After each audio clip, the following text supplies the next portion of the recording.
calls it retired U.S. Army Green Beret Special Forces Group at Fort Bragg. Big thank you to Chad Dickey and everybody out here for their service. A lot of retired and current military members.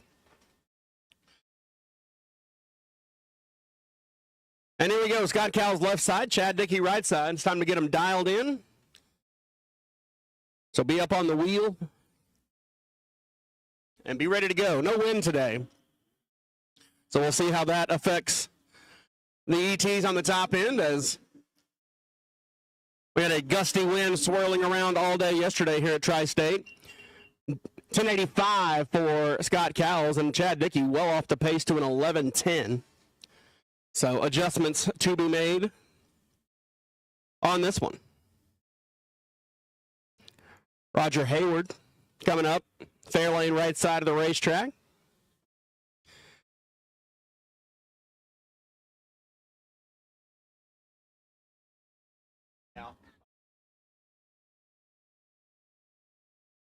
Sandy Causey from Regina, Saskatchewan, Canada in the silver Fairlane, and Roger from Ankeny, Iowa in the black Fairlane. Fairlane on Fairlane action. 005 and 011 red. 1087.9 and a 1096. So thus far, we've seen a couple of breakouts and a couple of well off the pace as everybody tries to get a handle on their race cars for first round later on today. Stock Eliminator. We'll take you to lanes 4 and 5, please. Stock Eliminator. We will take you to lanes 4 and 5, please. Stock Eliminator. We'll take you to lanes 4 and 5 now.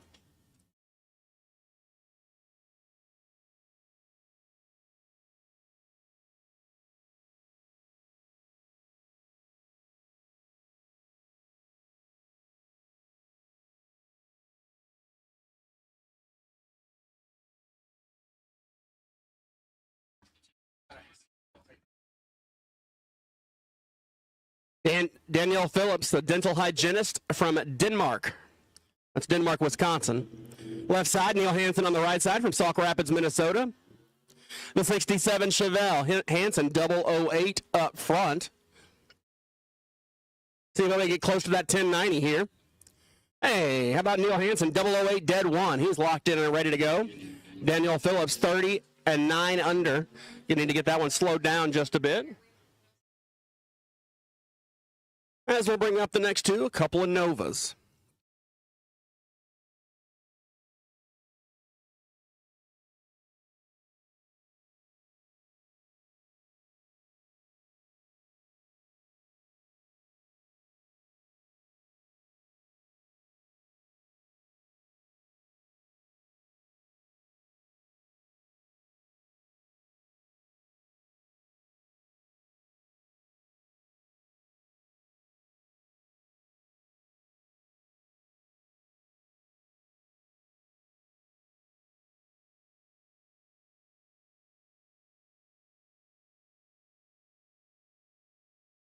Bradley Schultz left side in the 63 Nova wagon from Brillion, Wisconsin, and Steve Traeger from Foley, Minnesota. In the 68 Nova, 12 and 14 the reaction times.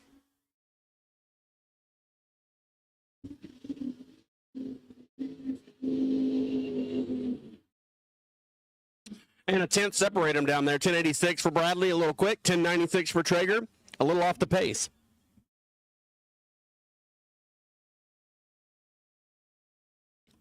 Jacob Smutney left side, Peyton, Colorado racer in the Camaro 67 model. And John Dunbar from Spencer, Wisconsin, a water department operator. That car has been a race car its entire life. Dad bought it brand new. John inherited it. And it's still a race car to this day, obviously. Jacob Smutney, 1 red. Dunbar 35 on the let go. Dunbar goes down to a 1088.3, 1091.8 for Jacob Smutney. Not a bad lap for him.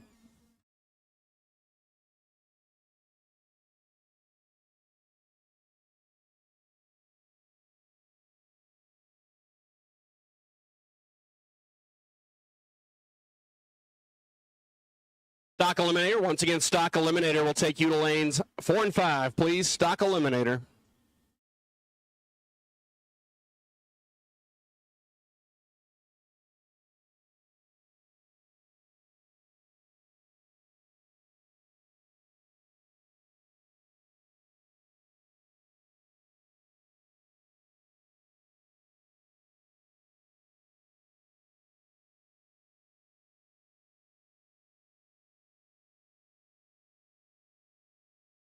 James Wilson, 19 and 1 above.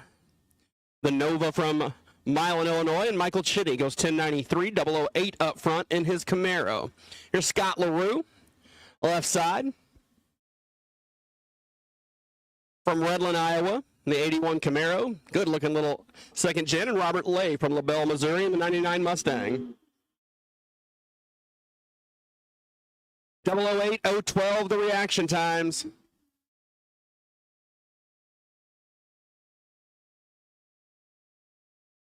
And Lay goes 1091, 123. Scott LaRue, 1094 at 143.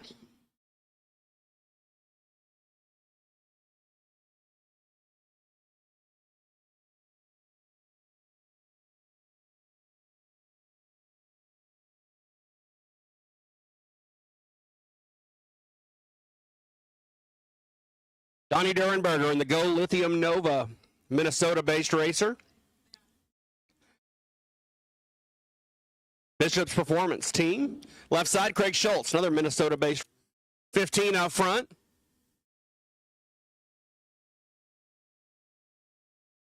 And goes down to a 1090 with an 823 total. Good lap for him, Schultz.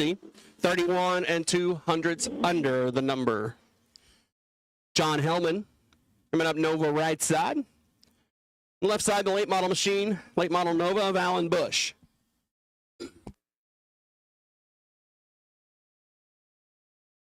Again, Stock Eliminator will take you to the staging lanes, please. Stock Eliminator, Stock Eliminator.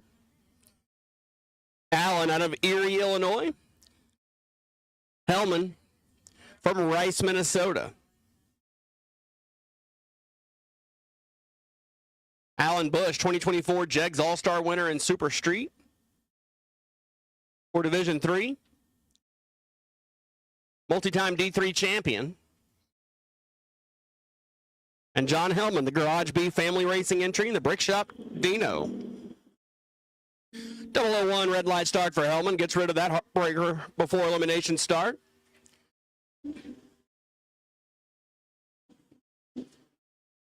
Bush will roll down with a 25 pack, 18 dead 7. Hellman 001 red and 13 thou under.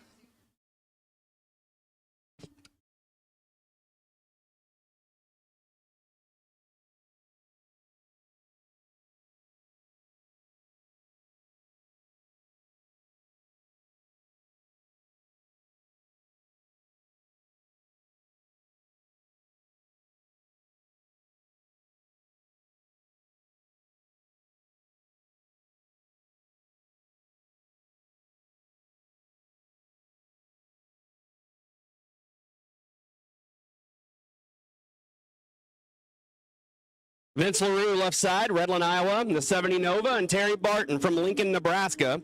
And Terry Barton is perfect up front, so he will be the wait-and-see Byron car for round 1 of Super Street. Trip zip, 1086.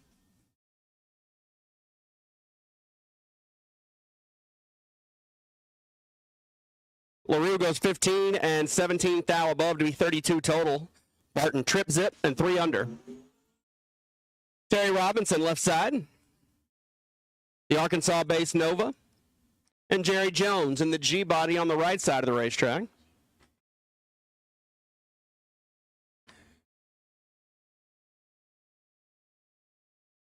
Jones, based out of Indianola, Iowa, snowplow mechanic. Terry Robinson says he's the water boy for Larson Farms. Robinson picked up the win, I believe, in our shootout yesterday. Goes 005 green and 11 thou under, multi-time division champion. And Jones, 1093. As everybody's trying to dial in the numbers here in their final hit before eliminations.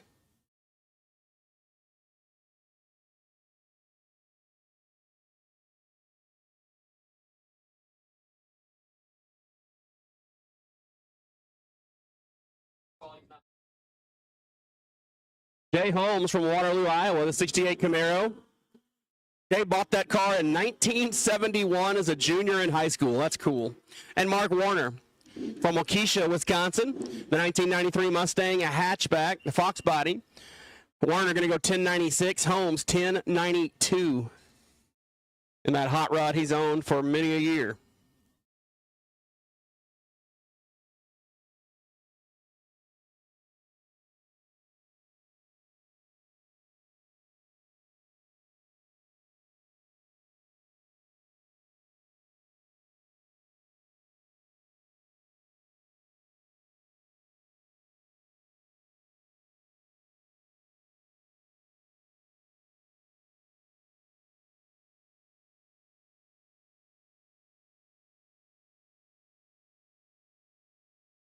Mark Von Heater coming up Camaro on the right side of the racetrack, and John Miller in the third gen red Camaro left side.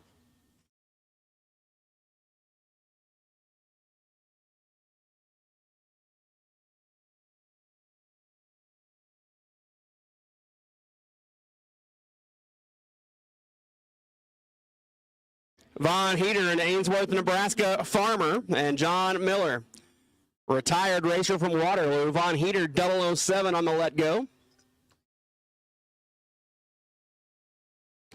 And Heater will go down to a 1077. He still hasn't quite dialed in the Camaro.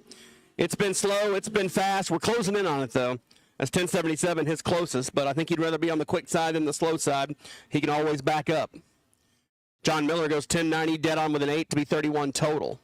Delvin Shepard coming up. Good looking late model Nova on the right side of the racetrack. And your 2024 Super Street Points champions for the West Central. That is Nick Vogelsang in the top end throttle stopped Looney Tunes Chevy 2. Nick coming off a good year out of East Peoria, the electrician. Shepard, a retired truck driver. Couple of good reaction times here, 009 and 013. Vogelsang will cross the finish line at about 91 miles per hour. Goes 1087 at 93. Shepard goes 1092 at 129. Jeff Wheat's coming up. The challenger on the right side.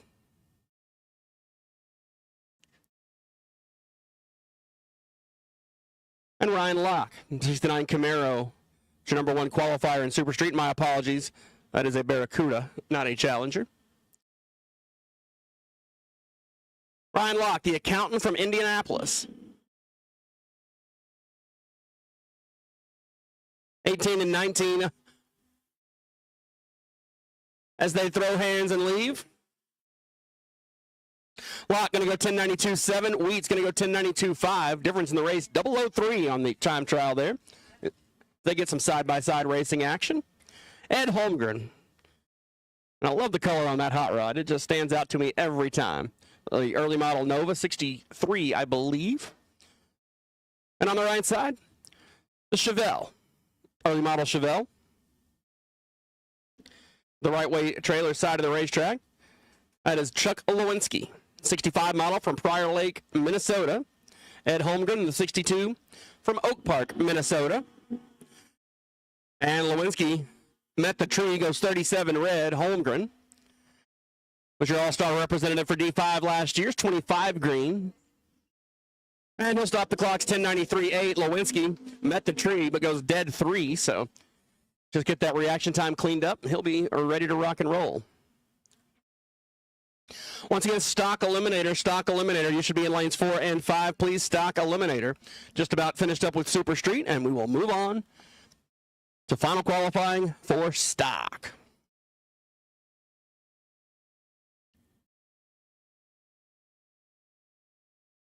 The Chevelle coming up on the right side of the racetrack, slowly bumping into the pre-stage lights. That's Jason Hennessy from Pleasant Hill, Missouri.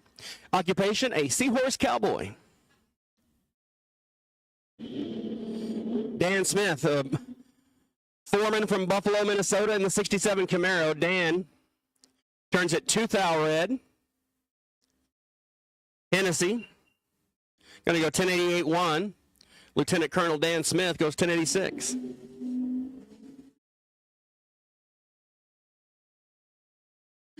Richard Larson coming up on the left side of the racetrack, Minnesota-based racer.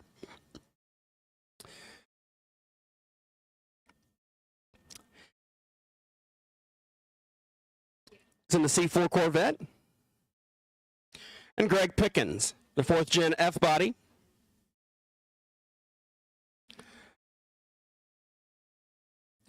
The Camaro.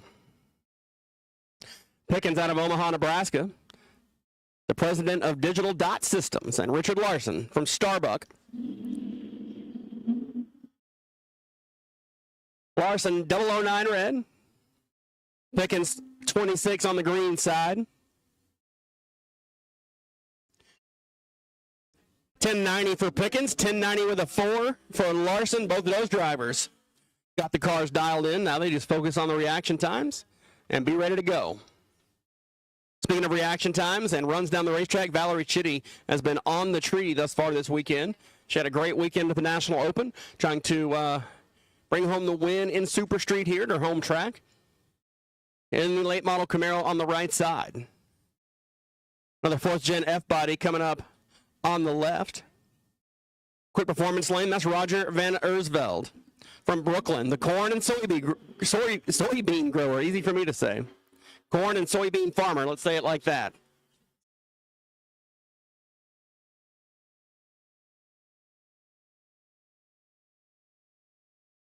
Valerie Chitty goes 1089.5. Van Ersdale missed Redlit and then missed the index by 7. Brad Frederick, Nebraska-based racer. I'm just losing it up here. Nebraska-based runner in the Falcon, the Immaculate Vibes machine.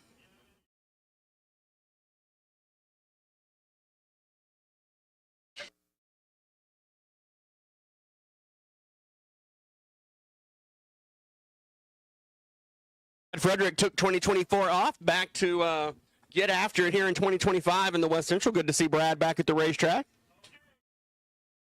And Chris Bombard from Watkins, Colorado, the journeyman electrician, sponsored by CNC Calibration, of the 1992 Mustang with a big block 565 Ford. Bombard going to turn it 6 red, Frederick 14 green as the Fords head down the racetrack, the 62 Falcon and the 92 Mustang. Frederick going to go 1089.8, pretty much dialed in and ready. Bombard going to go 1092.8. Getting close, getting close. Chris Thies coming up in the Thies Garage Nova. Sharp looking hot rod on the right side of the racetrack. Head into the 140s. No, 154, excuse me. How about 008 Dead 8 for Thies? 16 total. Pickens 31 and 15 thou under. Emily Novak at her local track here on the right side of the racetrack in the 2nd generation Camaro. And Christopher Takix got down to the finals of our shootout last night, Larissa Motorsports Insurance Shootout. Thunder Bay, Ontario-based racer, the Performance Mobile Marine, and SeaTac TV JT Performance Camaro. And both drivers green here. Emily, the college professor.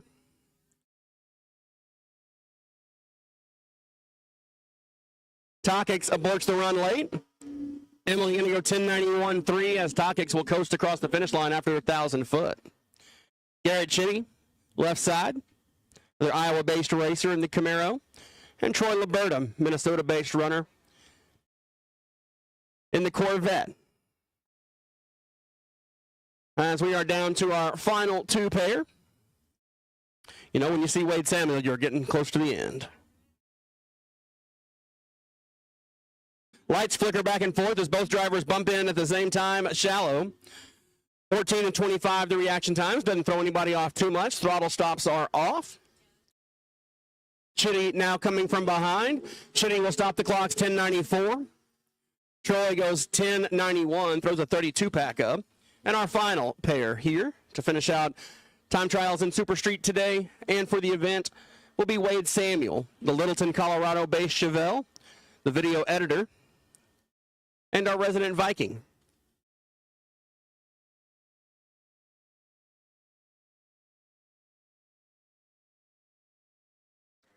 His dad, a retired Viking, standing behind him.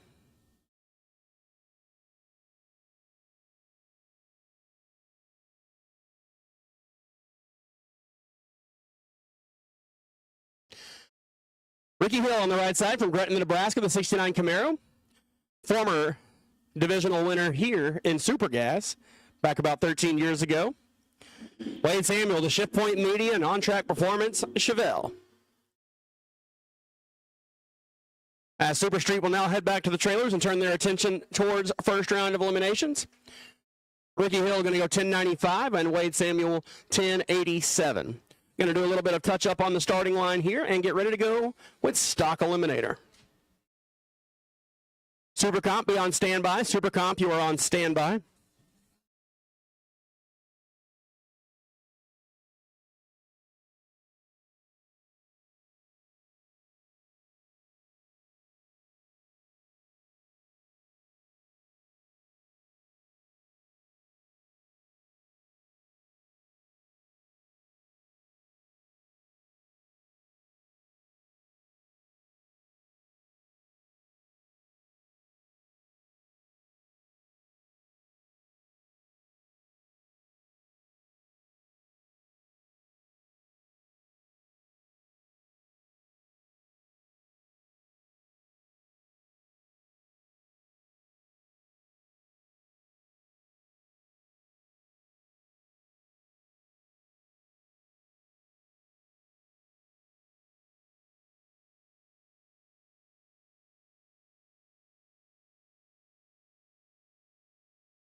And here we go with Stock Eliminator. Final qualifying. We have about 75 stockers on the property today. And we're going to start things off with Ellis Booth on the right side. He was your runner-up in the Quick Draw Showdown yesterday. Nice new program we've added to the Stock and Super Stock second qualifying session. Going to take it up to Brainerd in a couple of months. Racers pay $20 and the best reaction time and the second best split a little money. And Kevin Leinert on the left side. He had a good weekend at the National Open, got down to the semifinals, came up just a bit short. Kevin currently qualified number 29. Ellis currently number 19. It was a little warmer today. Not sure if we'll see a lot of improvement out of the Stockers. 20 and 27 at the hit. Kevin is going to go 13-23. He slows down 100th. 12-18. Booth about 7 slow from his quickest run. Leinert's been 24, 23, and 22. Man, I love that Belvedere wagon. That is a lot of Detroit steel. Rolled off the showroom floor weighing about 33,000 pounds. And Jeff Chaney on the left side, he was your winner yesterday in the quick draw showdown. Picked up an uh-oh. And Richard Myers could not hold back the power of the Plymouth and pushes through the beams, will not get a good time. Chaney, currently qualified 25. He will not pick up, down a couple of hundreds. Richard Myers will remain number 20.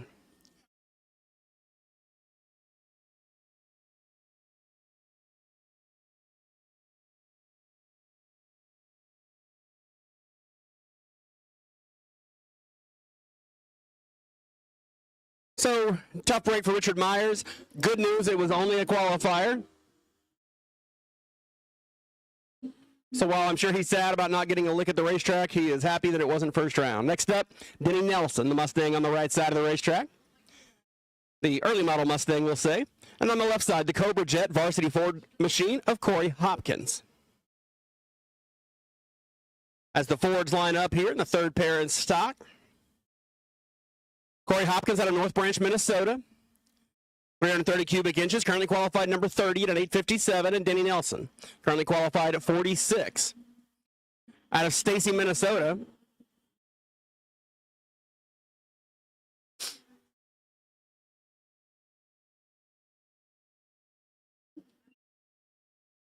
Hopkins on the brakes before the finish line to go 864. Nelson going to go 1033. Neither racer will improve. Ryan Korish, the Proline Truck Gear Camaro out of La Crosse, Wisconsin on the right side, the fourth gen.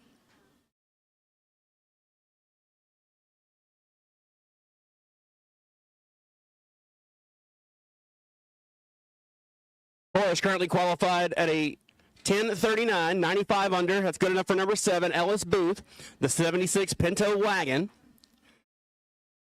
Currently qualified number 9 at 90 under as well, 92 under.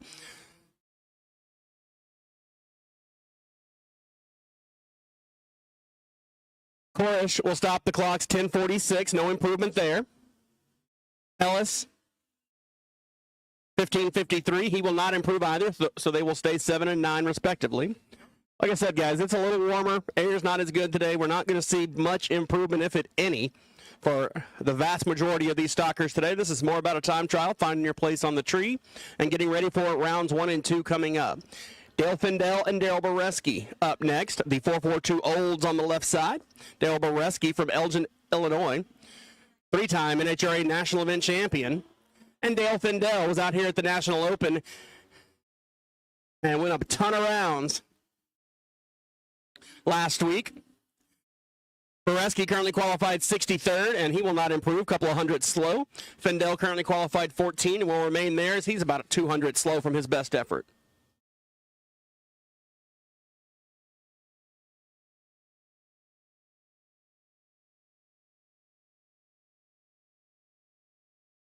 Danny Toole from Jacksonville, Illinois, the farmer, and the 79 Mustang, currently qualified 49. Dave Szymanski from Pequot Lakes, Minnesota. Sponsored by Crow Wing Auto Body. Danny Toole missed the tree a little bit, but that's okay. Szymanski going to cross the finish line first. 1087. And Danny Toole going to go 1387. Neither driver will improve.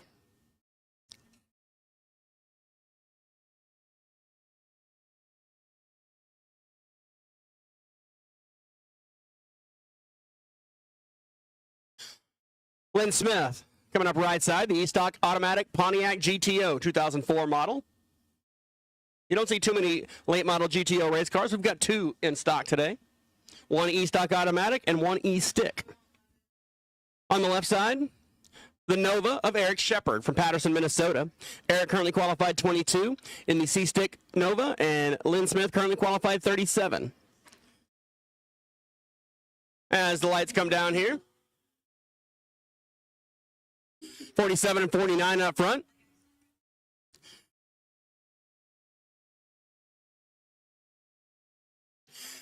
$10.58 for Eric Shepard, no improvement there. $10.99 for Lynn Smith. He will remain 37, no improvement.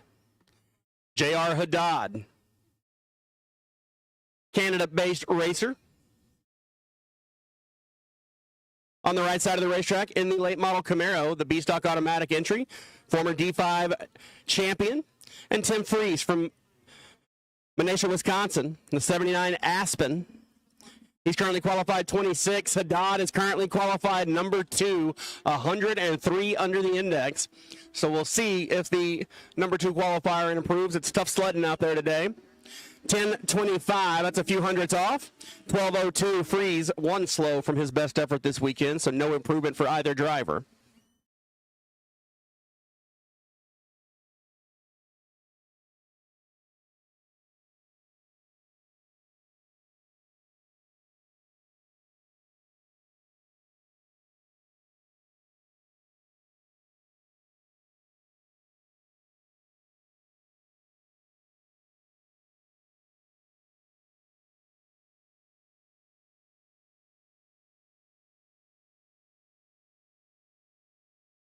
Randy Shepard puts it on the bumper. The 69 Camaro from a Holman, the AA stick car, getting after the gears. Goes 10:04. Not quite an improvement. Mike St. Clair rattled the tires a little bit, got some tire shake off the starting line, and goes 9:55 as the Cobra Jet squared the tire off. Larry Dick, the Princess Auto Camaro, your 2024 JEGS All-Star representative and stock eliminator for D5, Canada-based racer. And the little S10, the 96 from Missouri.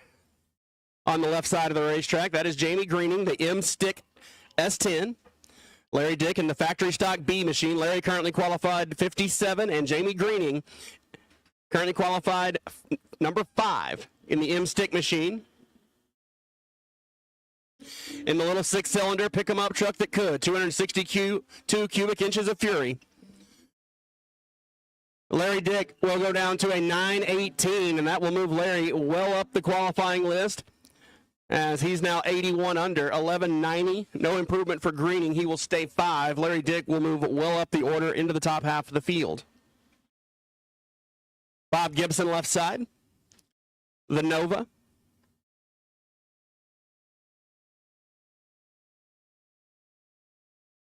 As the drivers make their way into the beams. On the right side of the racetrack, that is Luke Siebert making his first pass of the weekend. Siebert from Barrington, Kansas, the 99 Firebird Formula. This will be his one and only shot at the racetrack. In the AA automatic. Siebert, 28 at the hit. It says time trials and qualifying is overrated. The Siebert Performance machine will go 10:69 as he will find himself at the bottom of the ladder. He aborts the run top end to go 100th under the index, 11:63 for Gibson. Don't believe that's going to be an improvement. Dwayne Dickens from San Clemente, California in the K-Stock Automatic Nova left side. And rocking number 58, finished number 8 in the division points last year, Mr. Piest, the Line Performance Buick.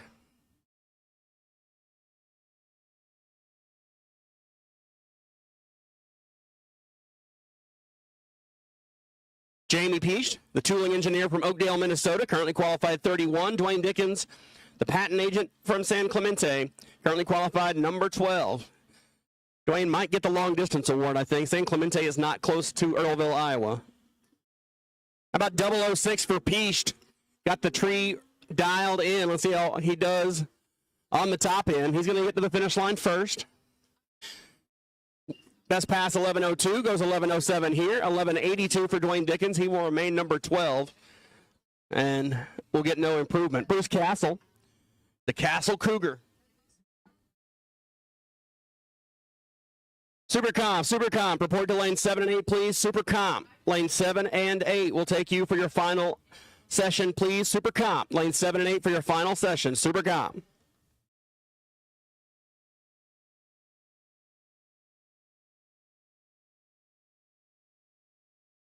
Bruce Castle, the G-Stock Automatic Cougar. He's been on a tear this year. He's been all over the country racing that little Cougar. Bill Shepard, the Onalaska, Wisconsin-based Formula Firebird. Bill currently qualified 23rd. Castle 46. No improvement for Shepard. No improvement for Castle.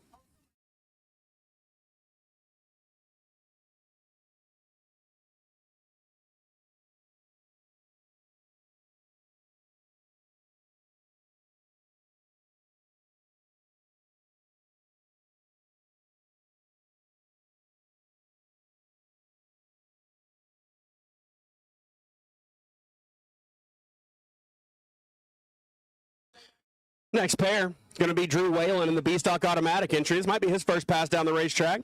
Dwayne Davis, Avon, South Dakota-based Firebird. Dwayne currently qualified number 6.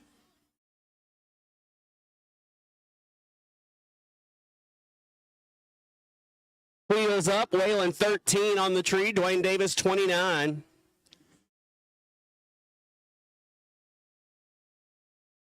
Whalen going to stop the clocks 10:52. That'll put him 73 under the index. Dwayne Davis 11:25, unable to improve on his previous runs. Steve Hooter, the Steve's Auto Body Impala. Coming up right side of the racetrack, the Line Performance Machine. And Norman Warling, the Pontiac Catalina. Throwback style hot rod from Colorado. On the left side, Steve, based out of Minnesota, currently qualified number 11. Norman currently qualified 63rd.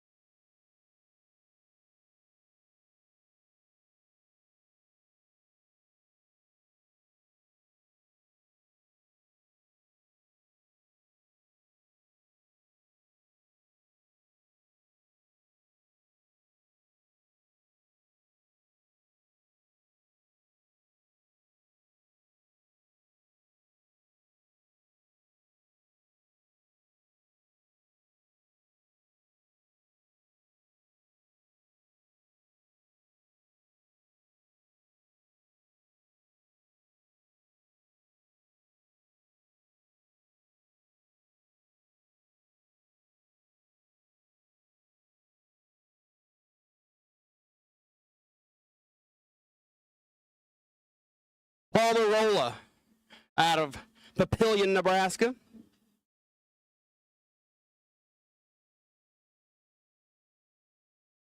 And Troy Vogel, Indianola, Iowa racer, the farm manager. Marola going to go 1080, no improvement there. 1132, Troy Vogel actually picks up 4 100s, so he will move up just a little bit. Paul Marola will remain number 15. Jordan Juergens out here on the left side of the racetrack, celebrated a birthday last weekend. In the third gen F-body from South Dakota. On the right side of the racetrack, Paul Anderson. Nope, not Paul Anderson. Don Anderson from Duluth, Minnesota, and the Auto Tech driving the 85 Mustang. Wheels up a pair. Jordan kicks it a little red. Anderson going to go 12 up front. As it looks like we're going to stop and do a little track maintenance here. 1146 for Jordan. Will not improve. Anderson 1189. He will remain number 42. Jordan number 57. Going to run the tractor around here a little bit. The small tire stock and stick cars leaving at the same spot. Get the bare spots covered up here. Super Comp, final call to stage. Need you to lane 7 and 8, please. Super Comp.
So a couple of laps with the tractor here. We'll check down track, make sure everything's tip-top.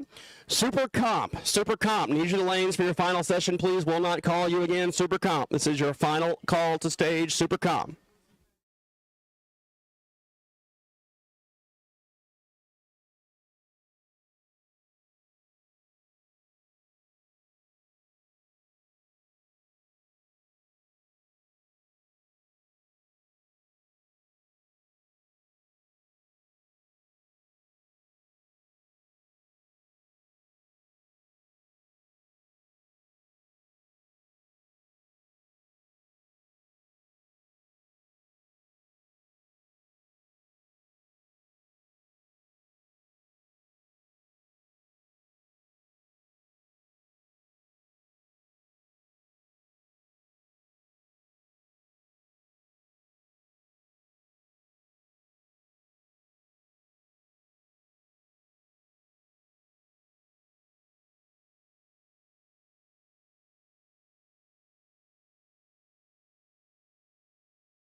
Wick coming up, the Widowmaker Dodge Dart, and Marlene Nelson, the J-Stock Automatic Chevelle, Minnesota-based racer. As we continue on here with Stock Eliminator final qualifying.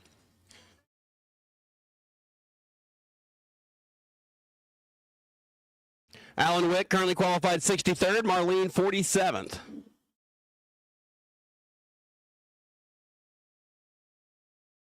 $11 and 22 the reaction times. Racers are on the wheel and ready in this pair. Side by side, Alan Wick going to go 11.21. He will improve. He picks up 14. Marlene 11.78 will not improve, so Alan Wick will move up several spots. Here's Jacob Peached, the Buick, out of Minnesota, right side. On the left side, Tracy Fairchild in the 70 AMX.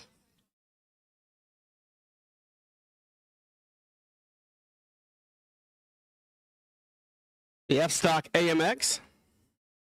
Sorry, D-Stock AMX. The Land Surveyor, currently qualified 34. Peach, currently 33.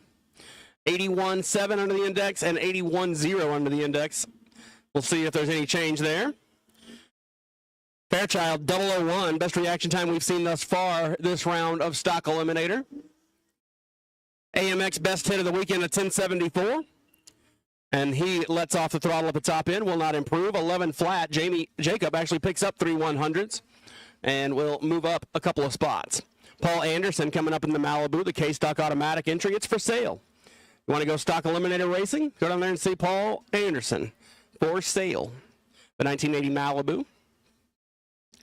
And we got the Mustang on the left side, the Coyote.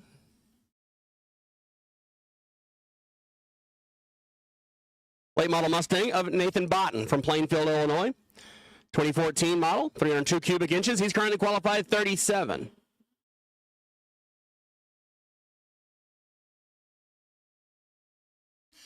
And Botten rolls out of the throttle really early. Don't know if that was planned or if something mechanically went awry. Anderson going to go 12.24. That'll put him 40 under the index as Botten will slow. Maybe he knew what it was going to run and just wanted to hit the tree. Gosh, chalk left side. On the late model Mustang, the Cobra Jet. Factory stock D entry.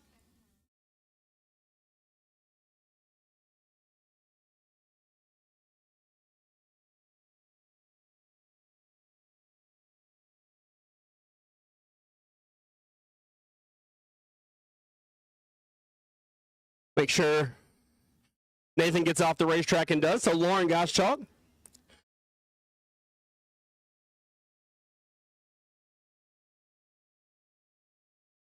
The Fast Catch Mustang. And the McClure Camaro, the Z28 on the right side. Michael, currently qualified number, oh, his isn't listed. Professional sports bettor, though. TV shows on CBS Sports HQ. That's pretty rad. Goschalk, the owner of Fast Catch LLC. Ellis, Kansas. So a couple of Kansas racers here. Lauren's best hit of the weekend, 998, and he goes 976. He picks up 1093 from McClure. Wonder if he's betting on himself this weekend. Get it? Joe LeBlanc, the Malibu right side. Kansas-based racer. And Jim Parsons, finished number 2 in the stock points last year here in the West Central. The Harmon and Parsons E-Stick Nova. Out of Missouri.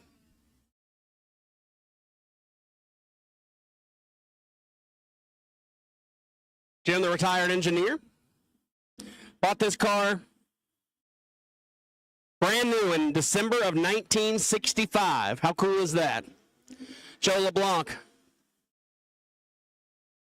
from Westmoreland. He's currently qualified 18. He will not improve. Jim Parsons will not improve on his best effort. Goes 1080.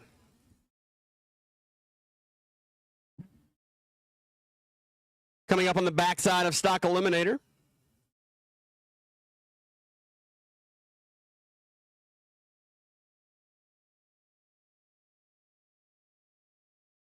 Doug Deck, retired Air Force, the 1999 Mustang GT from O'Fallon, Illinois. He's currently qualified number 60. And Lee Johnson from Mitchell, South Dakota, the 71 D-Stock Automatic Firebird.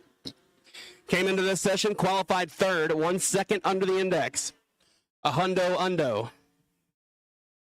Johnson's 1071 will not improve. 1159, Doug will not improve. They will remain 3 and 60.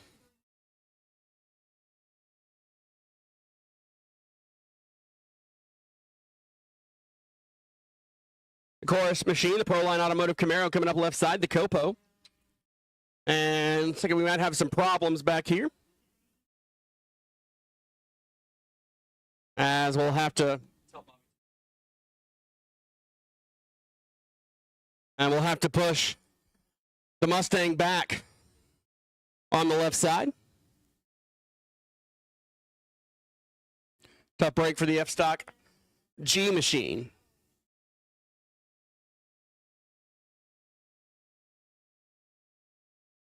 As Bob Tilton unable to make the call. Corish.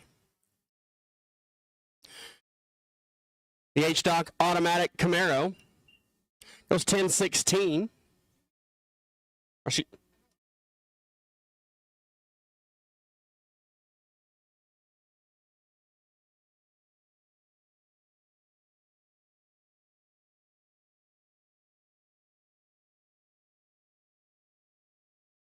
So, tough break for Mr. Tilton. We'll get him pushed to safety.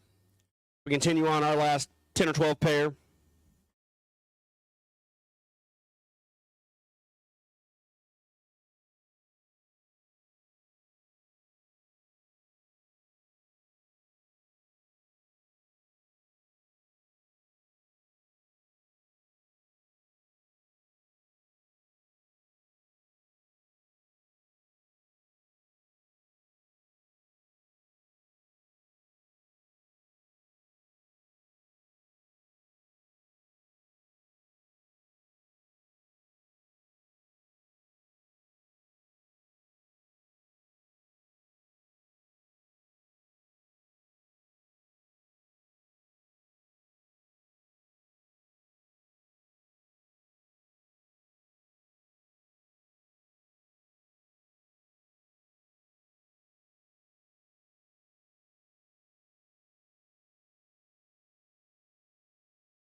Dennis Lund, the F-Stock AA Camaro, qualified 41st, goes identical to his best pass, 862. Stan Kopecky, the Atkinson, Nebraska racer, goes 1630. And we got a report of some debris down the shutdown, so give us 1 second. We're going to go down there and fetch the debris.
All right. Little quick track check. It is turtle free.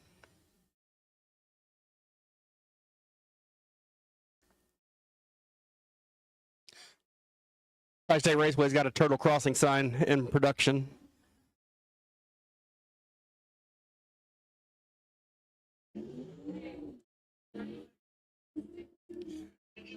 Larry DeForest coming up in the Aero Awnings, Cabinets, and Carts machine. Minnesota/Florida-based machine. As son Jason looks on, silently judging. And Chris Knudsen on the right side in the A-Stick Camaro.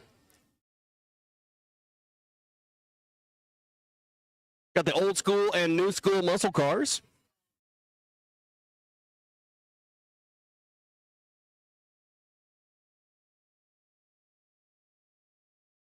Larry currently qualified 36, 79 under. Knudsen 46, 72 under.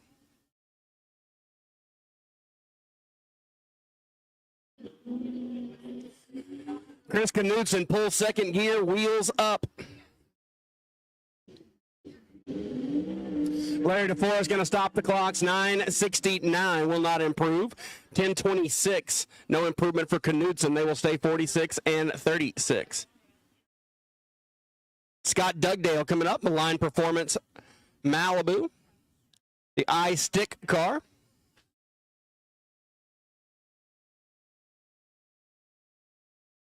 And I believe that's Andy Cook on the left side in the Copo Camaro. Factory stock AA entry. Motion Raceworks sponsored machine. Andy Cook currently qualified 29th. Scott Dugdale currently number 8.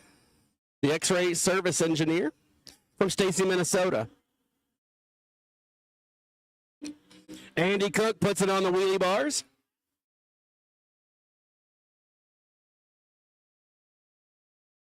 $8.54, Andy will pick up a couple of hundreds. $11.34 for Dugdale, no improvement. He will remain number 8.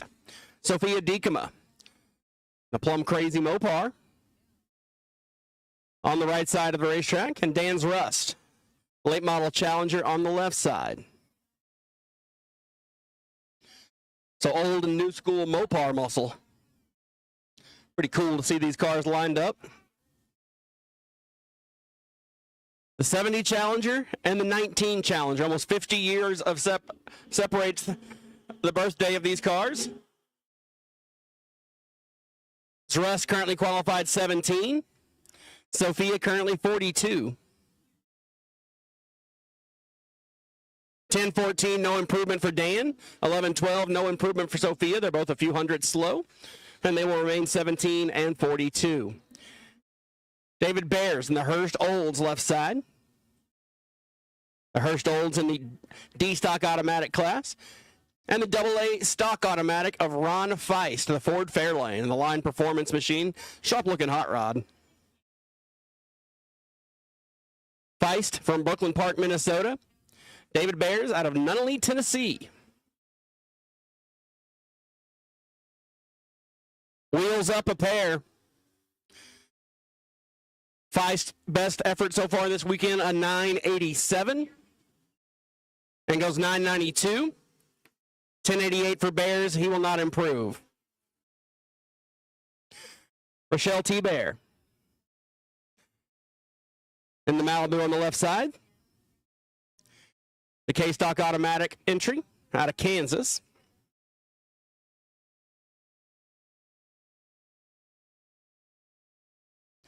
And the vinyl top Chevelle.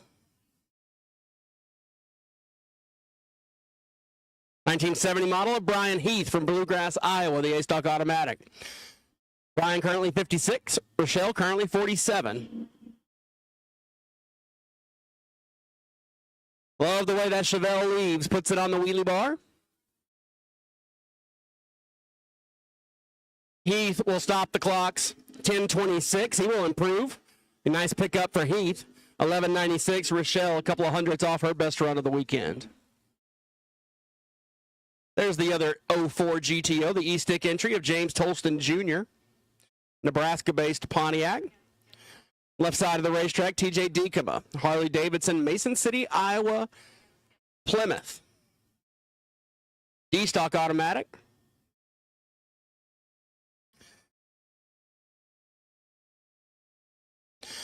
Dekema, that 1962 Fury, currently qualified 26. Tolston, number 13 in the GOAT.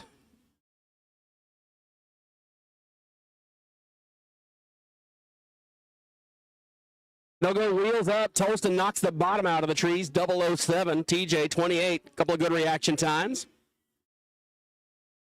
TJ going to go 1097, no improvement. 1069 for Tolston. He actually picks up 300s and moves up a spot.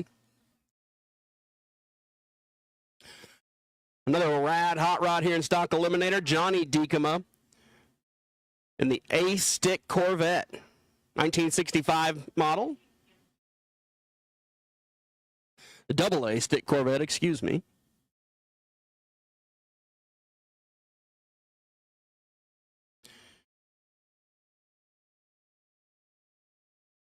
Dekema making his first actual qualifying pass. And David Peasht in the 71 Mustangs. Been fighting some issues with the car. Dekema 002 swapping feet. Grabbing gears. Dekema 1005 puts him 64 under. Peasht 1090 puts him 45 under. Gene Mosbeck, the soft top Mopar. Scott Carlson racing entry. And Brent Kopecky. Left side, and the little 86 Charger from Stanton, Nebraska. Brent currently qualified number 16. Gene currently number 40. As Gene takes a bump in. About 10 and 16 on the leave. Both drivers are ready to go for round one. Mosbeck will go 10:37. He picks up a 10th from his best effort. Kopecky, 15:71, no improvement there. Tate Steens, left side in the Chevelle. A-stock automatic Chevrolet. And the I-Stick Camaro, second gen.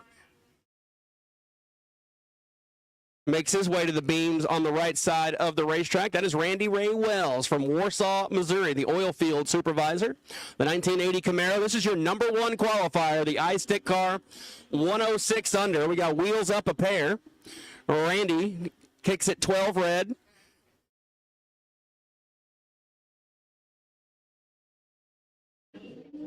No improvement for Randy as he'll roll out of the throttle. 10:52, no improvement for Tate. They will remain 1 and 62. Dirk Olson looks like finally getting a handle on the Nova. Has been giving him fits for the last couple of weekends. He was out here at the National Open with issues. Had some issues to start this weekend, but it looks like they've got it dialed in and rolling in the right direction. I'm sure that's a huge relief for Dirk, as he saw him down there many a times, hood up, working on it. The A-Stick car from La Crosse, Wisconsin. And Logan Warnett in that 62 Belvedere, the police officer. And I love the way that Plymouth leaves, man. That's a lot of Detroit steel. Getting the wheels up.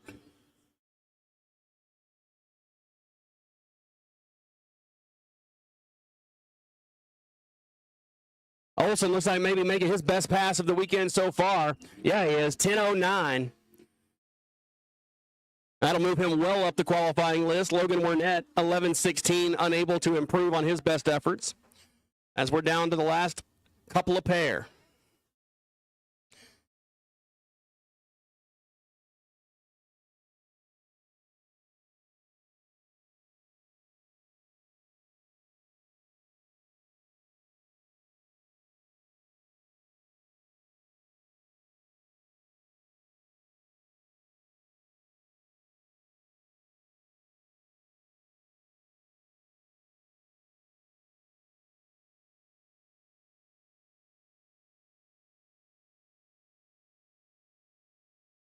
Dennis Lund left side, Michael Lund right side.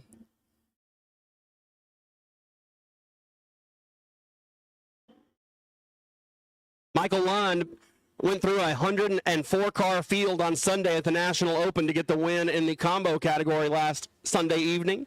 He'll go down the track here to a 10:51, no improvement. Lund going to go 12:56 left lane in the L-Stock automatic entry.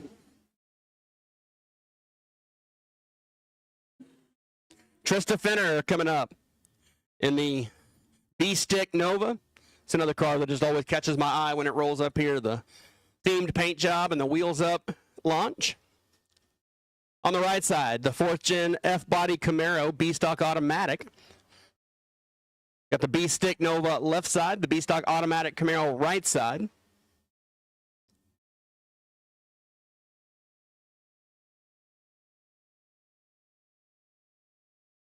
Ramsey Meyer also won a lot of rounds last weekend at the National Open, the Pierce, Nebraska-based Camaro.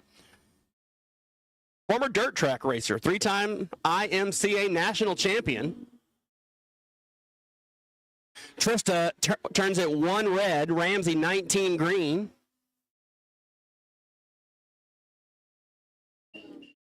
Trista going to go 10:59, picks up 100.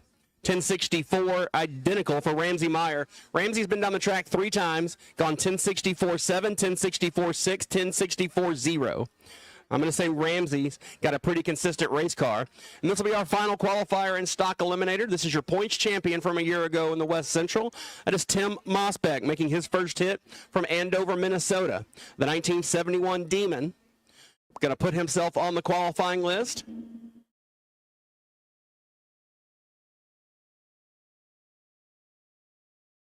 The D-Stock automatic Demon. Going to go down to, going to get in the 10s. Yep, 1077 at 122 miles per hour. That ties a bow on Stock Eliminator. We will have the final qualifying list and the ladder out shortly, stock racers. In the meantime, going to do a quick touch-up on the racetrack and get ready to roll into Super Comp's final session.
Good Super Comp final session. Super Stock, start making your final preparations. Super Stock, start making your final preparations. First call is going out very shortly.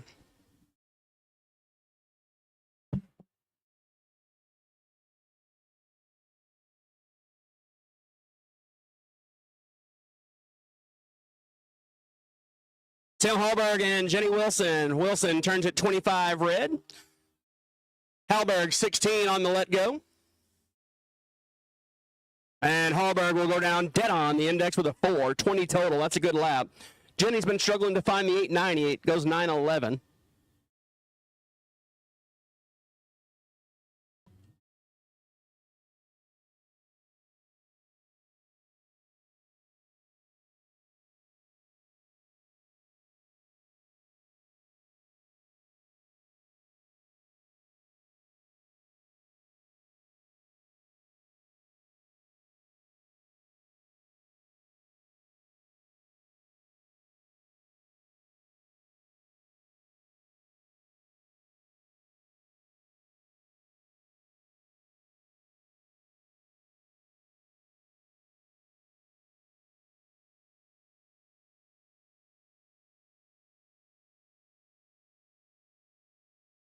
Chris Whitfield left side. We've talked about he's off to a great start this year in the Go Fast Energy Machine. And Marty Brown right side. Whitfield gets rid of the 5 red before elimination start. Marty Brown 12 up front. The Carmen, Illinois-based racer will stop the clocks. 888, 151, 886 at 183 for Whitfield. Both drivers a little on the south side of the index.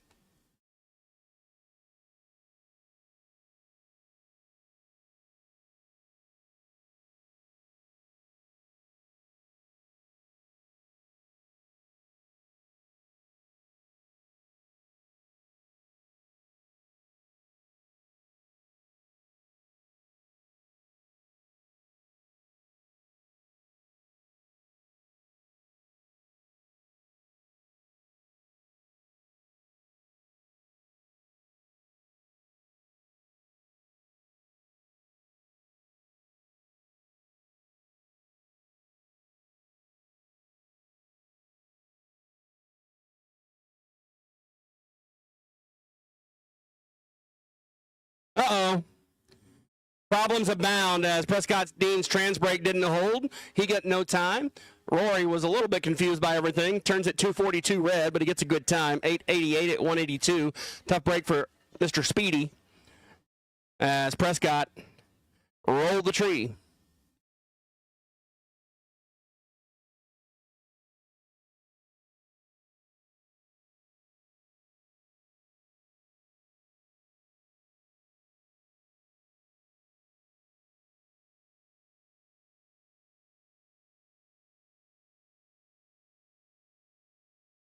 We've been so far.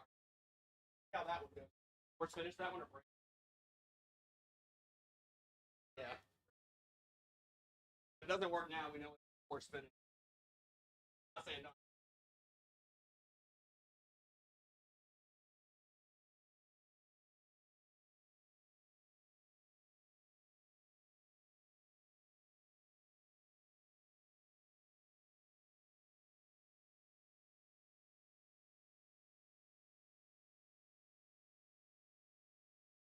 I think somebody down there with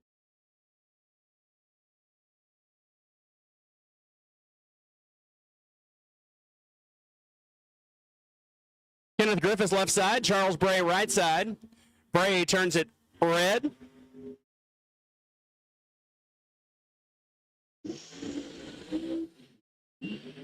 $8.92 for Bray. Griffiths goes $8.83, a little quick, a little hot.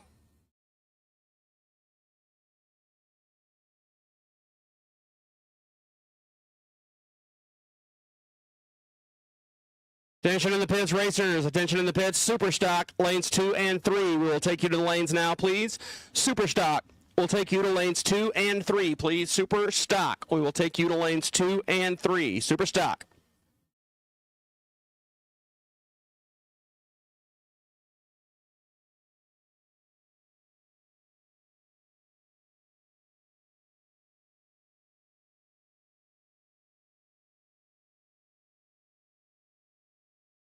Mark Meyer, left side, Fulton, Illinois runner. And Jesse Smith, Elkhorn, Wisconsin.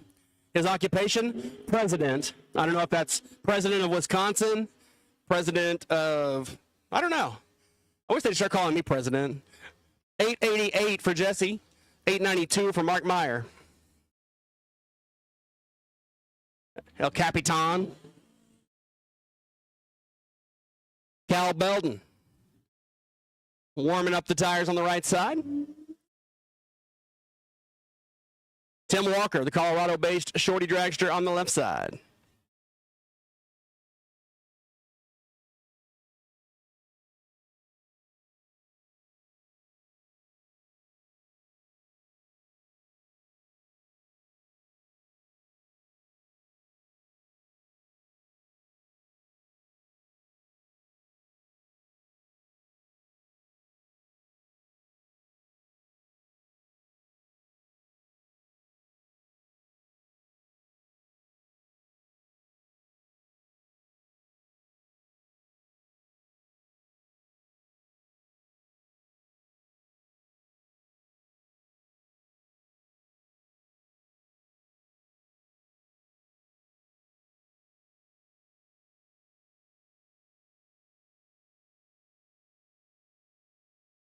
Tim Walker, 004, one above 7, 21 total. Kevin Dick, 22, one above 3. 2 good laps right there, and they're getting dialed in already. That was not Cal Belden, by the way. That was Kevin Dick.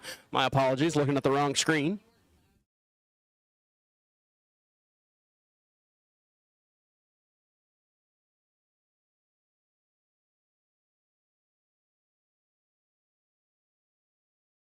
Jeff Cheney on the left side. Cambridge, Minnesota engine builder, the Cheney Performance Racing, Hoosier Tires machine. On the right side, Charles Johnson. It's a sharp, clean-looking race car on the right side. From Blaine, Minnesota, the UPS driver. He's used to driving fast. Cheney, 009 on the let go. 39 for Johnson. 884 for Cheney. 894 for Johnson. They need to meet in the middle.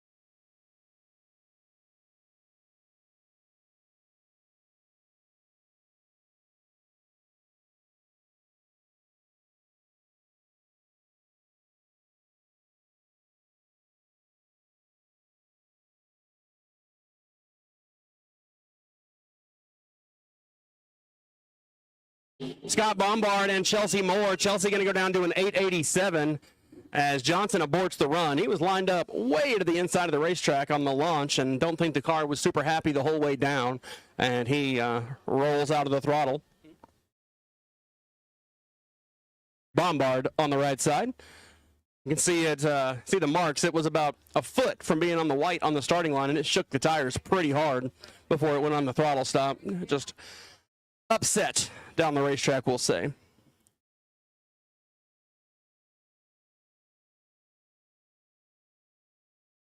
Super stock.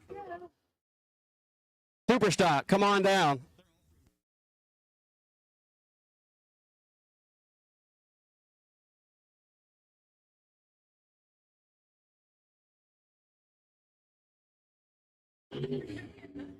Chris Bombard heading down the right side of the racetrack. Brian Johnson on the left. 39-32 the reaction times. 890 with a 4 for Bombard. 891.9 for Brian Johnson. Super stock. Need you the lanes, please. Super stock is your third call. I've got a couple of you. I would like the rest. Super stock. Super gas, you're on standby. Super gas, you're on standby.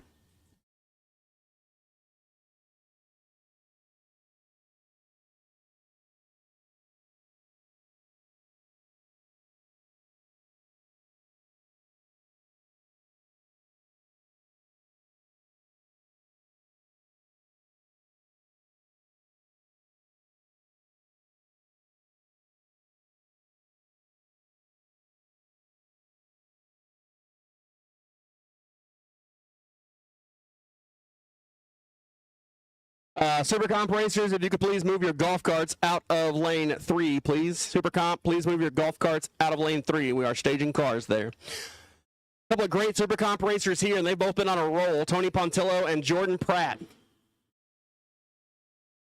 17 and 14 as they let go. Pratt going to go 887.8, Pontillo 891.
So I saw Jeff Beckman go 008 and 4 above. Geiger was 10 dead 2 to be 12 total. Spicy.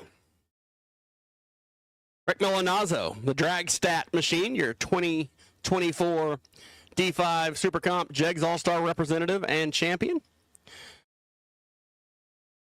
On the left side, that is Cal Belden. Tried to call him up here earlier, but he is here now.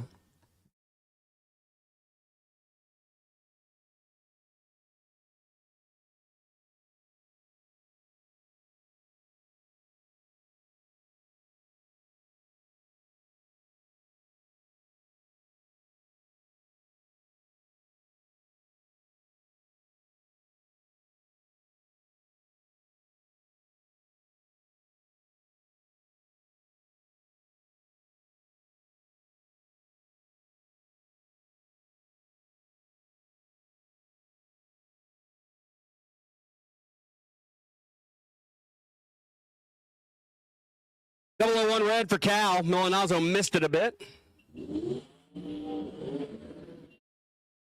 Belton going to go 892, 886 for Milanazzo.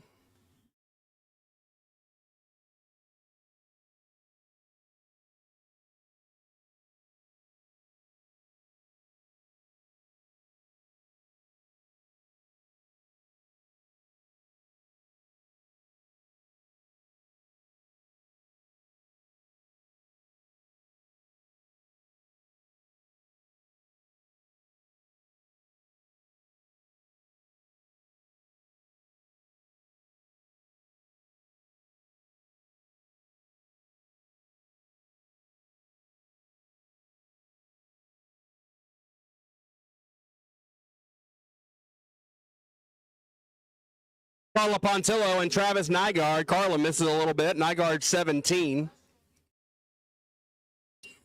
891.3 for Nygaard. 887.7 for Carla at 182. So again, Super Stock, final call, Super Stock, final call, Super Gas. Your call is going out shortly. Super Gas.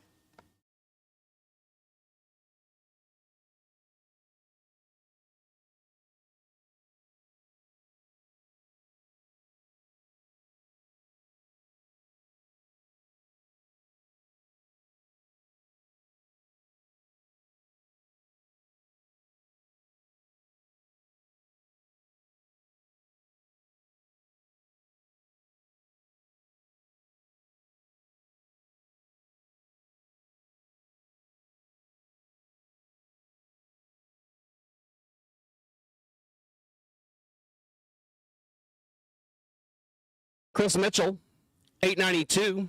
Schultze, 894, 170.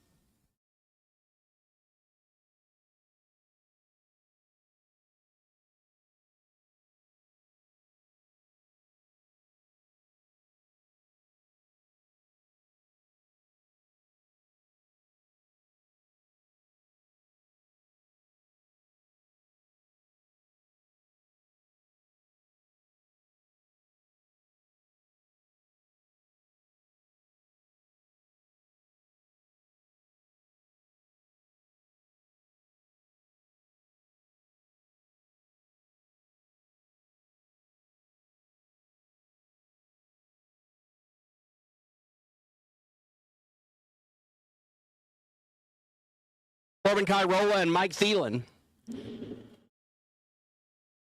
And there will be our wait and see Byron for round one. Mike Thielen, trip zip. And 6 thou under. Meanwhile, Corbin's 004 and 1 above 3. That's a couple of good races right there. So Mike Thielen will be our wait and see Byron round one of Supercom.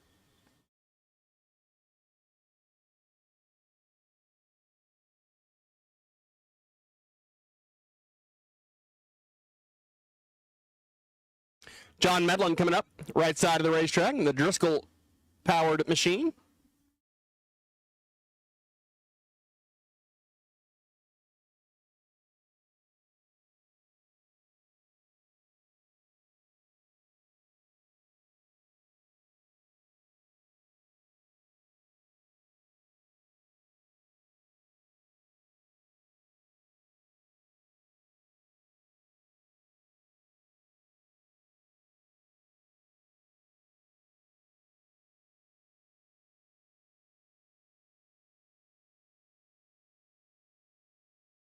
Kyle Freese on the left side.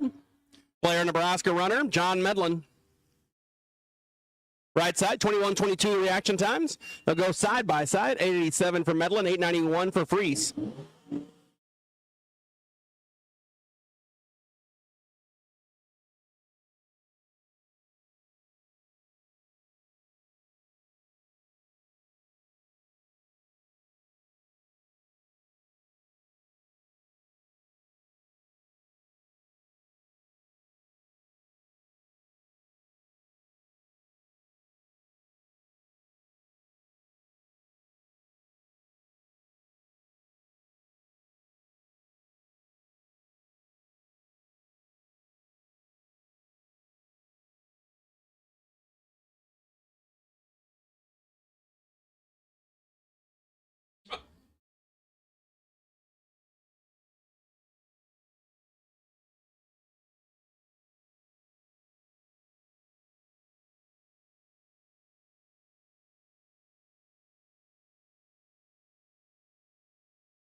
Jeff Stevens turns it 1 red, the Nebraska racer.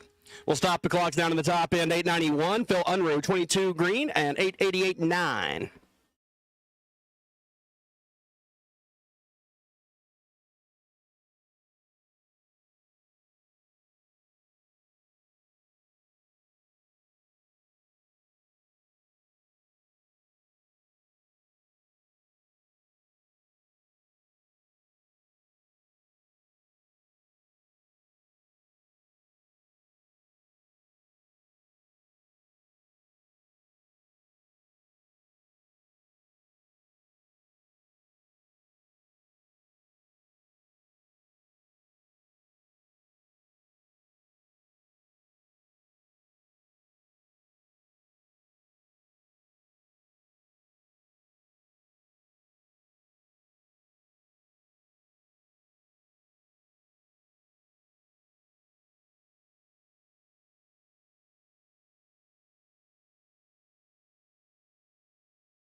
$894, $893 for Donald Freese and Dave Crawford.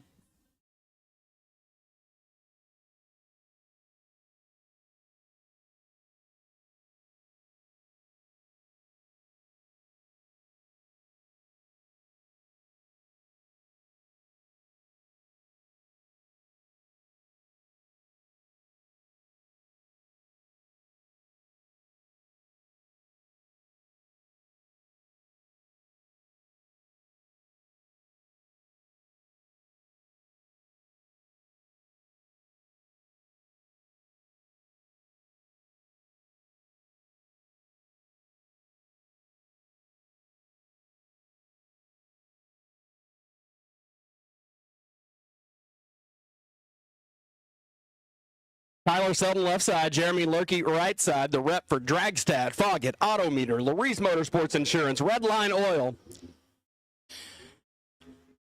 Jeremy repping it all. Goes 14 red here, Selden, 15 green, and 884. Lurkey 894. So they kind of need to meet in the middle.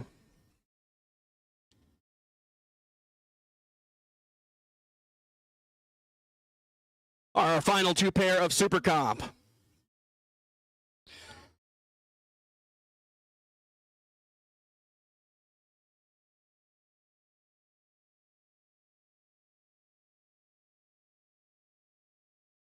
Super Gas, we will take you to the lanes, please. Super Gas, we'll take you to lanes 7 and 8 for your final time trial session.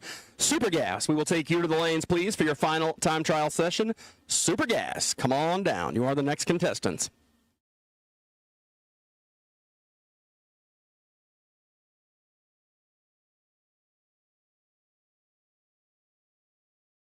Reno Nannini and Stephen Michaels. Reno turns it 6 red. Stephen Michaels is trip zip perfect, but your second perfect is not wait and see Byron. Got to do it first. Michaels goes 887.4, and Nannini going to have to speed it up. Goes 901.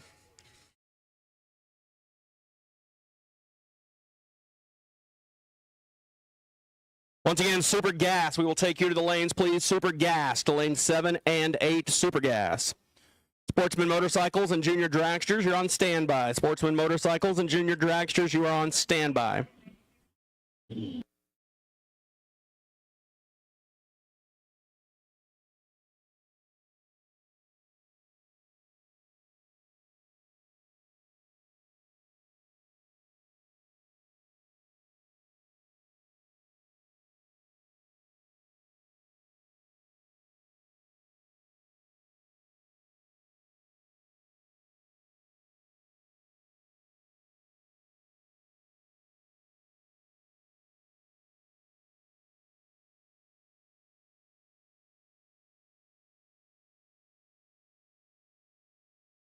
Jason Chapin and Wade Samuel to finish out the round. 884, 889. All right, quick touch up on the starting line, and we are going as Super Stock racing. Final qualifier for Super Stock coming out next.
All right, Super Stock, here we go.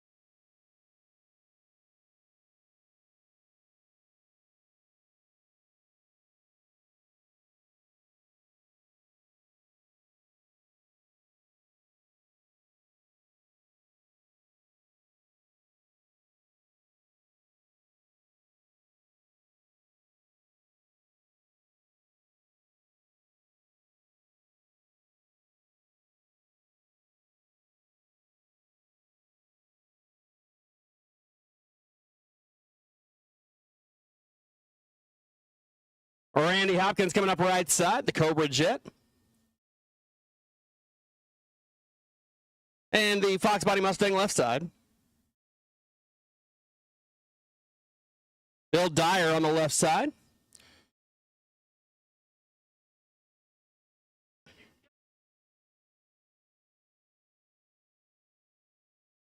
Hopkins currently qualified 7, 85 under. Dyer currently 51 under, good for the 28th position.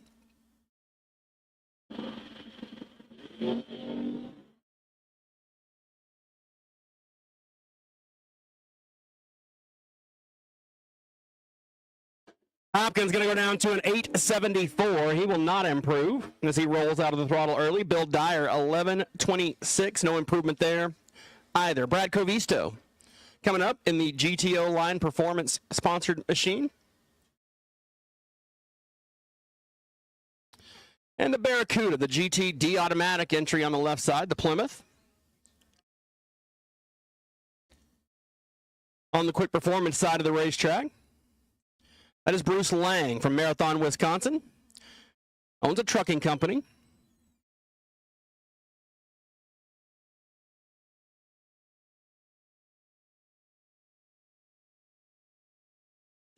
Bruce Lang, 001 red line start. And goes 958, no improvement. 1135, big improvement for Covisto. He was currently qualified at a 22nd pass, so 1135, his first full hit of the weekend, and gets it done.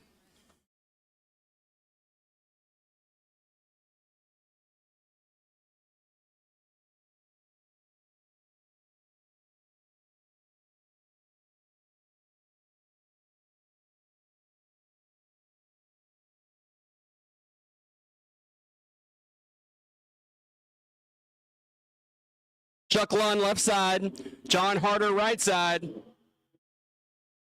Wheels up for Lund, and he's 13 green. Harder in the F Superstock A entry. 824 his best lap, and goes 823 with a 2. Chuck Lund, 1060. He slows down by a few thousandths of a second. Harder got the F Superstock A machine launching well. Lance Line, the Line Performance Mustang on the right side of the racetrack.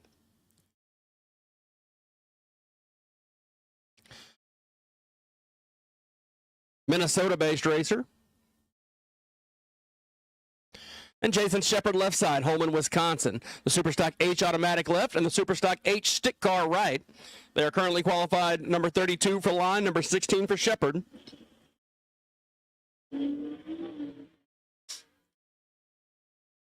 And problems for Lance as he got a little wheel hop off the starting line and aborts the run. 985 for Shepard.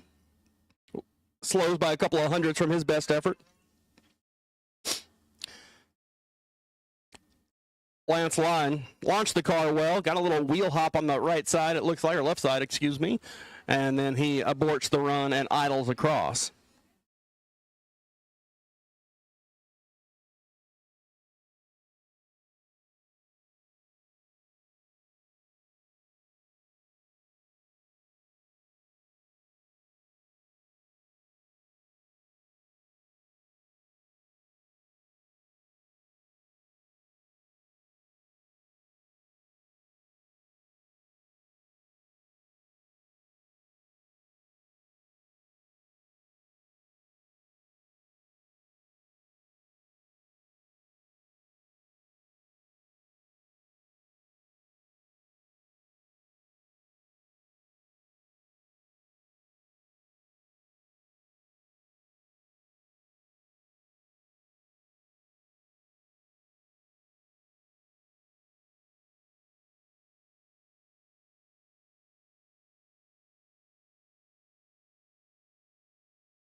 Barry Elias going to go down the right side to an 845. That's his best run of the weekend. He will move up the qualifying list. Scott Pearson, 1062, unable to improve.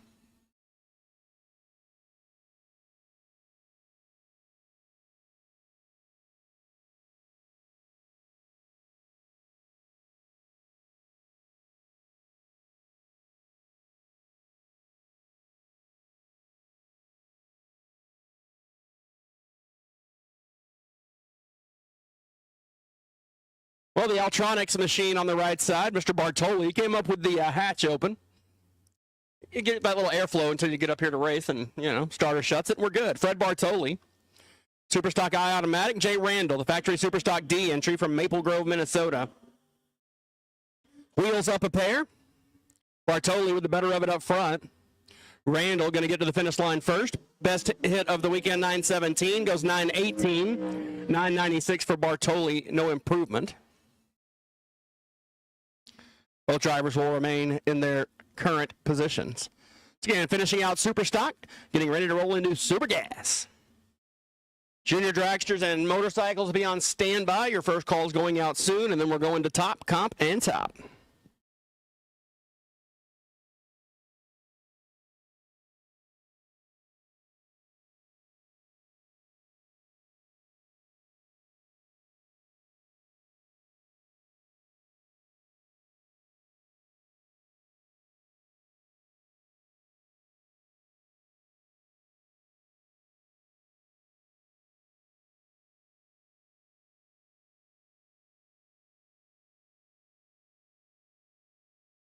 Tony Jackson, 008, 908. Mark Jenkins, 10, 951. No improvement on the ETs, but they're locked in and ready to go on the starting line. Tyler Wood-Darzik, your Superstock champion in D5 last year, right side. And Carol Warling, Golden, Colorado, left side. He had a great weekend out here at the National Open last week.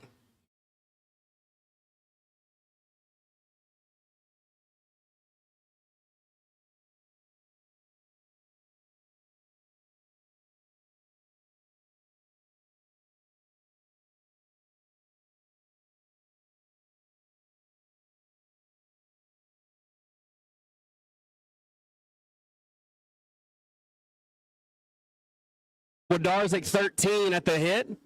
And goes 1047, no improvement. 1061 for Warling. He'll be a couple slow from his best effort. Here's Rochelle T-Bear and Sean Martinet.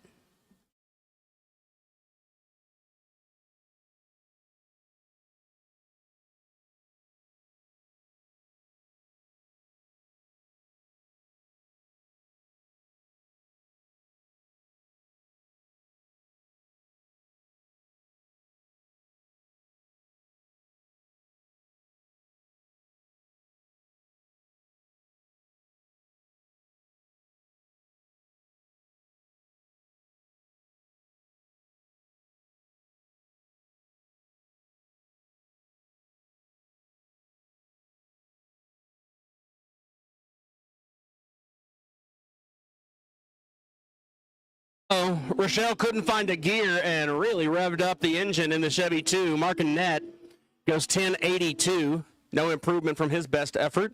As Rochelle, hopefully nothing broke on the car. Had trouble with the gear, but she wound up pretty high there.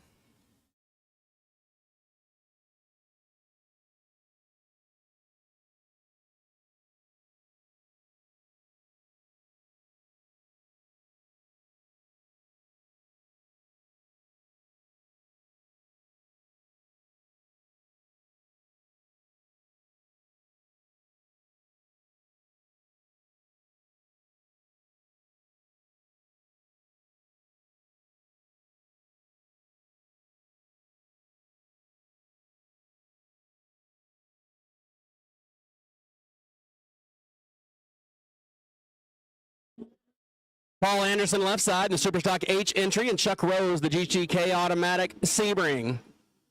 Paul Anderson making his first attempt, I believe, and goes 1048, 1024 for Rose, no improvement.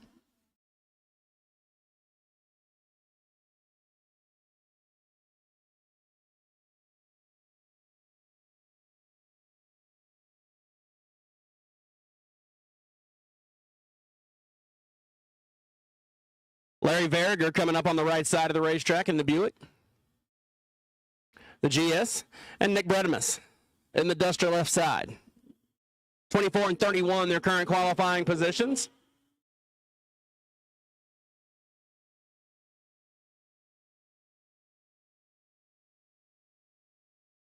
Bredimus will go 1084, no improvement. 1060, no improvement for Verriger. They will remain 24 and 31.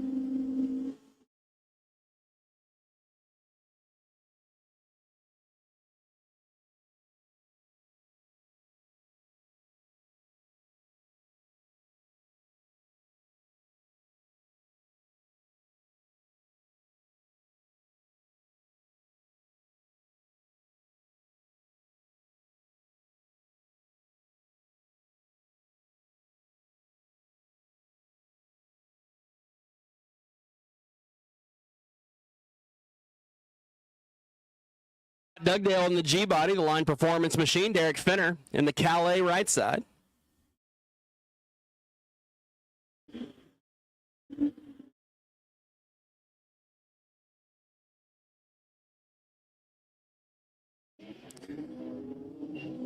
Finner going to go 9:59, picks up 100, 10:57 for Dugdale, no improvement. Here comes John Jamison, your quick draw showdown winner in Superstock yesterday, thanks to his perfect light in the wagon, and Justin Jenkins in the Cobalt left side.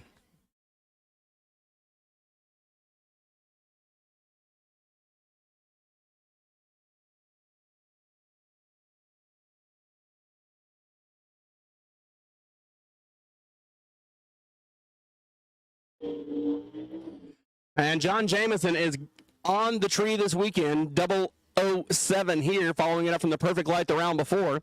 Jenkins will go 9:65, no improvement, 11:60 for Jamison. Both drivers about 4 or 5 off their quickest runs of the weekend.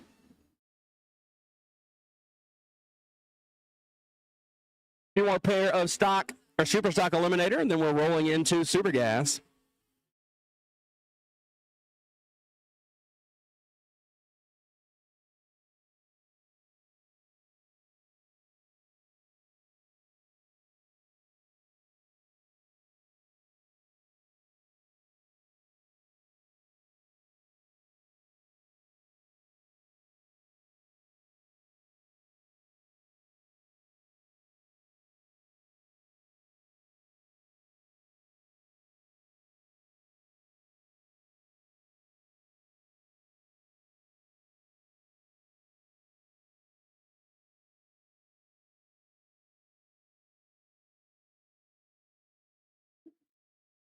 Wyatt Wagner stands the Camaro on the bumper and goes 970, picks up 3 100s. Russ Kramer, 1030, no improvement. Wyatt will move a little closer to the top 10. Russ will stay 35.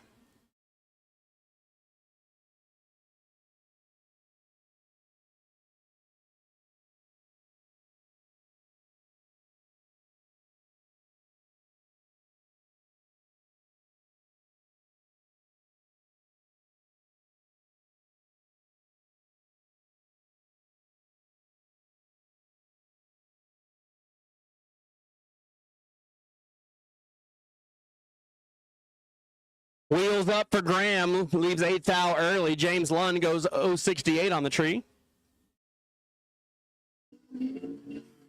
958 for Lund, no improvement. 1016 for Mike Graham, no improvement.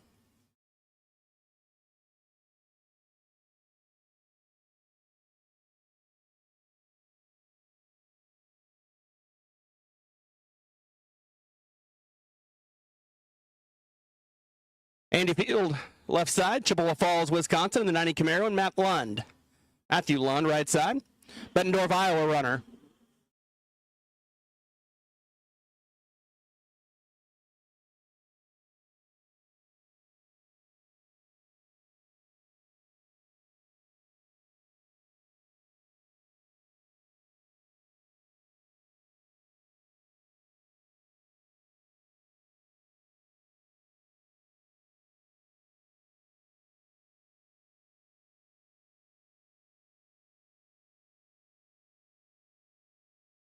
$9.98 for Lund. He will make some big improvements as he struggled earlier in the weekend. 10:45, Andrew will stay in number 30. Adam Metzenbring and Eddie Wohl.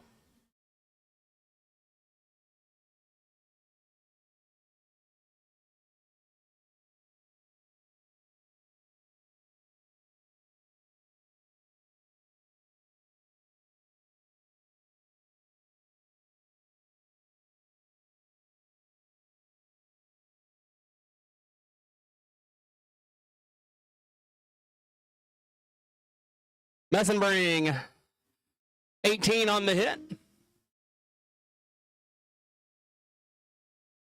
And goes 10.99.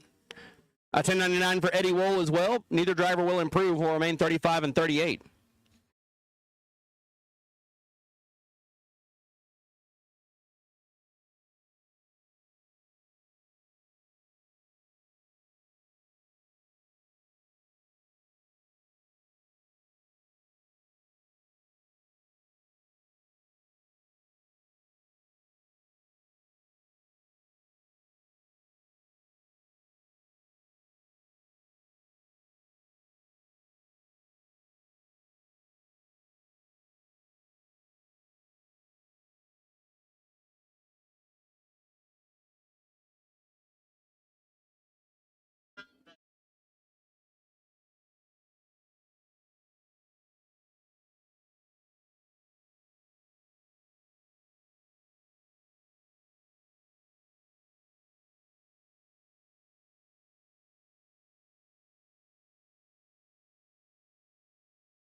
All right, had some debris on the top end we were getting when we cleaned up the oil.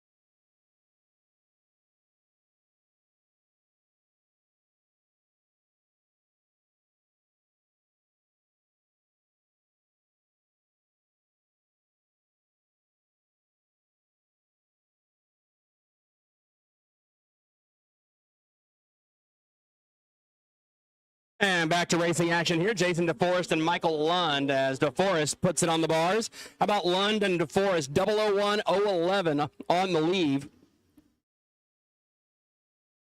948 for DeForest. No improvement. 997. Michael Lund, big improvement. Picks up 45 hundredths as he had rolled out of the throttle on previous passes. Here's Gene Mosbeck, the Englehart Performance Plymouth, and Riley Spear in the 4th gen.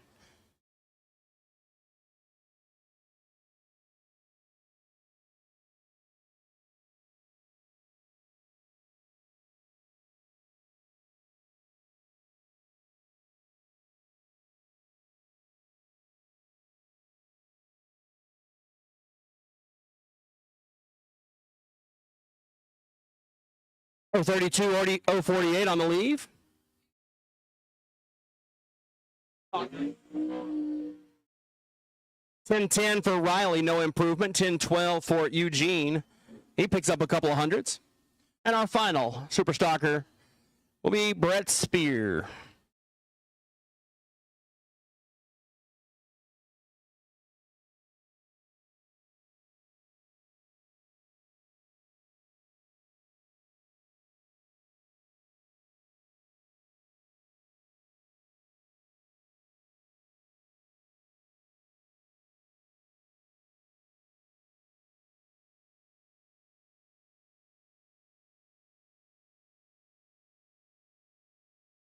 Brett Spear, let's go 18.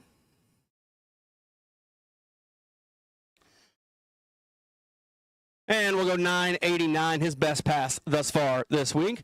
And it is time for the Super Gassers. Come on down, Super Gas. We are rocking and rolling and ready for your final session of time trials.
And Norman Brungart goes 990 with a 7. Good lap for him. Aaron Monty slowly but surely getting the car figured out right side, goes 994.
Tim Moore and Ed Rudek.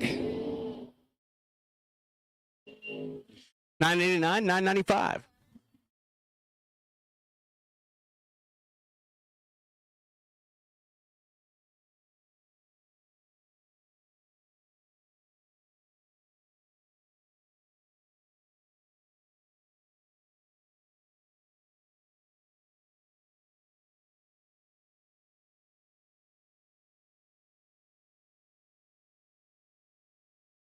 Daniel Moore left side in the Camaro. Ray Schoenman in the Nova right side.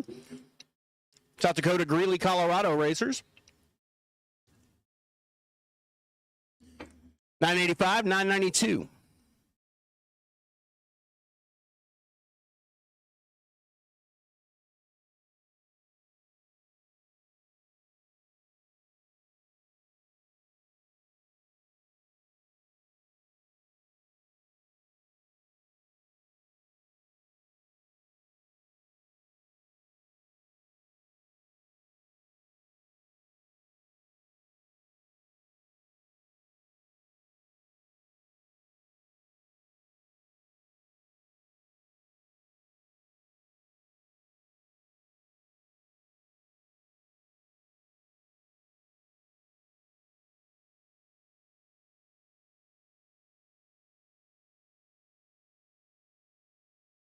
Next pair up, Al Gavlovsky from Bemidji, Minnesota.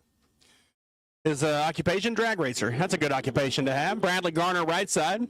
He's a part-time racer. So we got full-time versus part-time.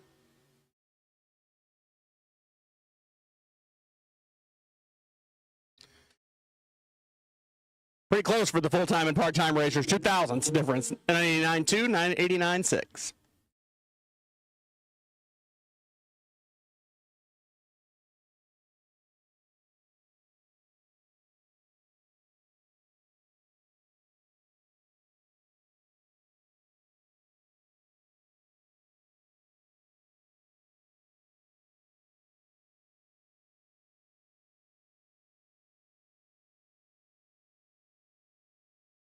Tim Lynch and Dennis Keck are rolling down the quarter mile now.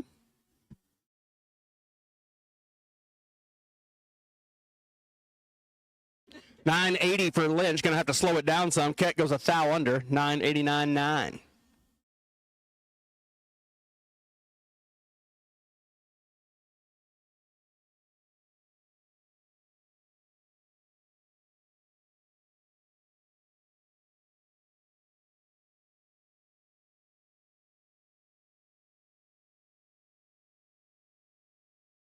Scott McMasters, 69 Camaro, and David Sears in the 64 Falcon. 004 light for Sears. Sears taking a tour of the center line. 996 for Sears. McMasters goes 988.2.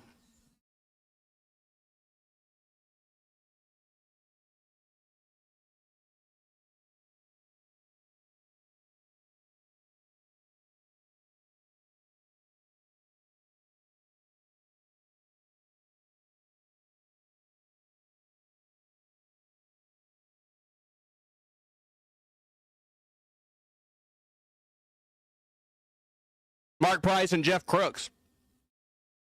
Price in the Roadster from Colorado goes $9.99. Going to have to speed it up a little bit. Crooks in the Camaro, $9.89.8.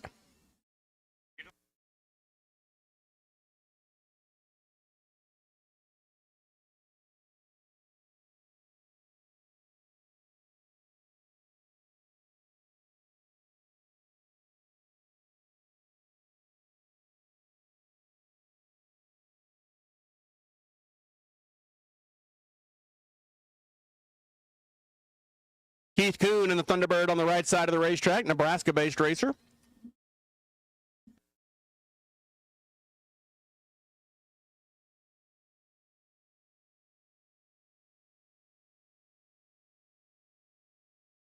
Kevin Theobald left lane, Austin, Minnesota, in the Viper.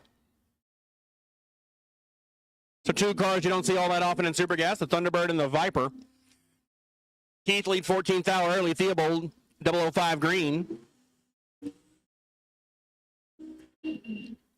$9.98 for Theobald. Going to have to adjust throttle stop a little bit. $9.89.9.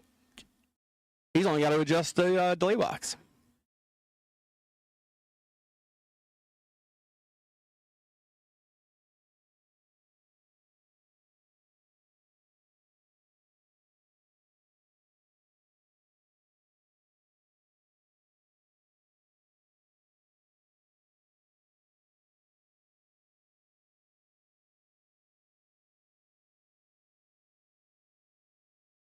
.008 light for Matt Dixon in the 67 Comet from Saskatchewan.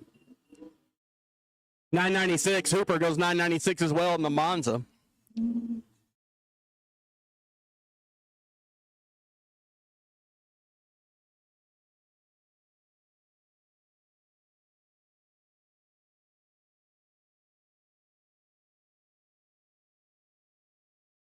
Sportsman Motorcycle, report to the lanes, please. Sportsman Motorcycle, report to lane 2. Junior Dragsters, you can head to lane 1.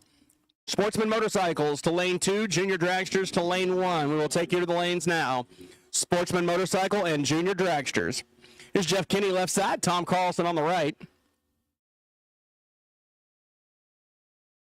994, 992.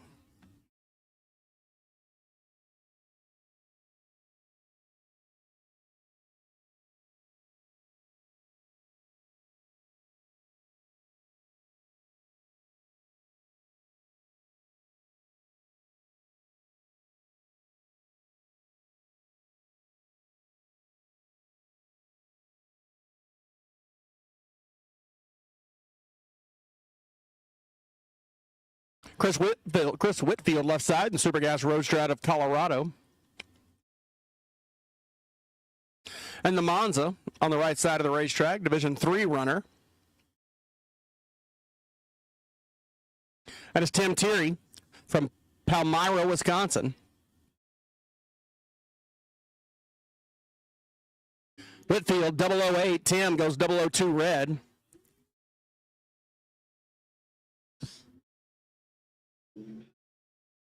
Whitfield goes 989-1, 991 for Tim.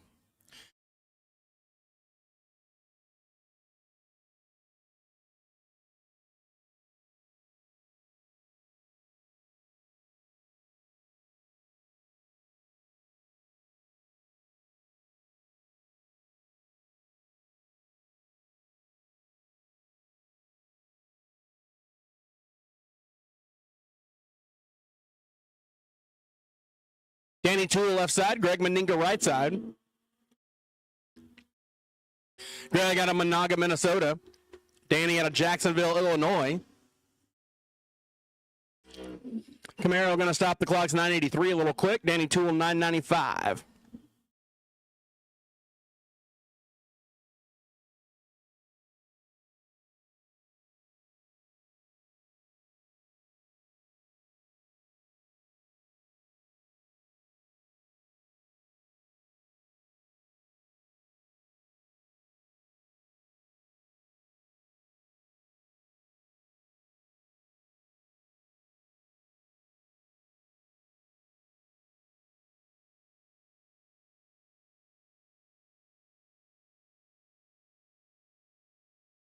Kevin Dick and Richard Kurt, 026, 027.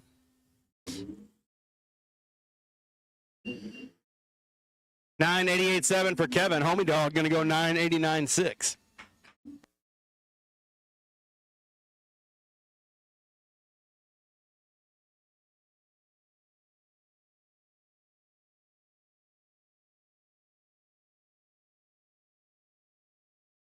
The Challenger Roadster on the left side.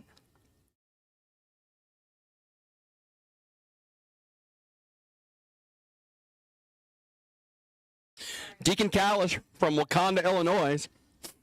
And Bill Clossy, Regina, Saskatchewan in the Mustang. Bill was going for it, goes 001 red. Deacon 17 on the let go. Goes 991. Bill, 001 red, dead 6. There's Dale Evans and Corey Bentley in their sharp looking hot rods.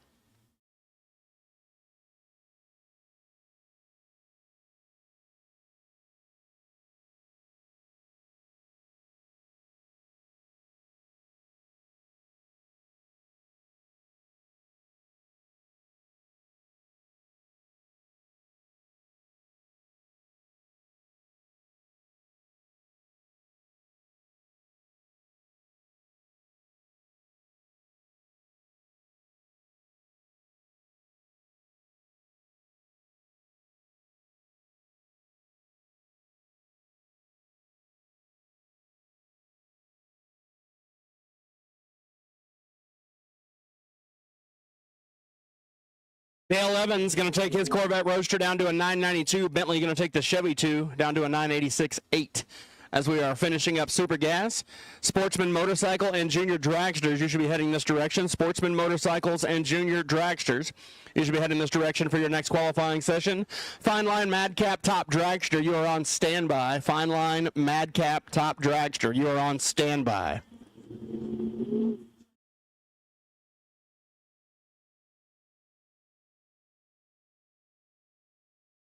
Larry Christensen, the Glendon, Minnesota runner, going to get there first, 994, 993.8 for McMasters.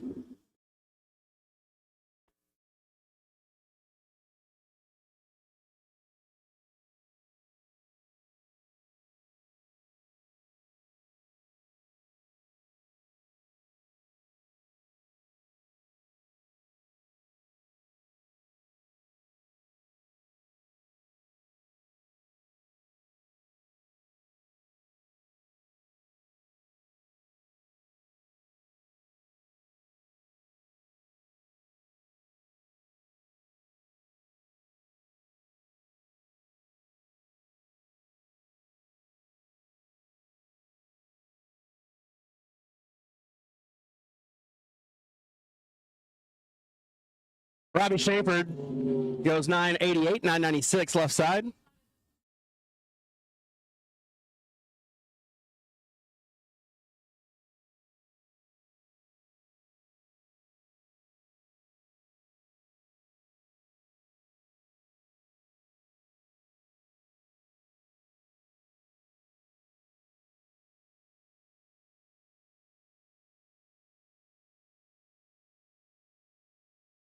Larry Bernshausen from Monito, Illinois, in the 77 Vega wagon.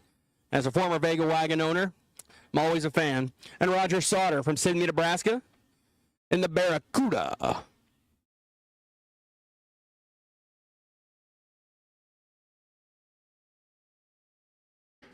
Larry Bernshausen, 001, Roger 006. And Larry going to go down to a 984, 994 for Sauter.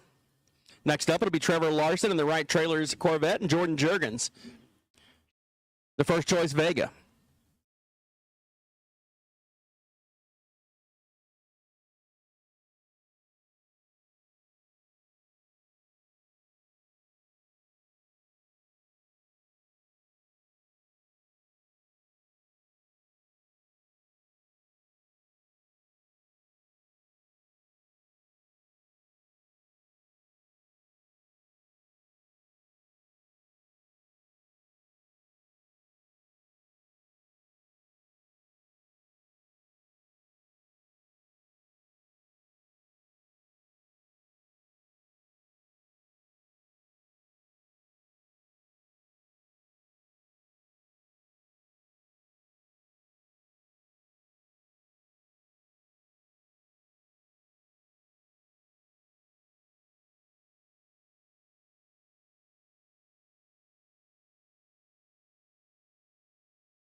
Bowman and Randy Nygaard.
Carl Root turns at 001 red, goes 994. Kenneth Griffiths goes 988.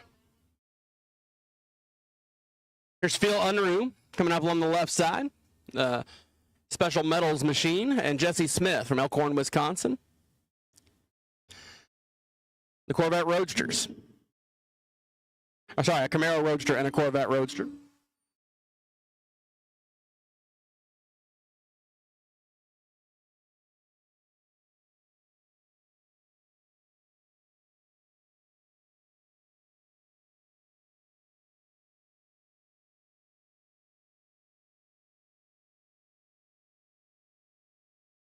Last few pair of Super Gas. Attention to the pits. Fine Line, Madcap, Top Dragster. We will take you to lane 7 and 8, please. Fine Line, Madcap, Top Dragster. We will take you to lane 7 and 8 for your final qualifying session. Fine Line, Madcap, Top Dragster. We will take you to the lanes for your final qualifying session. Comp Eliminator, you are on standby. Heidi Robeson left side, Russ Anderson on the right. Heidi, let's go 009. She's been pretty dialed in this weekend in the Roadster.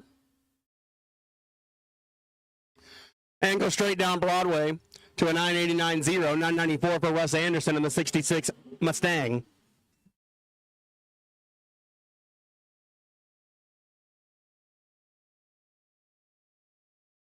Ginger in the Seafoam sponsored Aspen coming up on the right side of the racetrack.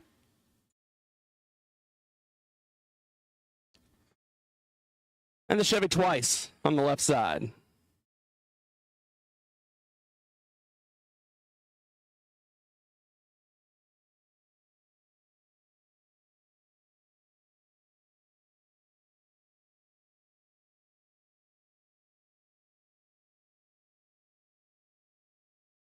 Freeze, Omaha, Nebraska. Russ Ginger on the right side from Little Falls, Minnesota. And Russ had some problems off the starting line, missed the tree.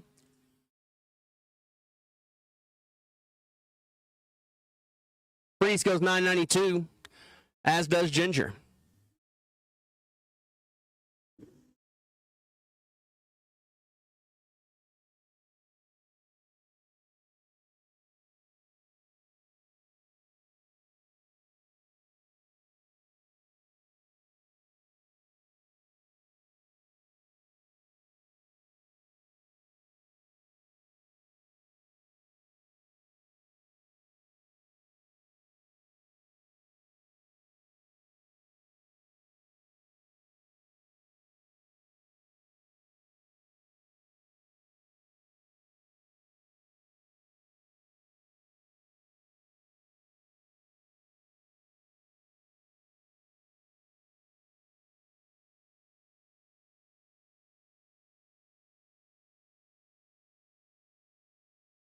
James Costello, 015. Michael Moore, 023.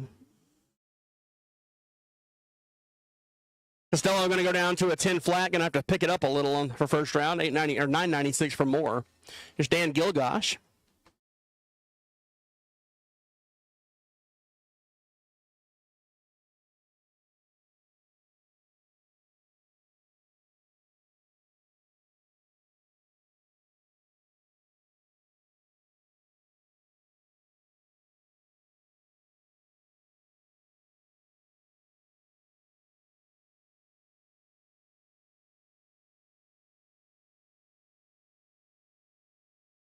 Gilgosh, 19 up front. Once again, Fine Line, Madcap, Top Dragster. Need you to the lanes, please. Fine Line, Madcap, Top Dragster. We'll take you to the lanes. 988 for Gilgosh.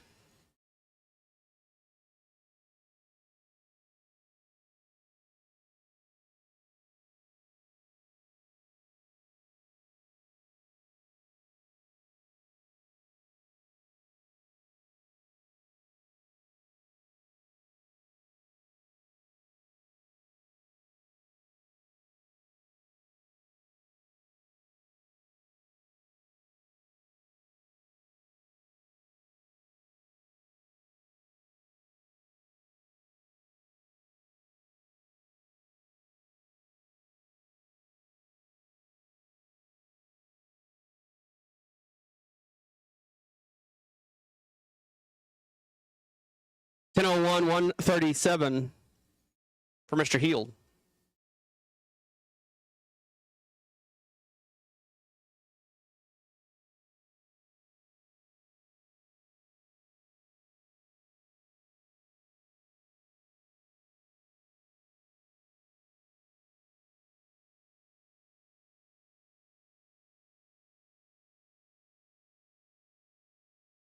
All right, Sportsman Motorcycle, here we go.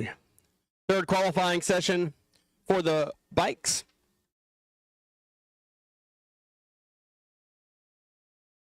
Fine Line, Madcap, Top Dragster. Need you to the staging lanes, please. Fine Line, Madcap, Top Dragster. This is your third call to stage. Need you now, please.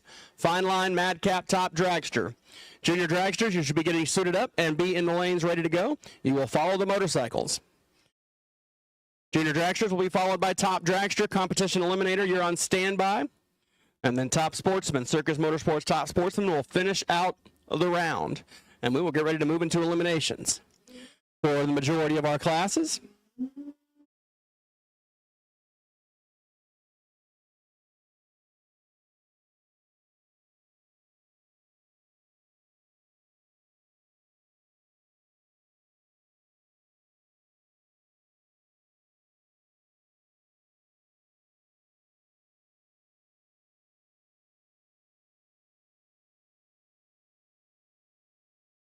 David Primrose left side, Cedar Rapids racer. Michael Voss right side from St. Paul, Minnesota. 003, 008 red. Voss takes a tour of the right lane wall, gathers it back up. 844 for Primrose, 951 for Voss. There's Gordon Fangmeyer, left side, Nebraska runner, your ET Finals motorcycle champion.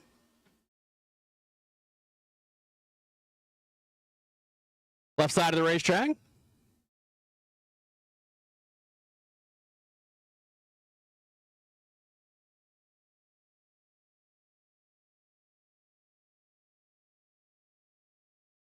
As Gordon gets rolled in, that's Donnie Durenberger, right side from Dayton, Minnesota. Donnie doubled up in St. Louis, winning Super Street and Sportsman Motorcycle in the first race.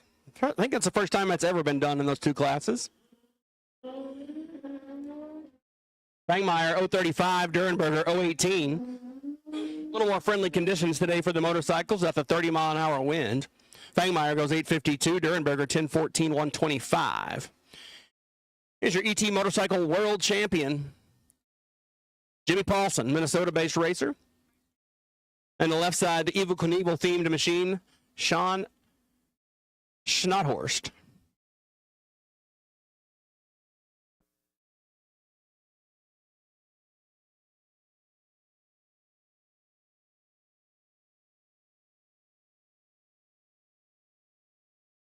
Schnothorst out of Huron, South Dakota. Jimmy Paulson from Stacy, Minnesota.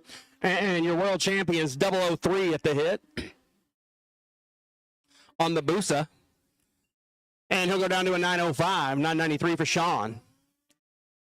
And our final pair of motorcycles is going to be Ryan Bargain Basement Batman Fangmann and Craig Fannensteel.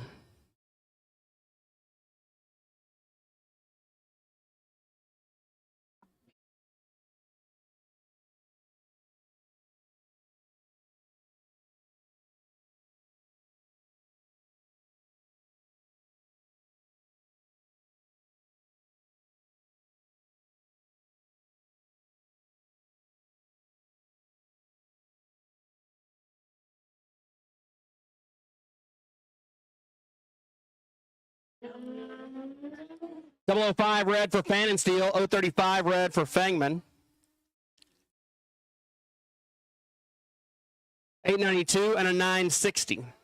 All right, here we go with our junior dragsters. Final call, Fine Line Madcap Top Dragster. This is your final call to stage. Comp Eliminator, be on standby. Your call is coming shortly.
Meyer and Sidney Jones rolling down the track here. We'll go from junior dragster to top dragster.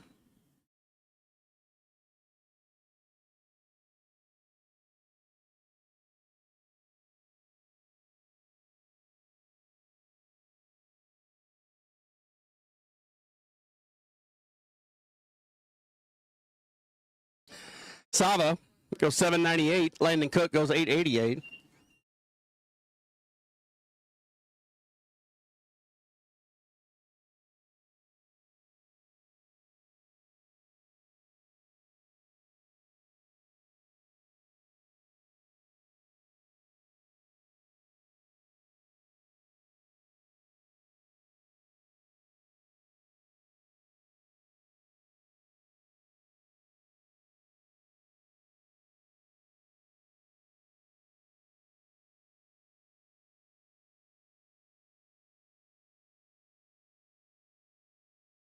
Moore and Melanie Castle.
Thies and Jace Wagner.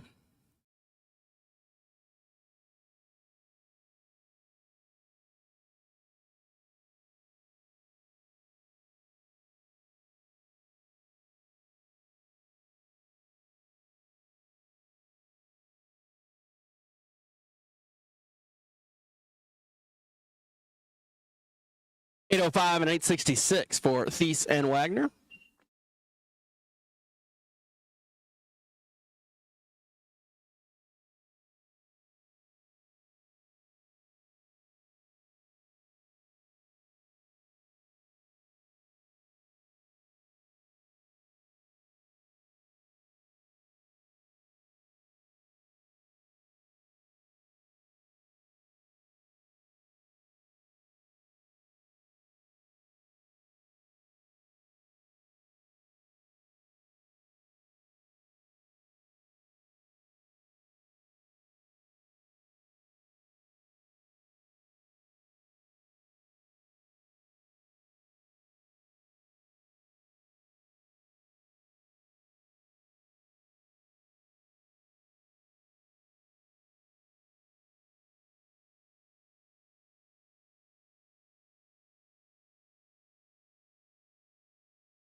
Spear left side, Kobe Chapin right side.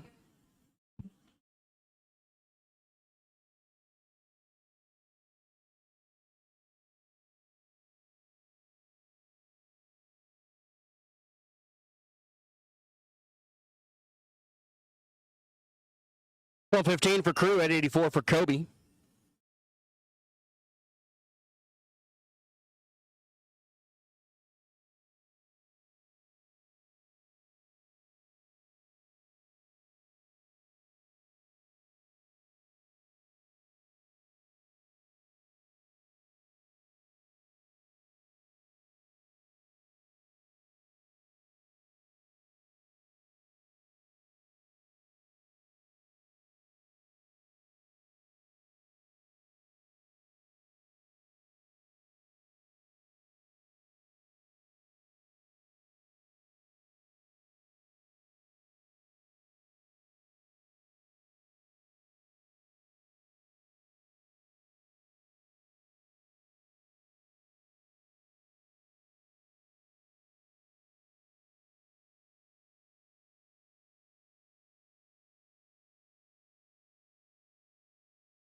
Mackenzie Melcher, right side of the racetrack.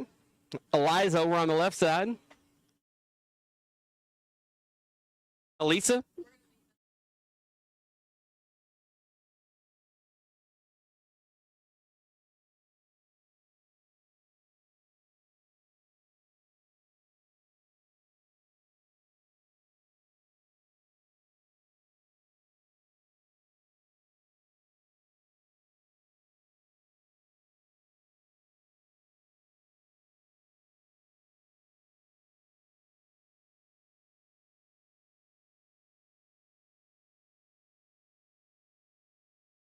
.831 and an 896. All right, going to do a little track preparation here and get ready to go with Fine Line, Madcap, Top Dragster, Competition Eliminator.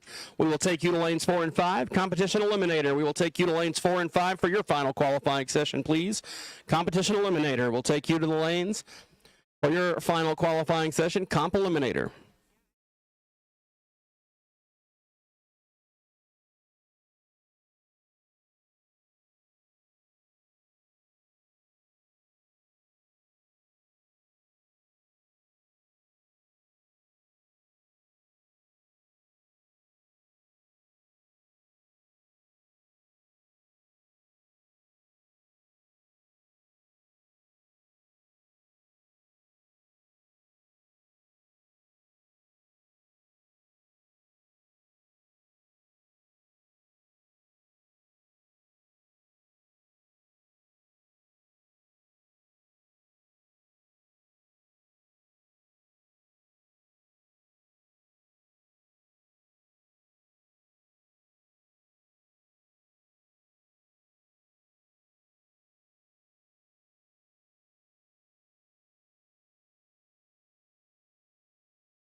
All right, getting finishing touches put on the racing surface, getting ready to roll out with Fine Line, Madcap, Top Dragster.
Here we go with our final qualifying session for Fine Line Madcap Top Dragster. Right side of the racetrack, Daniel Flewelling.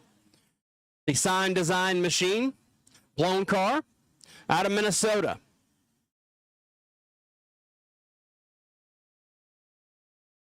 The right way side of the racetrack had problems on his first attempt, made a pretty good lap on the second one.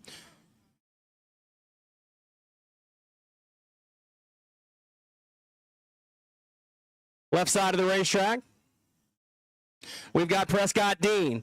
He's got the Speedy bonus. Number one qualifier for this one gets a $205 bonus and qualifies for the Speedy Shootout at the end of the year. Prescott currently 2, Flewelling currently 9.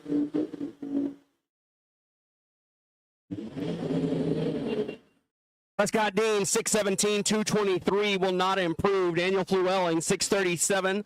He slows 100, so both drivers will remain in their current positions, 2 and 9. Coming up next, on the right side of the racetrack,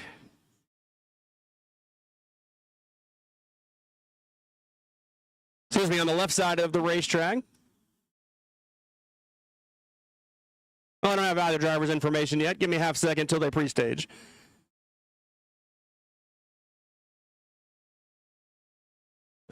How about Grant Peterson, right side from Wentworth, South Dakota? Did not make a good pass in his only attempt yesterday. William Black, left side. He's currently qualified 17 at a 686.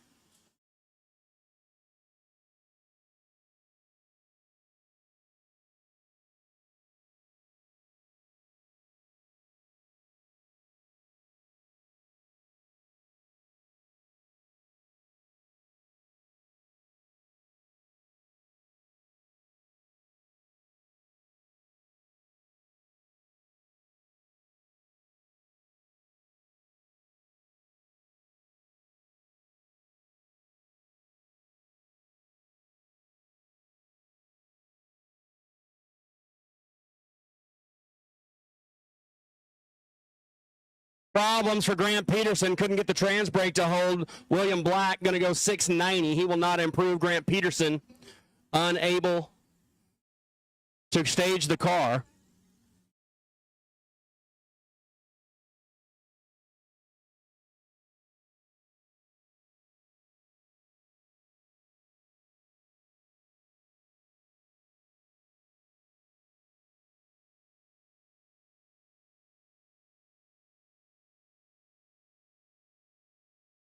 The problems for Peterson.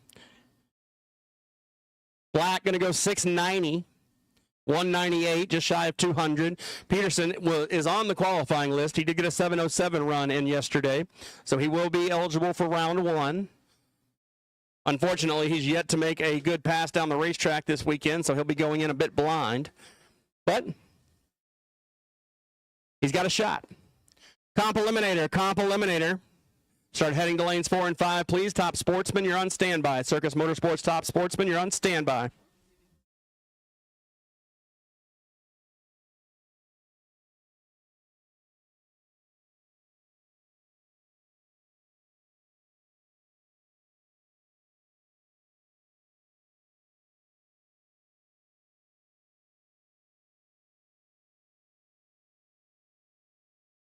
Next up, going to be Donna Patterson, the Canadian racer, DMP awning sponsored machine. She is currently qualified number 5 at a 6:18.7. And Tony Frazier, left side, he is currently qualified number 11. Frazier's best effort thus far, a 6:52.0. Donna could move up to the number 3 spot fairly easily. She is only 2 1,000ths behind your number 5 qualifier. Or number 3 qualifier, excuse me.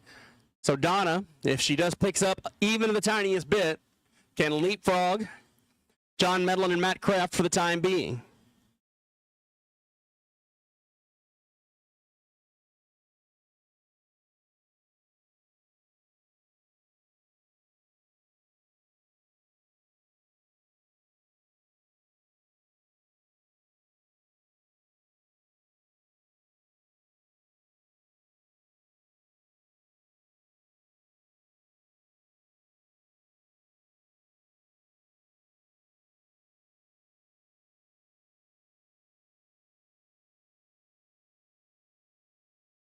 Donna trying to get a little quicker, not going to do it here. 6:26. Tony Frazier 6:56. Looks like everybody's a few slow, as the weather conditions have changed today. We've got more sunshine, more humidity, more heat.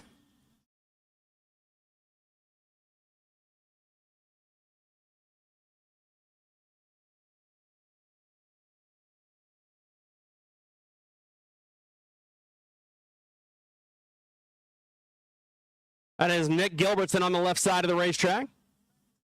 Qualified yesterday with a 7:08, I believe.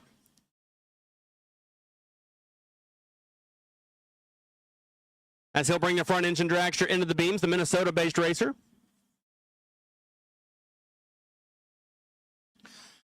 Brian Tuma, Pillager, Minnesota, in the 2018 Racecraft. He's currently qualified 25th out of 26.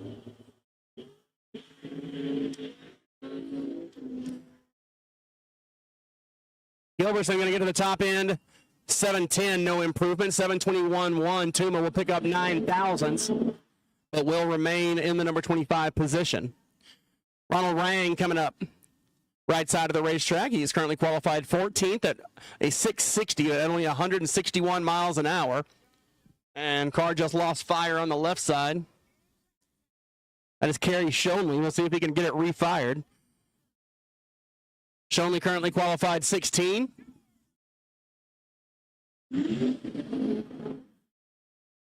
So Shonley able to get the Pro Charge machine refired because of the short burnout, and we will get a side-by-side run here.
Matt Kraft able to do a burnout and back up. Left side, it looks like they have, the car's still running, I think. But that tells me that there's not going to be a trans brake either. Typically, if you don't have reversed, you don't have a trans brake. So I wonder if he's going to try to give it a shot. We'll find out momentarily if they're going to push him all the way back or just push him back past the beams. And no, he's going to give it a shot. So once again, not sure if he's going to have a trans brake. But here we go. We got Matt Kraft currently qualified 3rd and Bradley Green currently qualified 15. Yeah, Bradley did have a trans brake, and we'll get a side-by-side run. Green on a lap right here. Green going to go 6:23.206. That'll move him well up the order into the top 6. Matt Kraft, top 7 for Bradley. Top 7. And Matt Kraft goes 6:26. He's unable to improve, but we did get 2 launches that I actually wasn't expecting us to get to that time. And now Mark Graham loses fire, has trouble backing up. He's able to refire the dragster and get moving back behind the beam. So it'll be Mark Graham, your 2024 West Central Top Dragster champion. And on the left side, that will be Kendra Larson. Picked up a national event win in Brainerd last year at our home national event. Mark Graham currently qualified number 13 at a 6:57. Kendra currently on the back side of the field. I think she is qualified with a 7:01. That'll be good for about 21st.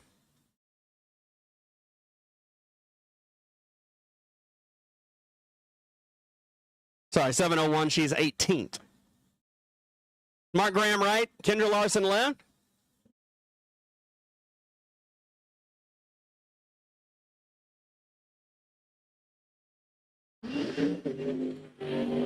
.663 and a 7:01. It looks like all the top dragsters are about 5 or 6 numbers slow today.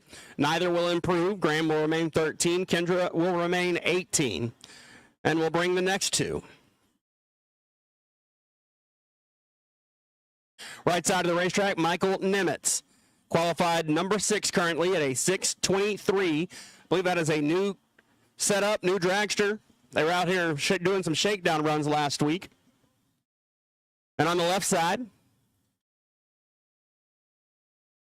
the American flagged themed car of Emily Novak. Emily from right here in Iowa. Nimitz from Ashland, Nebraska. Emily qualified 8, Nimitz 6. We should get a side-by-side run here within a couple of hundredths.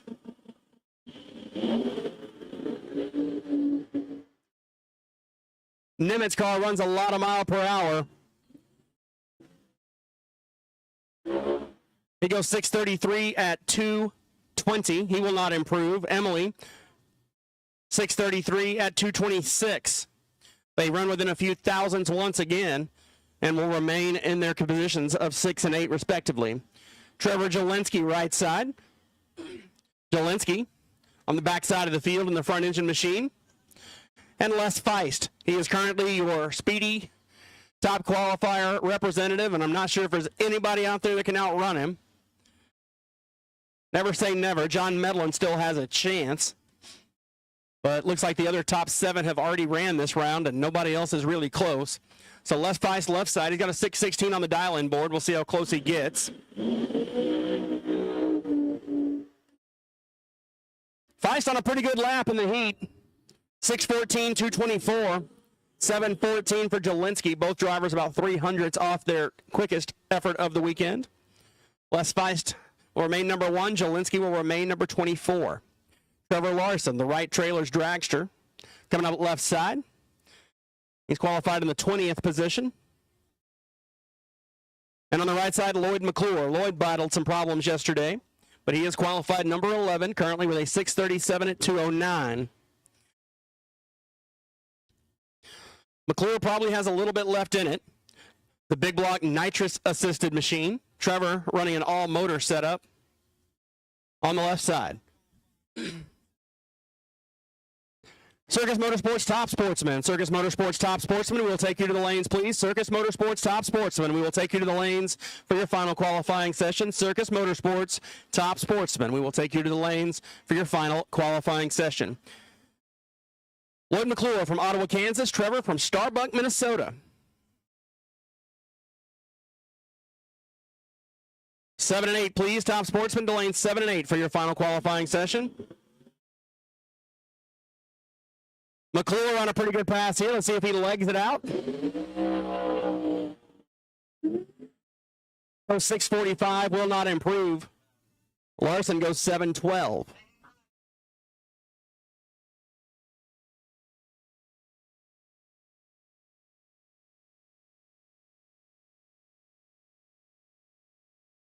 Kevin Burnett left side. And the Pro-Charged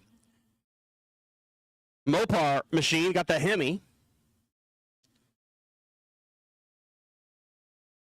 He's currently qualified number 14 at a 6:60, grabbing some debris off the top end. We're holding the dragsters momentarily while we get this picked up.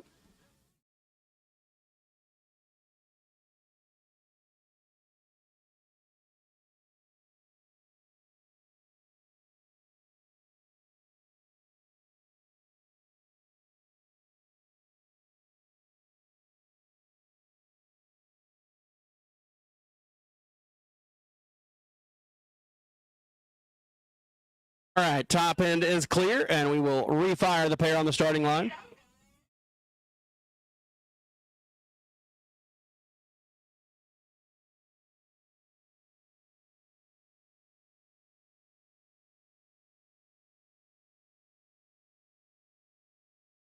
Circus Motorsports top Sportsman to lanes 7 and 8.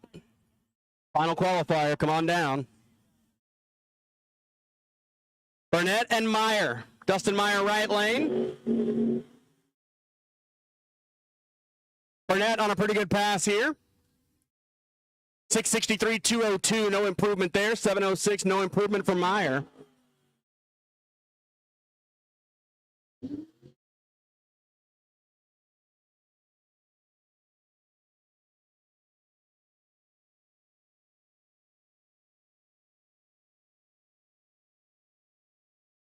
John Medlin coming up on the left side.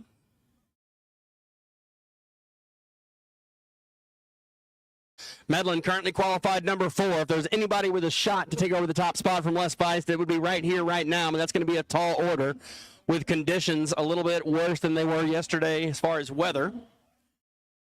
Right side of the racetrack, James Glenn, just relocated all the way from Washington State to Wisconsin. We're going to see him a bit more in D3 and D5, and he is a hitter in top dragster. Finished number 10 in the world last year.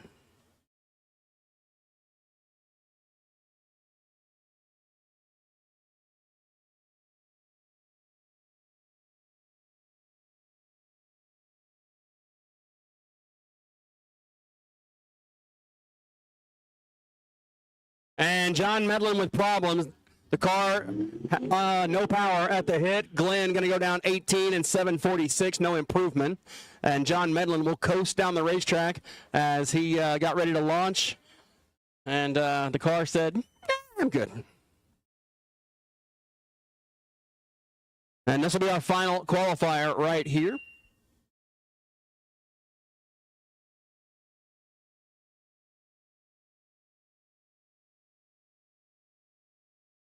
The nitrous-assisted big block.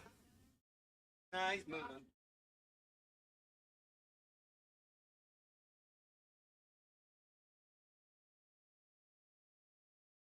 Medlin had something go wrong with a throttle cable or sensor, as appears to be just idling, but he is going to make the turn off. He'll swing out and make the hard left. And we are going to send down our final qualifier, Ryan Kohner. D3 runner in the nitrous-assisted big block. He is currently qualified number 9 at a 636. Going to be tough for him to make any movement upward, and he was able to hold off the other 3 drivers that ride around him this session. So it looks like Ryan will go in number 9 unless something changes drastically. Here the nitrous kick in about 20 feet off the starting line, and Ryan will go down to a 641, just like most of the other dragsters, about 4 or 5 slow from his best effort. And Ryan will remain number 9 as we move into round 1 of eliminations. All right, Competition Eliminator coming down for their final qualifying session. Once again, top dragster, you should be heading this way. Or excuse me, top sportsman, you should be heading this way. Top sportsman to lane 7 and 8. And Super Street, you are on standby for round number 1. Super Street, you're on standby for round number 1.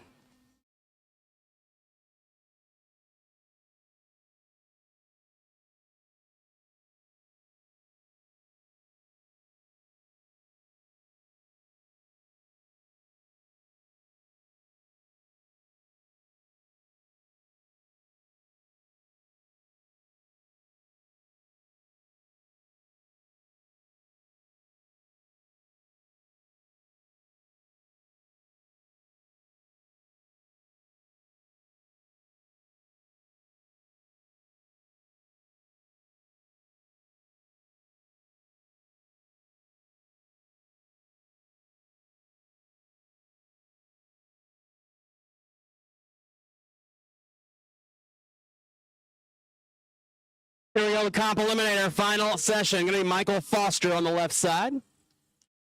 The Foster Racing Dragster, and Neil Giroux. We went back and watched the tape.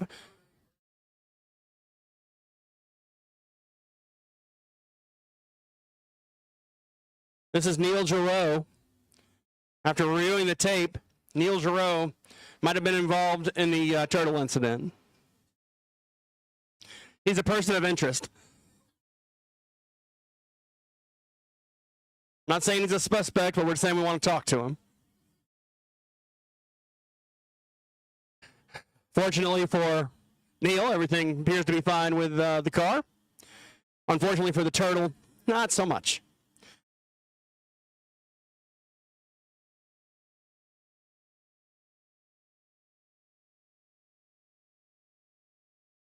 All right, here we go. Michael Foster and Neil Giroux.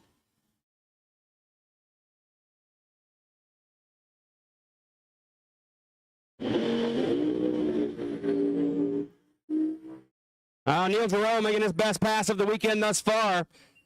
Yeah, how about 694, total power. 191 miles an hour, 718 for Foster. That is his best pass of the weekend as well.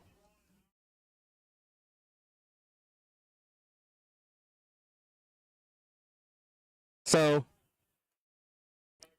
got a report from the top end of something on the racetrack, so we are going to check.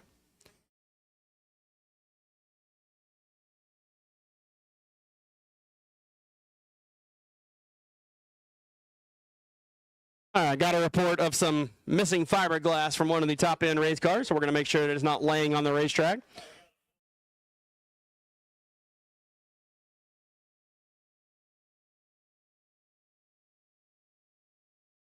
Well, we found a pulley and a matching belt.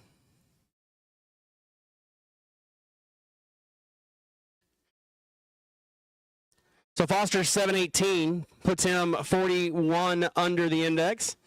That's his best pass of the weekend, but it will keep him in the number 5 spot. Neil Giroux moves into the minus side, and he's got 8.5 hundredths under the index.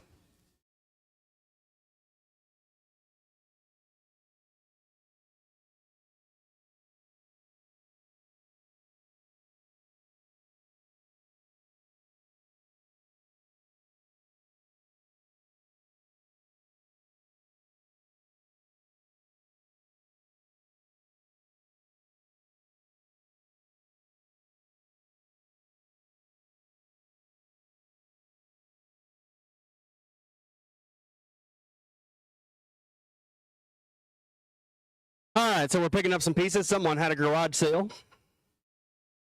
But we will pick up the unsold items and return them to their rightful owner.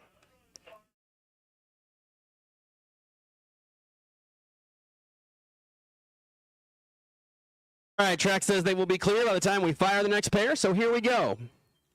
The next pair of Comp Eliminator coming down the hill. Going to be the Chambliss entry and Pat Nahan. Pat Nahan, currently your number 1 qualifier in the 6-cylinder dragster.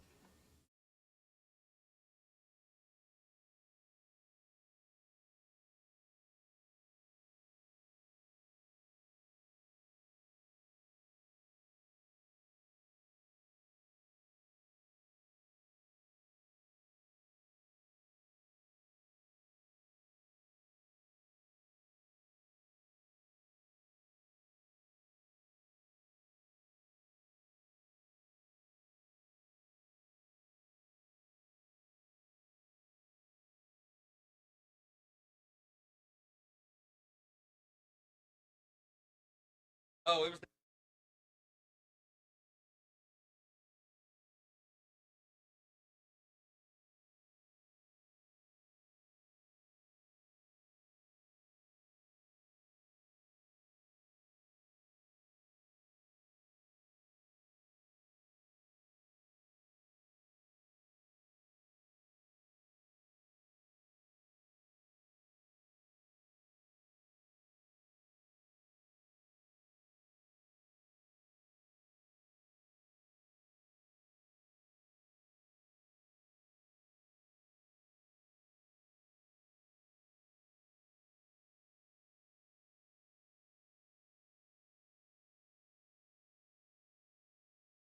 Pat Nahan left side in the E-Dragster, 798 his index. He's been as fast as a 733. Scott Chambliss, index 723. He's been an 807. Chambliss has been struggling. Uh-oh, we lost a little something.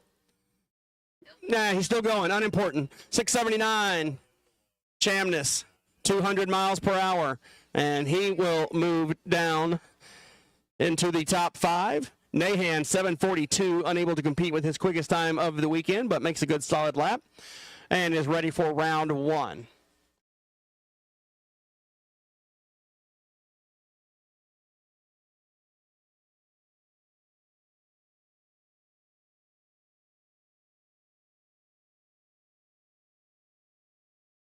Uh-oh, somebody lost a hat.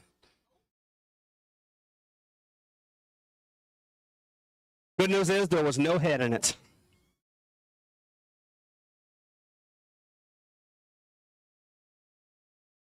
All right, here we go. Matt Harris and Joe Aerosmith coming out.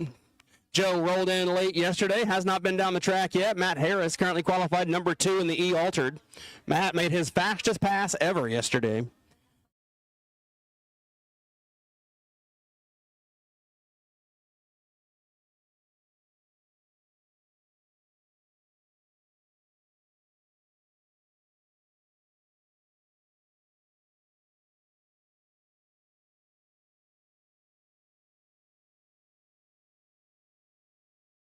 Harris will warm up the tires in the E-Altered.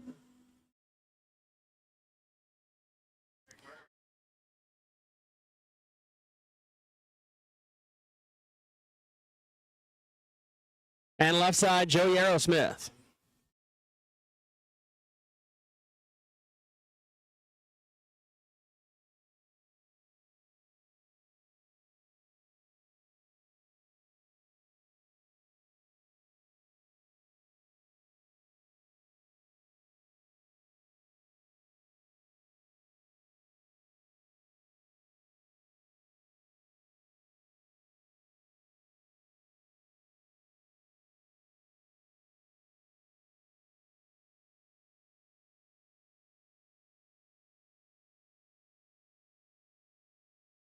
So Harris currently qualified number 2, 62 under. Aerosmith making his first hit of the weekend.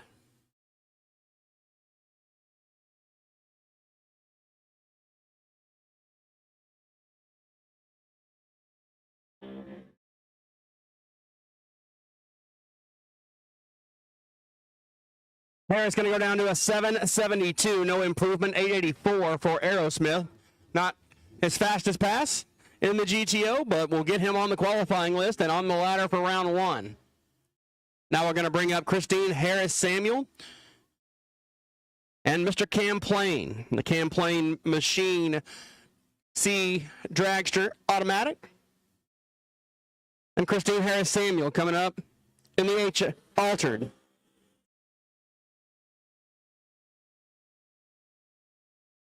Greg Camplain from Brownsburg, Indiana. And Christine Harris-Samuel from Littleton, Colorado, the school psychologist.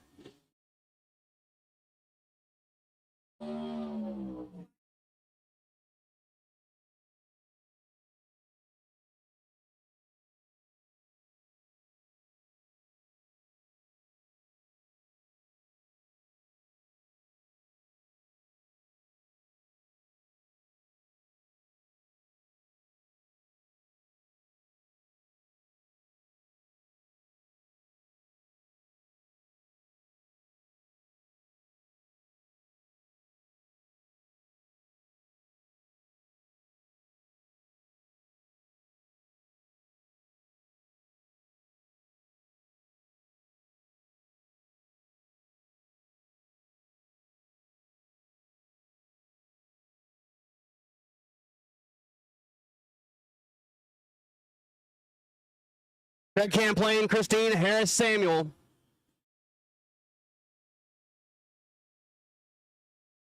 Greg rolling down the right side, see if he can do better than his 701. He does. 698, picks up a few hundreds. 868, Christine, about 5 slow, unable to improve. And this will be our final comp eliminator qualifier, Casey Wegner.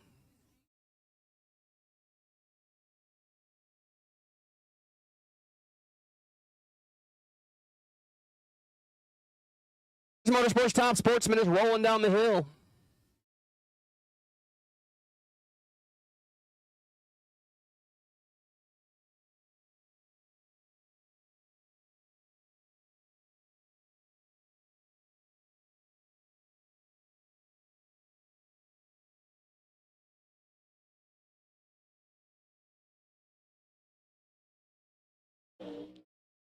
And Casey kind of feathered the throttle off the starting line. It's probably going to cost him some ET. And he aborts early, so he will remain number 8. All right, Circus Motorsports Top Sportsman, our final qualifying session for you racers. Getting ready to roll up to the starting line.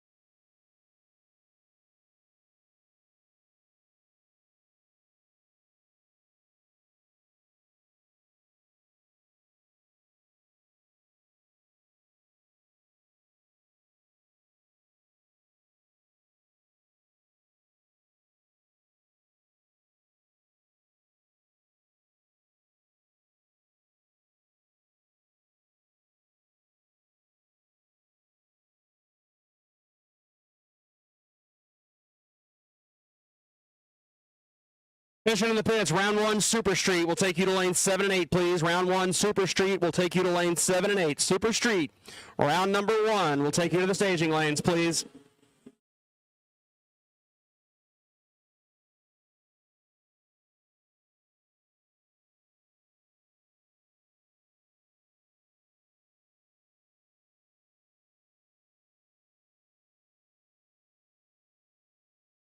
Once again, Super Street will take you for round 1. Super Street, round 1, lane 7 and 8. We will take you to the lanes now, please. Super Street, round 1, lane 7 and 8. Alan Firestone rocking the number 1 on the side of the Camaro and finished number 1 in the world in Top Sportsman. The Alan Firestone Racing Camaro from Velma, Oklahoma. Patterson Elite Machine. And Greg Moniga, left side. In the Z28, Firestone purging the nitrous through the big block. He is typically towards the top of the ladder, or the qualifying list. He's a few spots down. Didn't throw too much at it in round number, or the first qualifying session. He did not make the second qualifier yesterday.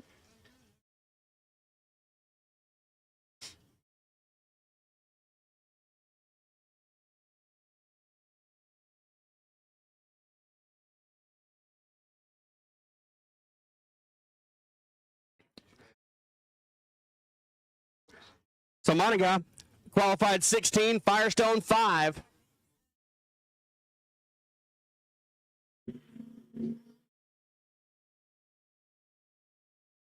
Firestone drifts out by the wall. He stays in it, kind of, sort of, goes 684 as the car just drifted right and right and right. And he finally pulled the plug after it was pretty far out of the groove. Greg going to go 750. 1 will not improve.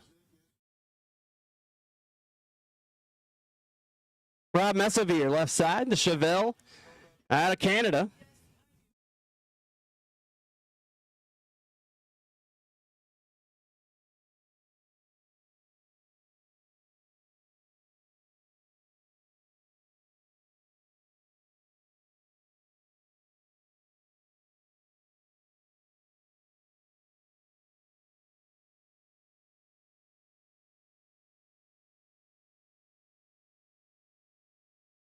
Rob Messavere, Thunder Bay, Ontario, qualified number 3 at a 654. Austin Moore is currently 14 in the Camaro. Messavere getting out time by the center stripe. He brings it back in, goes 658 at 219, 722 for Moore. Nobody improves. Messavere's oscillated between lifting the front wheels or shaking the tires, both of which are making it a little difficult to keep the car in the middle of the racetrack. He makes a move to the right, but gathers it back in. Big burnout on the right side for Dan Shea. Shea currently qualified number 13 at a 714, the Minnesota-based machine.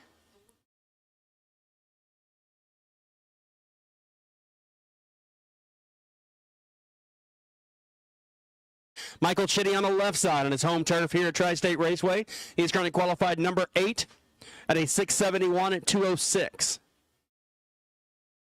Once again, Super Street will take you to the lanes for round one, please. Lane 7 and 8, Super Street. We will take you to the lanes for round number one, Super Street. Round one to lane 7 and 8. Second call. Chitty in the Cobalt, Shea in the Cavalier.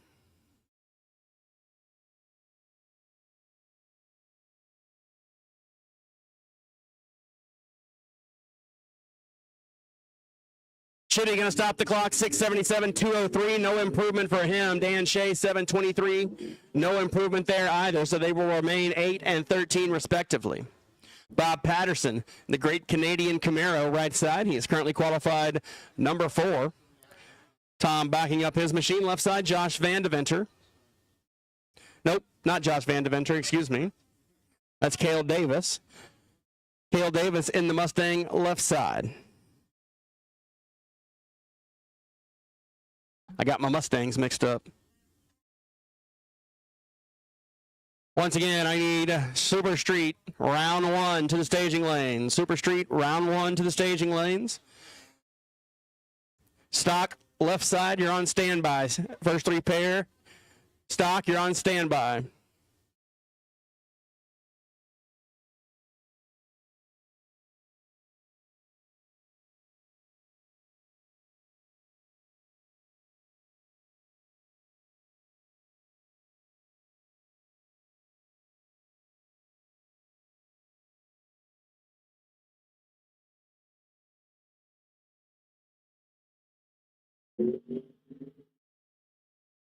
Patterson's machine seemed a little sluggish off the starting line.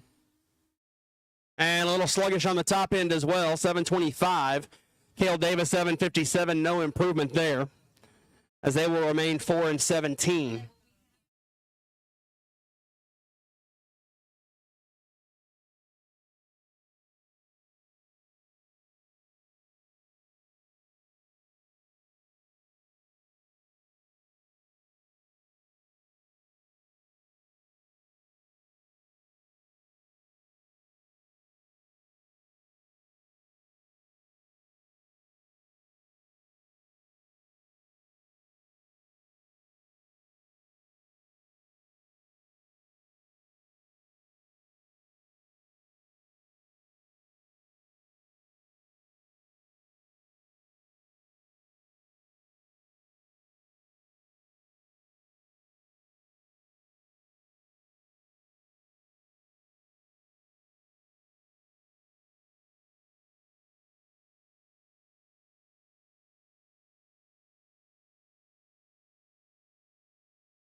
All right, we'll have to back one up. David Scott going to make a single pass here, as Rich Smith was unable to get the car fired and will miss his pair. Tough break for Rich. Hopefully nothing they can't fix before round one. David Scott, currently qualified 12.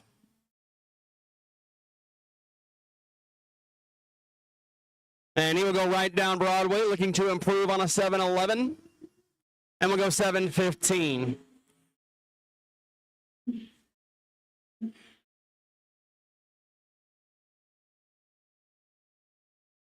Josh Van Deventer, left side of the racetrack in the nitrous-assisted Mustang. And Vincent Nadini on the right side in that sharp-looking Oldsmobile Cutlass. Once again, Super Street will take you to lane 7 and 8. Please pull them all the way to the front. Super Street. Stock Eliminator, first 3 pair, you're on standby. Stock Eliminator, first 3 pair, you're on standby.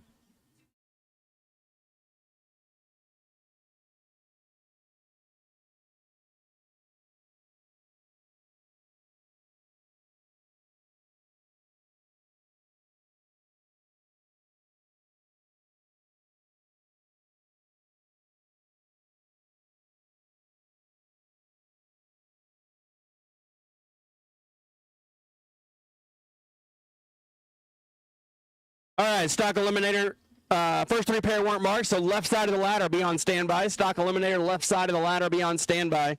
You will be out first. Left side stock, be on standby. Not a problem, we got this.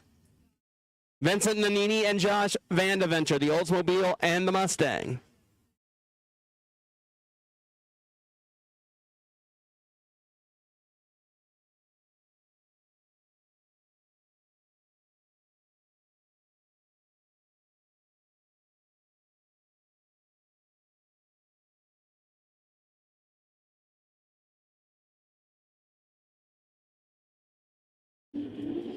And they're off. 24 and 17 the reaction times.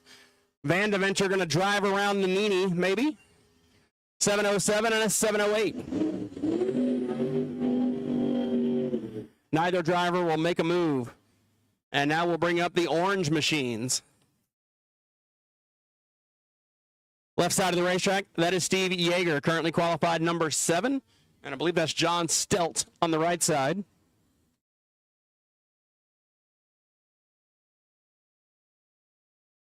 Nope, sorry, that is Dennis Dowson. Your number 1 qualifier, Dowson, in the blown machine, currently qualified at a 6:35 at 2:23 for the D3 runner.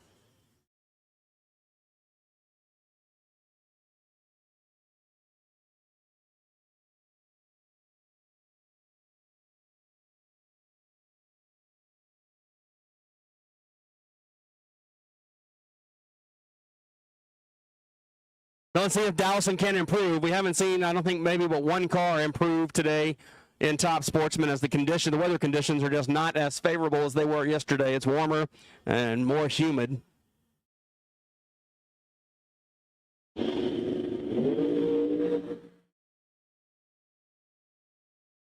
And they're going to go right down the racetrack. Dowson going to go 6:36 at 2:22. Yeager actually does improve, 6:67.3 at 2:08. So Dowson will remain number 1. Yeager will remain number 7.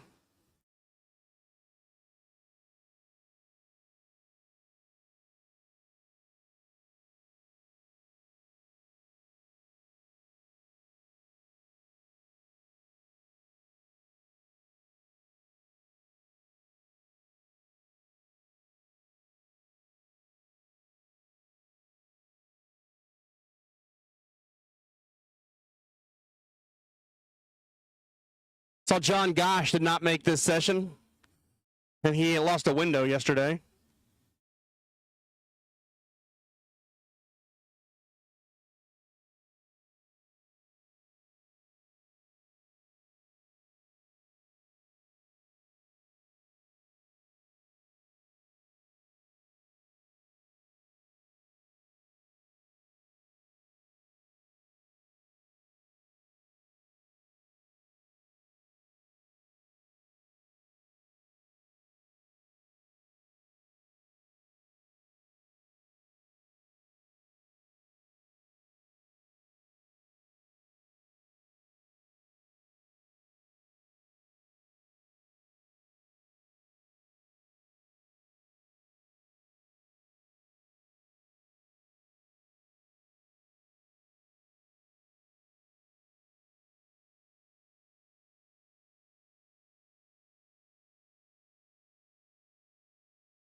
Just saw Chad Peckrell have some trouble and lift to a 9:33, and Brent Rooker goes 8:19.9. And this will be our final Top Sportsman qualifier, John Stelt. He is currently qualified number 6 out of Hartford, Wisconsin. The Fast Times performance, an MW Marine Camaro. 6:63 at 2:05, his best effort thus far this weekend. Last call, Super Street. Last call, Super Street. And the first call for stock left side is going out in just a couple of minutes. Uh-oh. Whoa! John Stelt rolled the tree, and then a nitrous backfire that takes the hood and the scoop with it.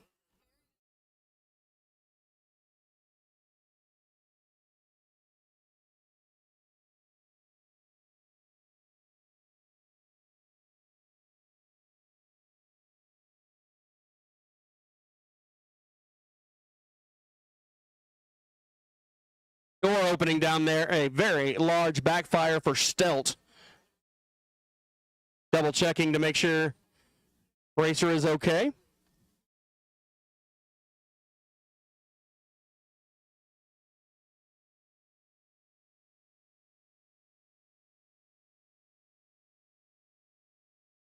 All right.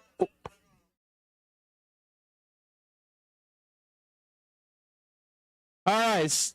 Well, Stelt actually gets it refired and takes off, so I guess he's fine.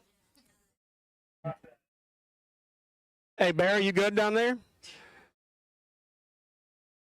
Barry and Timmy, they can't hear me. Woo! That was quite the pop.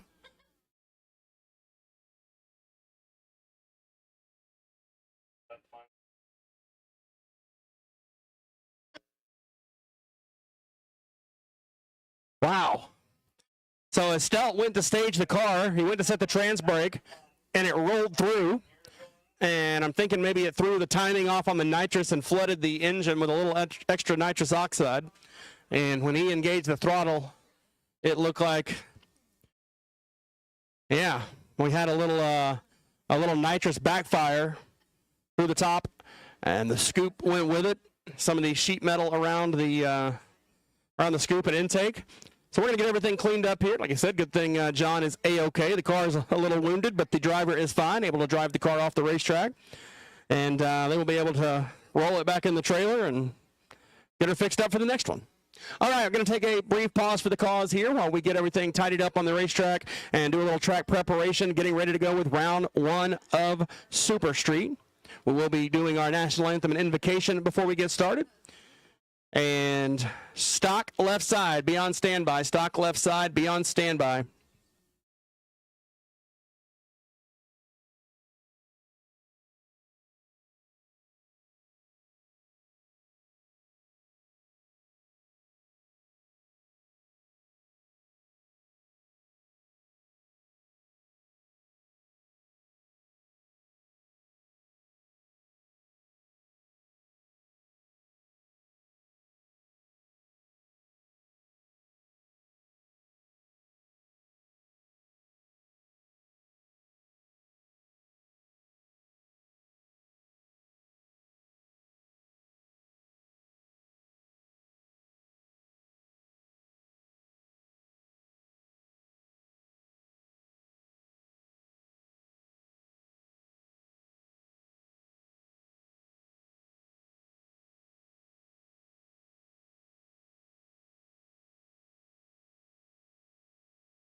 All right, doing some last-minute track preparations here, getting everything cleaned up from the kablooey.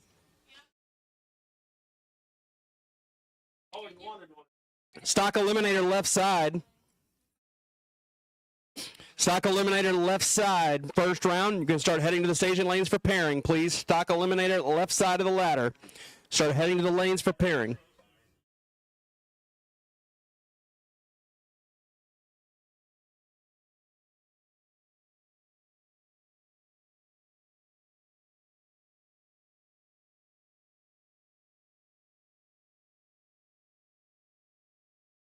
Barton will have the wait and see by in Super Street. All right, we got our drivers ready, getting ready to send out the first pair.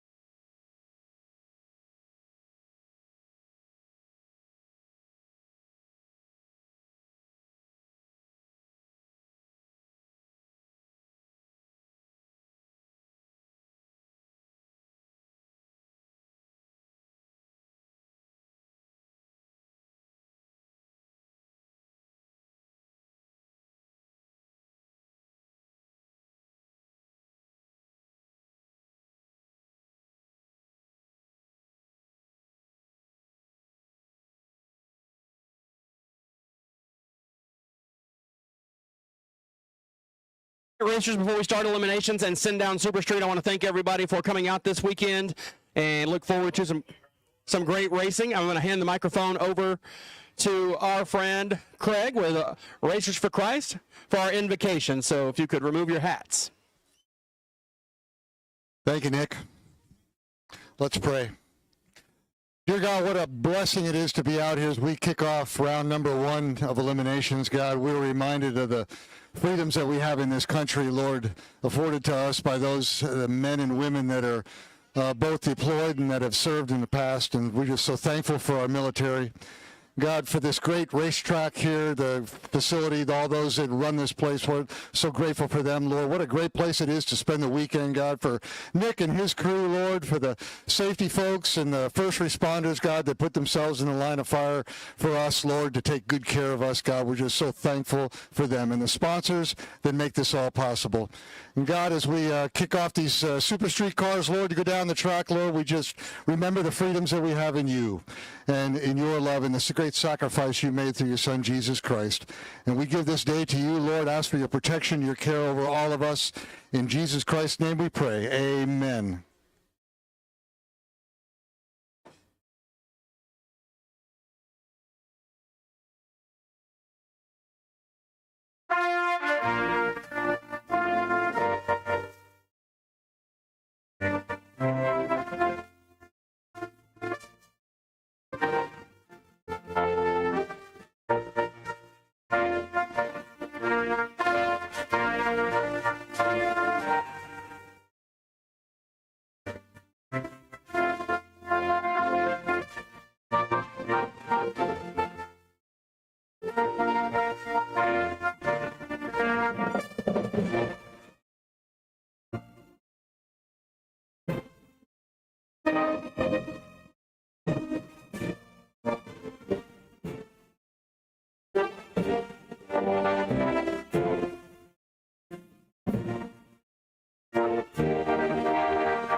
Thank you, Craig, and thanks to all of you for getting us started the right way here at Tri-State Raceway. And it is time for round 1, Lucas Oil Drag Racing Series, stop number 3 here in Earlville, Iowa. Round 1, Super Street.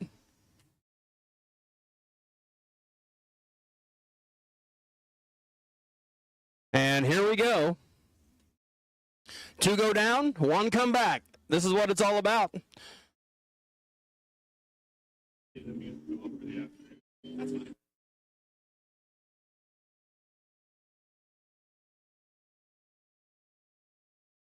Here we go, Donnie Durenberger coming up on the right side in the Go Lithium Nova, the Minnesota-based racer. Left side of the racetrack, Jacob Smutney. Smutney in the Camaro. Couple of good-looking Chevrolets to kick off Super Street. Super Street will be 1 round and done today. So Super Street, it'll be 1 and done for you. If you win first round, you get to go to sleep and get ready for tomorrow. No more racing for Super Street today. Smutney from Peyton, Colorado. Durenberger from Dayton, Minnesota. And we're away green, 3 1,000ths. Difference up front, going to be a close race as we head down to the top end. Who's going to run closer to the number as they cross the stripe? Win light will go to Smutney. 1092 gets the win. Durenberger unable to run the number or cut him loose. Couldn't get there. Goes 1096 at 129. Smutney will advance to round number 2. Had a slightly better reaction time, 39 to a 42. And Smutney moves on. Next up, going to be a good one here. Chad Dickey, the Suicide King 55 on the right side of the racetrack. Going up against Wade Samuel, the video editor from Littleton, Colorado, in the Chevelle. Full-time video editor, part-time Viking.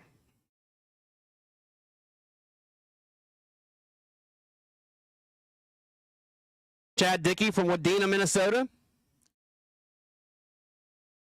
Retired U.S. Army Green Beret.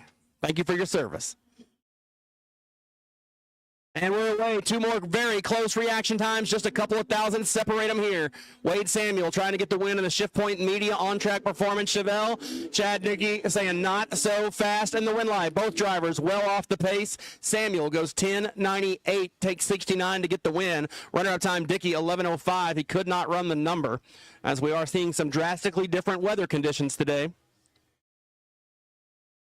And looks like it's going to be a struggle to hit the 1090 here in Super Street. Once again, stock eliminator left side. I need you to the lanes for pairing, please. Stock eliminator left side. Need you to the lanes for pairing. Stock eliminator left side.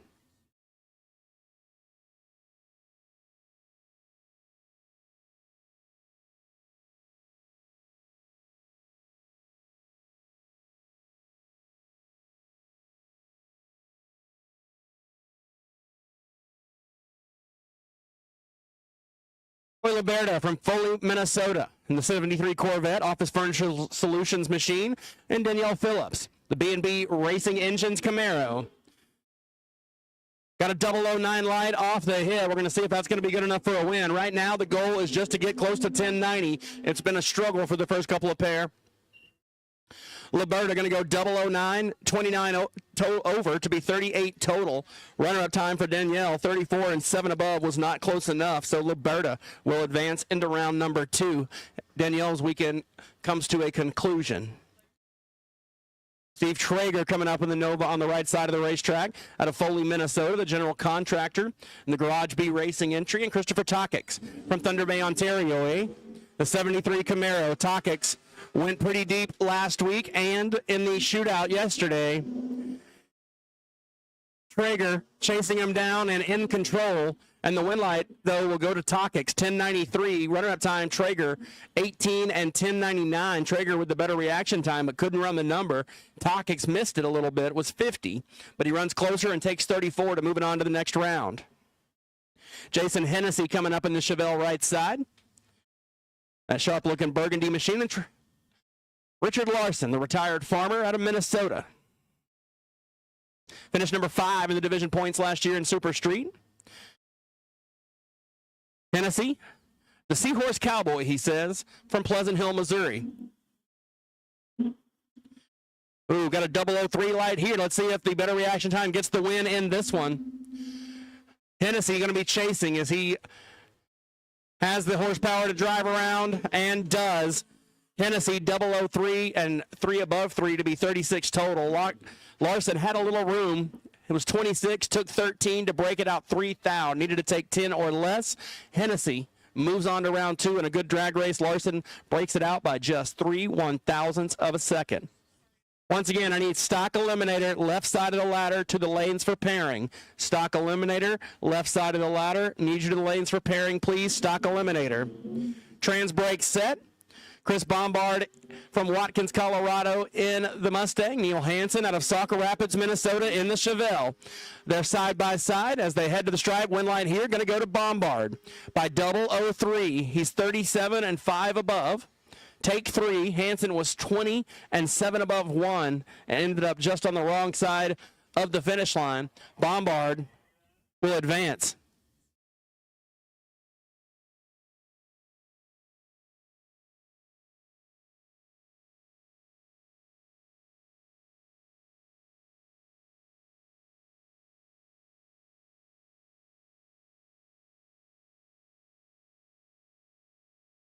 Robert Lay, right side, LaBelle, Missouri. And Dan Smith Out of Buffalo, Minnesota, the retired military man, or maybe not retired, maybe current. Goes 10.92. Either way gets the win. Robert Lay, once again, had the better reaction time. 008, but couldn't turn on the win light. Goes 10.97 on the 1090 index and ends up 300ths behind, as right now it's been a struggle to hit the 1090. Jerry Jones from Indianola, Iowa, the snowplow mechanic in the 81 Monte Carlo, turned on a lot of win lights at the Open. And Chris Thies on the right side from Hoskins, Nebraska, the 66 Nova Thies Garage and Sandblasting Machine. Jones with a better reaction time and the win. Both drivers go 10.94. Jones was 14 on the hit, take 22, and we'll move on to round two. Thies 33 on the let go, and 4 above 8, not quite close enough. Needed to pick up a couple of hundreds. Roger Hayward in the Fairlane right side, and Alan Bush, the late model Nova left side. Bush, the D3 runner, Illinois-based, I think, or Wisconsin-based. I'll find out momentarily.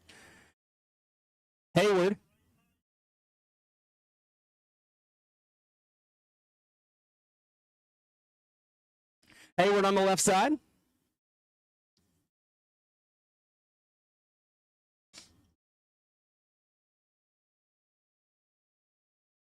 Alan Bush from Erie, Illinois. Hayward from Ankeny, Iowa. Roger, a big red tractor surgeon, he says. Alan, the owner of an automotive shop. As they head down the stripe, Alan Bush giving chase. He has got a slightly better reaction time, and he will get the win as both drivers once again go well off the pace. Bush, 16, take 003 to be 9 above. Hayward, 30 and 8.5 above, and just a little bit on the wrong side of that one. As Super Street making their first pass in the real heat of the day. They were off pretty early today, but the air has gotten substantially worse throughout the day and yesterday, and they are all struggling to find the index at the moment.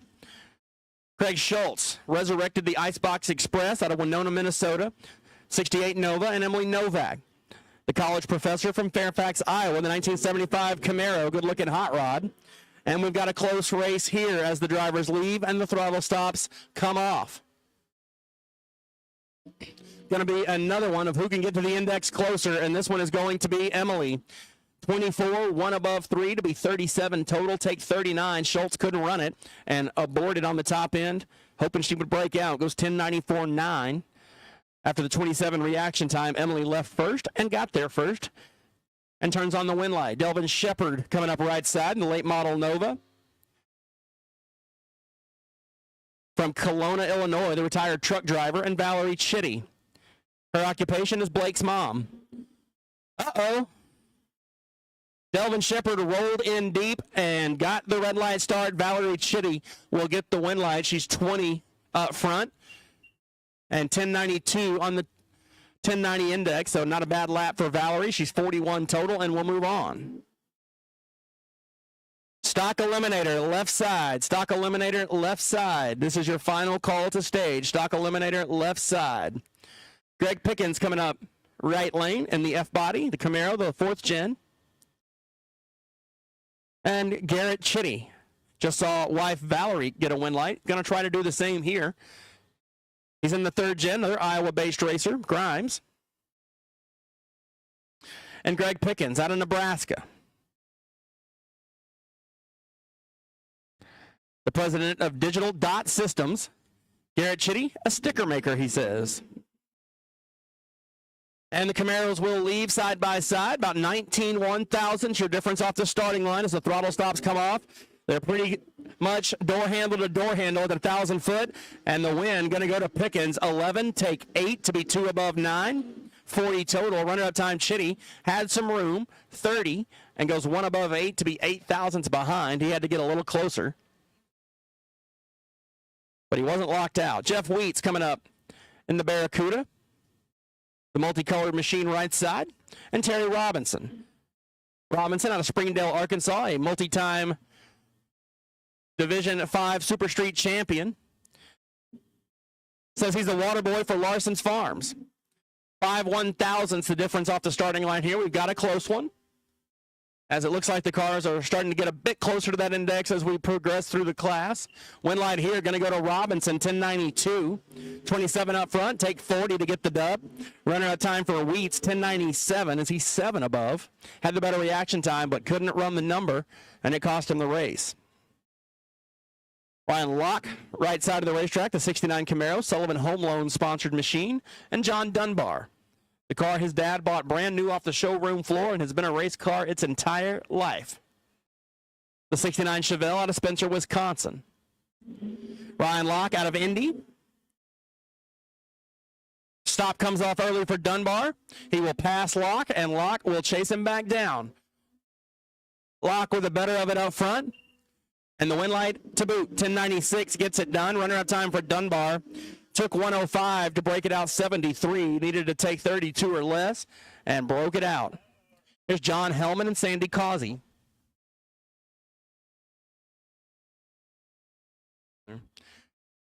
John Hellman in the Nova right side. Sandy Causey, the Canadian racer, in the fair lane on the left.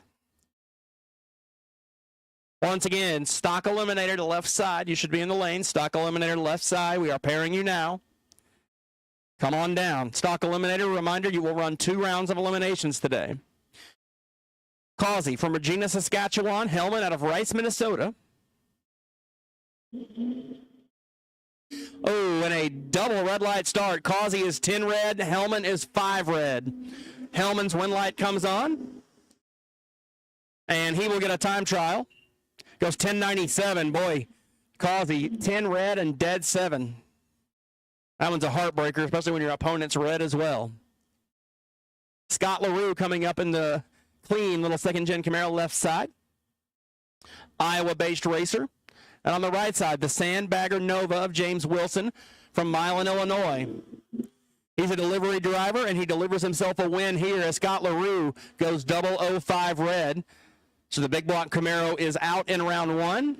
Wilson will go 1092. And LaRue will idle across the finish line. Wilson moving on to the second round. Vince LaRue coming up next in the similarly themed paint job, the Nova. Just saw his brother go red. I say brother. I don't really know. He calls the Nova fat and sassy. Right side of the racetrack, the big tire hatchback Fox body Mustang. Division 3 runner, that is Mark Werner from Waukesha, Wisconsin. Oh, both drivers looked a little late. You look at the computer, and they were both a little late. About 3 100ths will be the difference off the starting line.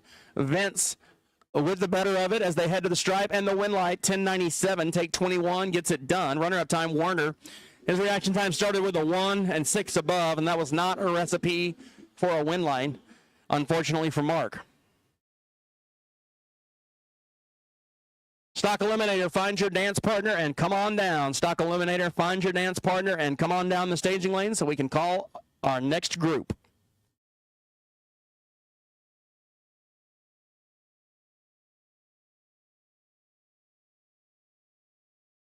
Chuck Lewinsky coming up, the 1965 Chevelle left side from Prior Lake, Minnesota, and Ricky Hill from Gretna, Nebraska, the 69 Camaro, and they will leave. Throttle stops are off. 18-1,000 separate the 2 drivers. Got a good race here. Lewinsky with a slight advantage, but it's the win light going to Hill. 1096 gets the win light. Runner-up time for Lewinsky, 1101. And not sure if Lewinsky lifted or just couldn't run the number, but 1100's off the pace on the top end, and the win light goes to Ricky. Got a great race lined up here on the starting line now. Mark Von Heater, always tough in Super Street, in the 68 Camaro. I said 68 like I knew, but I'm going to check the computer here because it's tough to see those vent windows with the plexi on the side. Left side of the racetrack, Brad Frederick in the Immaculate Vibes Falcon. 62 model. Von Heater is driving a 68 Camaro. 2020 Division 5 champion. He won the COVID year. Brad Frederick, second in points in 23, took 24 off, and we've got a drag race. 006, 018, the reaction times. Von Heater's been struggling to find the number, and it's Brad Frederick getting the win. 18, one above 5 to be 33 total.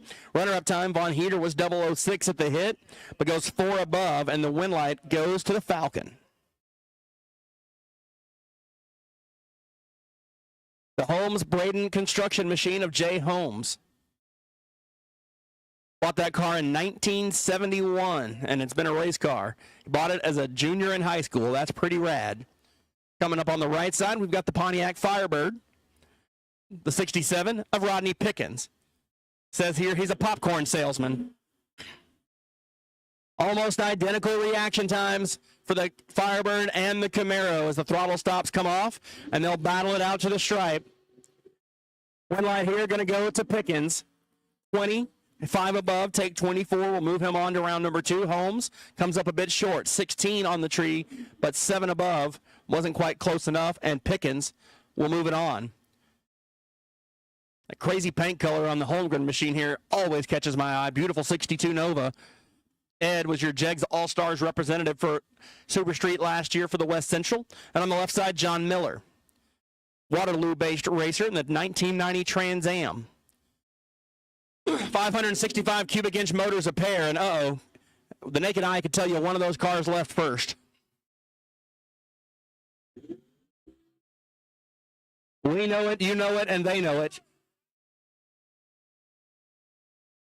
And the win going to go to Miller. He's 17 and 5 above. Holmgren 1092 on the index, but 110 reaction time pretty much sealed his fate, unfortunately, as Ed missed the tree.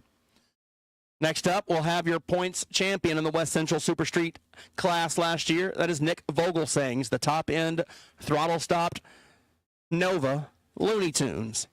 And on the right side of the racetrack, the F-Body, 4th-gen Camaro belonging to Roger Van Aersveld from Brooklyn, Iowa, the corn and soybean farmer.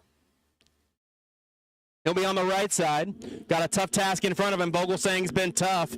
And, boy, Van Aersveld draws the red light start. Vogelsang will get the win. Vogelsang missed the tree a little bit, 53, and goes 6 above. Not a lap that Vogelsang is going to remember fondly, but his win light is on, and he will get a chance to better that tomorrow in round 2. Roger, on the other hand, 17 red and 2 above 2. If he turns it green, it's going to be tough for Vogelsang to win that one.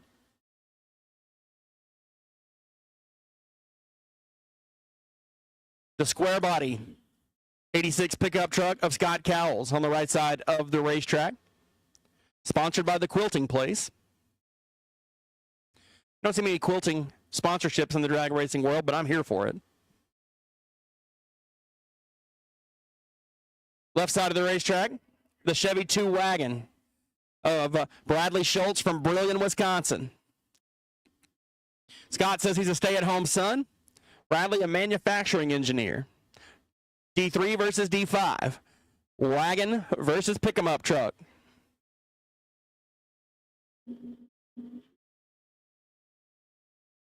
Got the grocery getter and the hay hauler. As they'll move to the top end, Bradley has the better of it off the starting line, and he will advance. Best run of the round. Schultz, 10 dead 6, take 37 to be 16 total. Runner-up time for Cowles, 38 on the let-go and was locked out. Goes 1 above 5 as he could not overcome the disadvantage off the starting line. Our final pair of Super Street will look like this. Chevy 2 on the right side. That is Terry Barton. He was pulled for the wait-and-see buy. He sawed, and he will have to run the Camaro on the left side of Michael Chitty. Chitty from Ames, Iowa, the Trash Man. 598 cubic inch Chevrolet. Terry Barton out of Lincoln, Nebraska. Had a perfect reaction time on his last time trial.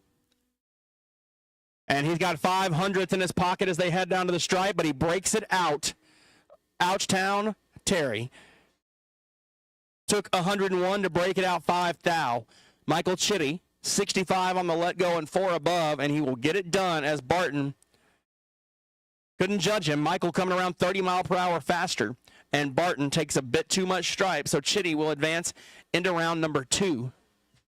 And Barton's weekend comes to an end. All right, we are getting the track ready to go. And we will take the right side of the stock ladder. Stock eliminator right side. We will take you to the staging lanes, please. Stock eliminator right side. We will take you to the lanes, please, for round number 1. Stock eliminator right side of the ladder. We will take you to the lanes, please. Stock eliminator right side of the ladder. We will take you to the lanes for round 1 for pairing, please.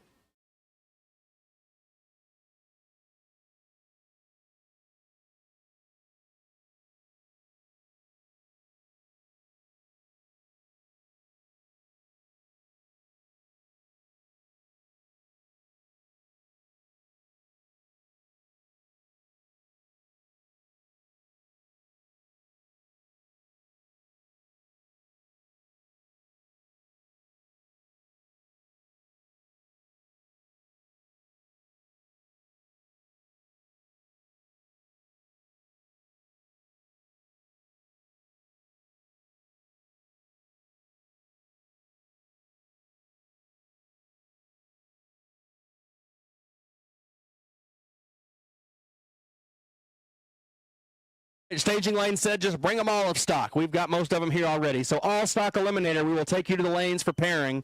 All stock eliminator, we will take you to the lanes for pairing. Round 1 stock, all cars, we will take you to the lanes for pairing. Stock eliminator.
Here we go with the stock eliminator, round number 1. We will start with Tracy Fairchild, left side. 1090 his dial in, and Dennis Lund, right side of the racetrack, the all-stock automatic entry. 1255, handicapped racing we go here. And a red light start for Tracy. He's 001 red. I think he was 001 red in the last qualifier and 001 red in round 1. That is a heartbreaker. Lund will go 12:58 on the 55, 51 up front, and we'll move on to round number 2, which will be run later today. Tracy goes 001 red and breaks it out by 12.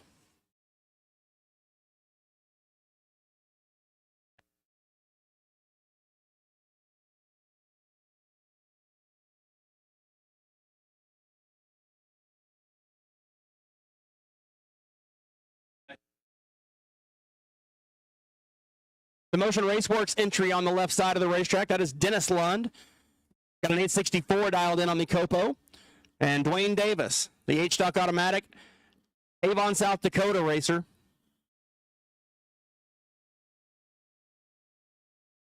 Long handicap here, and we've got a good race. About 2/100 separate them. Let's see if Lund can wait the 2.5 seconds and drive around the Pontiac. And he does. Win light goes to Dennis. 8:69 on the 64. Runner-up time for Dwayne. 11:28. Dennis had the better reaction time and runs a bit closer to the dial-in, and that is a recipe to get a win light in stock. Corey Hopkins, the varsity Ford Cobra Jet right side. Got an 867 on the window. 12:24 the dial-in for the Anderson Malibu. It is for sale.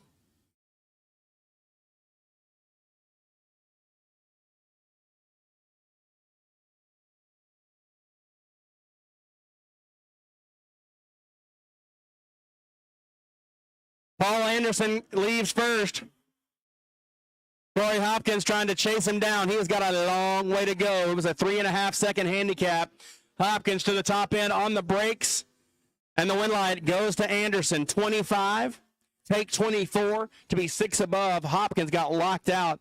Hopkins a little late out of the gate and on the brakes to go 2 thou under, but he was mathematically ineligible. Dwayne Dickens, right side of the racetrack from San Clemente, California, and Chris Knudsen, left side in the Camaro. 1023 the dial for Knudsen, 1182 the dial for Dickens.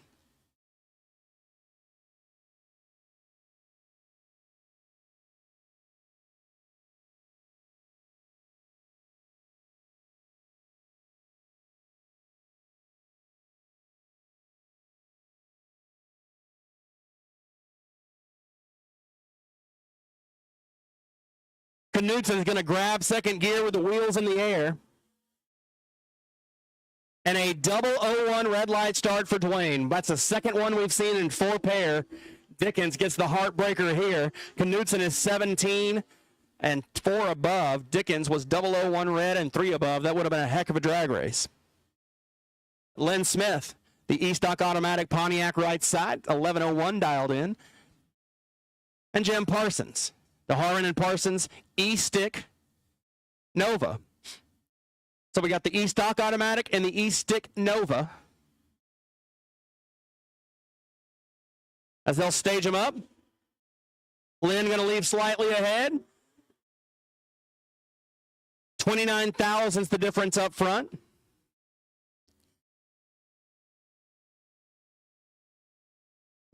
And the win light going to go to Lynn, 92 and 3 above. Take 14. Parsons, 63 and 7 above. Parsons a little down on mile an hour. Not saying he gave it back. He might not could have gotten there. But either way, the Len Smith takes 14 thousandths and moves on. Bob Tilton coming up on the right side. The Mustang 1045 dialed in. He had mechanical trouble in the final qualifier. And the Whalen entry, the 4th gen F-body. Pontiac Firebird, Drew Whalen, 1056, almost a heads-up race. 11 hundredths the difference in the handicap. Whalen going to leave just slightly first. And Tilton draws the red bulb, 17 red for Tilton. So Whalen's going to move on to round number 2. Whalen goes 1053 for the win. Runner-up time 1047 for Tilton. Mike McClure coming up right side of the racetrack, the C-Stock Automatic entry, and Jeff Cheney, your winner of the Quick Draw Showdown in stock, coming up in the Buick on the left side. He's got a 1079 dialed in, 1099 for McClure, so once again, pretty close on the dials. As we roll through round 1 of Stock Eliminator.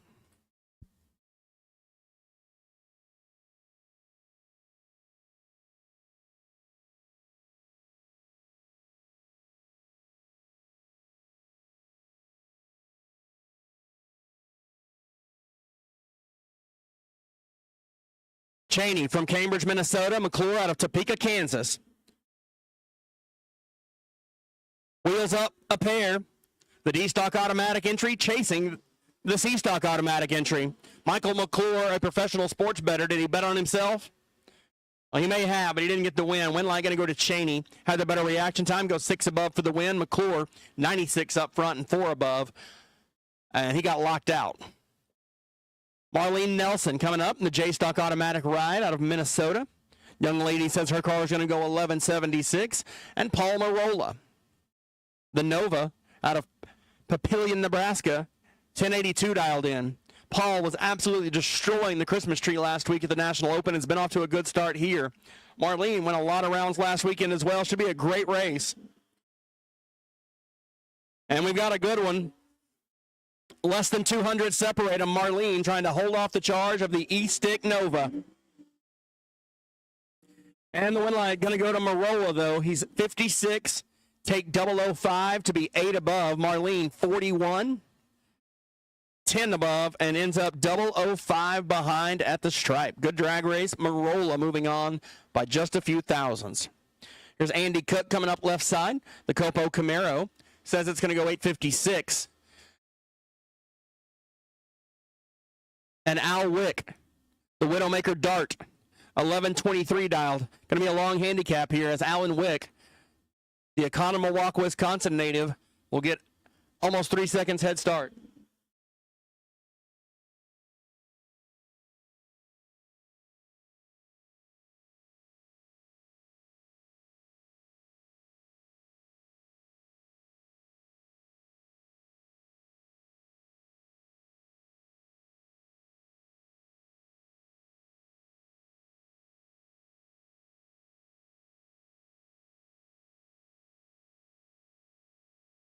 What do you need?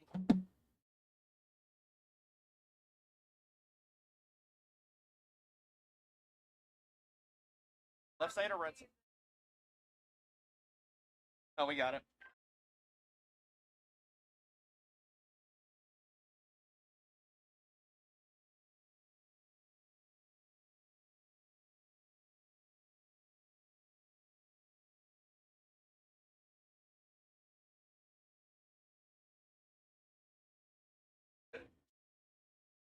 Am I happy?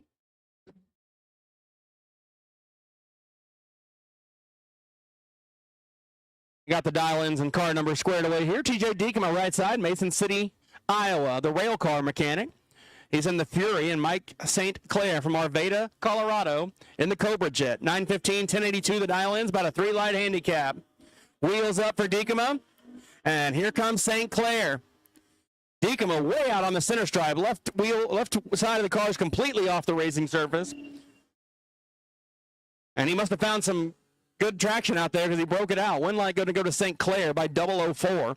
45 and one above 2 to be 57 total. Deekema got locked out. 82 up front and goes 1079.9 on the 1082 dial-in. Logan Warnett coming up right side of the racetrack in the Belvedere. And Joe LeBlanc, the Westmoreland, Kansas-based Malibu. 1203 dialed in, so just about a 2-light handicap.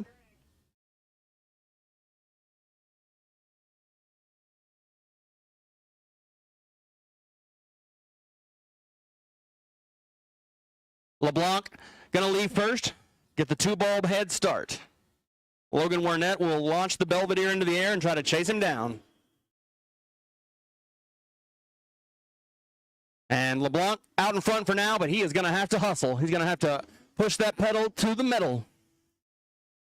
Warnett 31 at the hit and goes 11-14 for the win. Take 40. Runner-up time, LeBlanc missed the tree a little bit and goes 7 above. Warnett will move on to the next round. Ron Feist coming up in the fair lane on the right side. The AA stock automatic entry, 996 on the dial. Left side of the racetrack, David Peast, Oakdale, Minnesota, the C-Stick car. So we got 2 cars from Minnesota.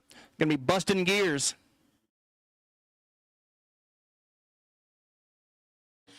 As they stand them up, they both missed the tree, but there's only 7 thousandths difference. The reaction time's 102 to 109. One light going to go to the fair lane, 999 your winning time. Peast couldn't run the number, goes 7 above. And Feist will move on to round number 2. Scott Dugdale coming up. Another stick car, the Malibu. And on the right side of the racetrack, the Fox Body Mustang. The Anderson machine. 1190 dialed in. Dugdale says the Chevelle's going 1138. Don going to get about a 1-light handicap. And neither driver knocks the bottom out of the tree here. Anderson also taking a tour of the center line, drives it back into the groove. Anderson with the better reaction time, and Anderson closer to the dial-in. Well, not closer, but close enough. And he locked out Dugdale. Anderson 76 and 1 above 8. Dugdale 100 and 1 above 2. Difference in the race 18 thousandths. Gene Mosbeck coming up in the Mopar right side, the Scott Carlson machine.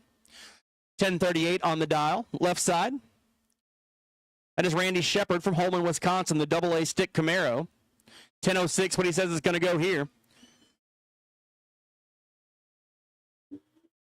001 light on the leave. Let's see if it's good enough to get a win. Randy rolling through the gears. Mosbeck trying to hold off the charge, and the win light going to go to Mosbeck. He's 62 and 4 above, take 009. And Shepard may have accidentally given that one back. Shepard 001 at the hit, 600ths advantage, but goes 11 off. Looks like he killed 5 or 6 miles an hour and ends up about 9 thousandths behind. So Mosbeck overcomes the disadvantage off the starting line and advances into round 2. Shepard knocked the bottom out of the Christmas tree and comes up just a bit short. Going to roll the old tractor around the bare spots here, get the starting line cleaned up.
All stock Eliminator, you should be in the lane. Supercomp, you're on standby. Supercomp, you're on standby.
We're back to racing action here. Bring up the Mustang right side. That's Danny Toole, the farmer from Jacksonville, Illinois. 1390 the dial in, and he's leaving second. Richard Myers, 1405. And here we go. I'm about to fill some time here. We got a few extra seconds. Pretty big advantage off the starting line going to one of these two drivers. We'll see how it shapes up towards the finish line. One light here going to go to Myers. He had the better reaction time and gets the win. Locked out Danny, who missed the tree and broke out.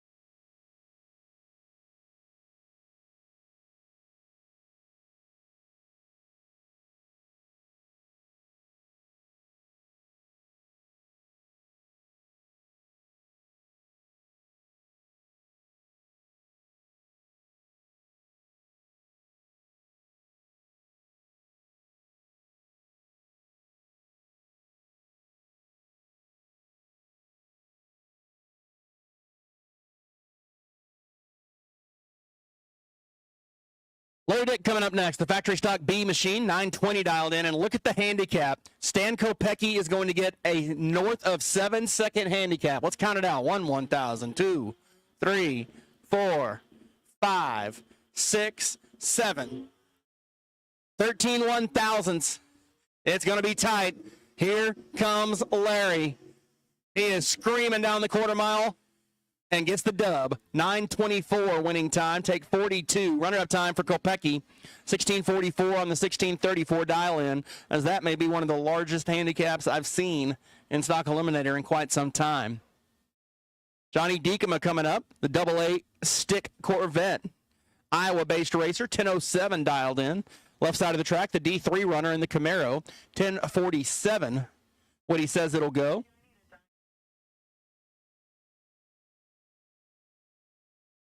That is Michael Lund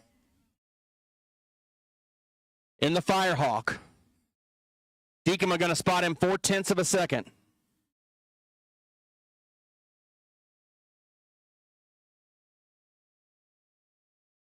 Couple of great reaction times here. Lund is out in front. Johnny rolling through the gears, trying to drive around him on the top end. What's going to happen at the finish line? We'll give the win light to Lund. He's 007 and 10:52 for the win. Diekema couldn't get there.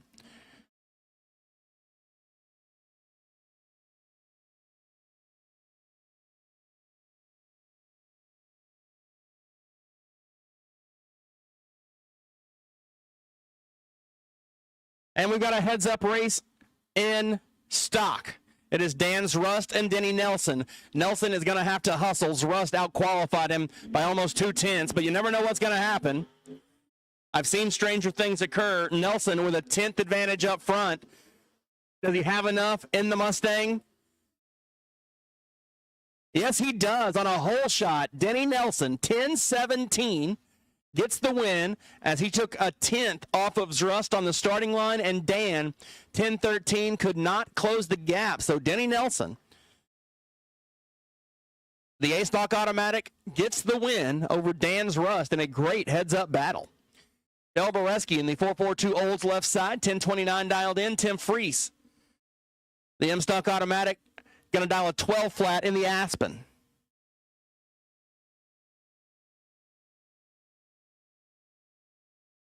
A 65,000's the difference at the leave. Boreski will get the win, 11:37. Runner-up time, Freeze missed the tree and goes 12 off the pace. Boreski gets the round win and moves on. Dave Szymanski and Kevin Leinert. Leinert got to the semis last week at the National Open Combo. He's got a 13:27 dialed in, and Dave Szymanski, 10:89. Super Comp. We will take you to lane 7 and 8, please. Super Comp. We will take you to lane 7 and 8 for round number 1. Super Comp. We will take you to lane 7 and 8. Good drag race here between the R and B stock automatics. Win line here going to go to Szymanski, 31, 3 above, take 46. Runner-up time, Leinert, 46 on the leave and 6 above. Once again, I need Super Comp to the lanes. For round number 1, Super Comp, lanes 7 and 8. We will take you now, Super Comp.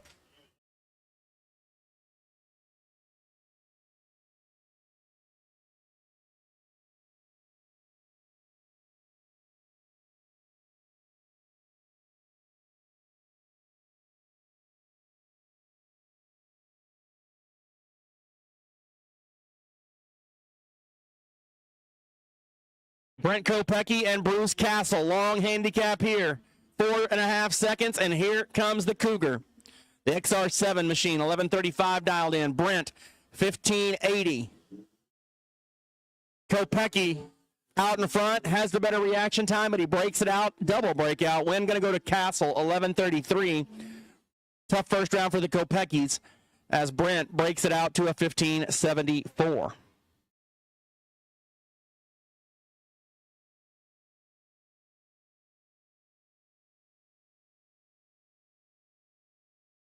Larry DeForest in the Aero machine left side, Minnesota-based racer. Factory stock entry.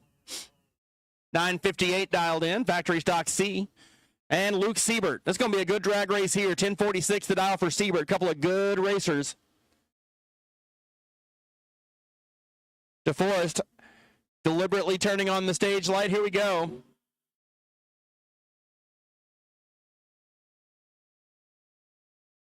As they head down to the top end, somebody missed it. And the win line going to go to Siebert. He locks out DeForest. Siebert 36 and 8 above DeForest. Reaction time started with a 1, and that was enough to give the win light to Siebert. He couldn't overcome the disadvantage off the starting line. Bob Gibson coming up right side. The G-Stock Automatic Nova. The left side, the Piest entry. Line Performance Machine, the Buick. That is Jamie out of Oakdale, Minnesota. Bob Gibson out of Port Byron, Illinois. Trying to get a win light and moving to round number 2.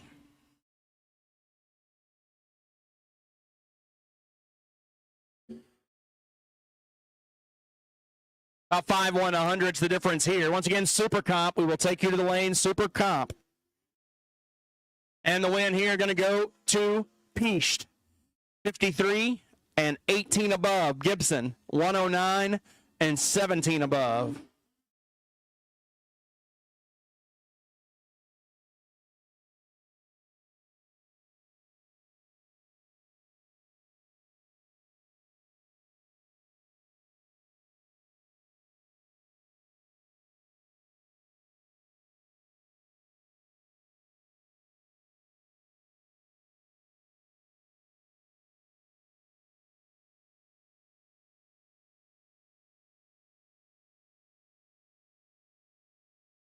Lee Johnson, your number 3 qualifier, trying to hold off the charge of Nathan Botten.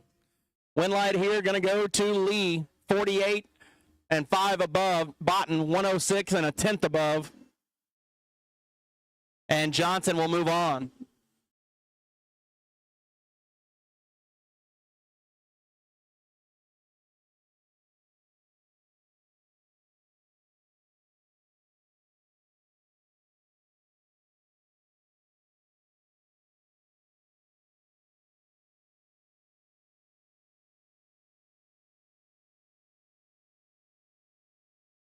Hastings from Calamus, Iowa. 70 Chevelle and Lauren Gottschalk. Ellis, Kansas. 979 the dial. Pretty close off the starting line here. Just about 100th your difference as they head down towards the stripe. Tate out in front. Lauren trying to drive around him. Win line going to go to Tate, 53, 1 above 7. Lauren was 65 and 3 above. Difference in the race, 26 1/1000ths of a second. Dale Findell coming up in the Mopar right side. The M-Stock Automatic entry, 1197 dialed in. And Rochelle T-Bear, the K-Stock Automatic Malibu from Kansas. Young lady says it's going to go 12 flat. Almost a heads-up race.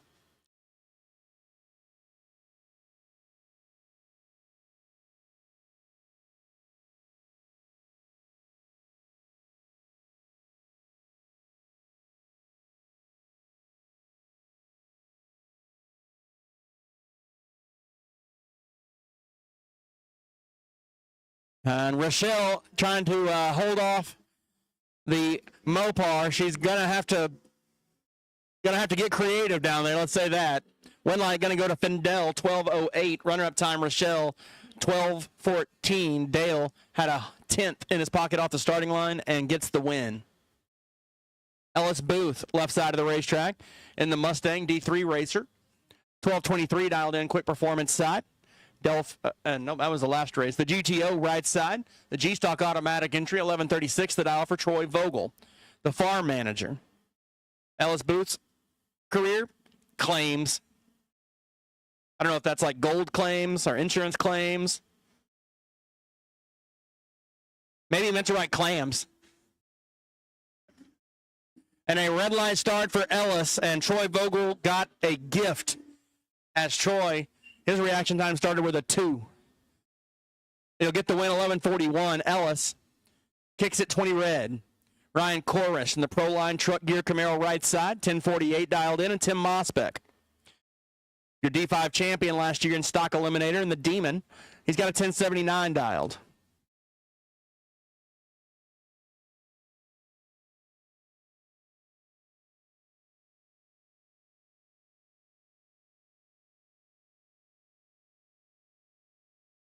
And a red light start for Mosbeck, the Heartbreaker, the 001 red. Korish will get the win as Mosbeck turns the red light on, and Chorus gets the win. Next up, going to be the Steve's Auto Body Impala, Steve Hooter. 11:47 dialed in, and Norman Warling left side, 11:15. As we get towards the latter portion of Stock Eliminator Round 1.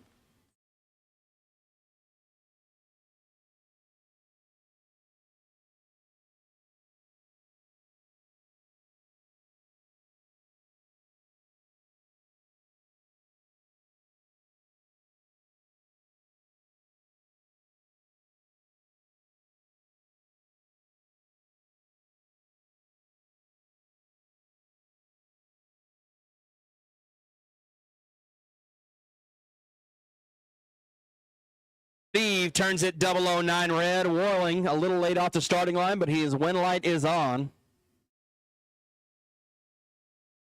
11:21 gets the win, 6 above. Dirk Olson finally got his first full pass of the last 2 weekends on the last qualifier. He's got to be feeling good. 10:15 dialed in. Going to be a one light handicap given to Trista Finner. 10:67 the dial in for the young lady on the left side. In the stick machine, the B-stick car, we'll get to go first. Wheels in the air. So the A-stick car and the B-stick car.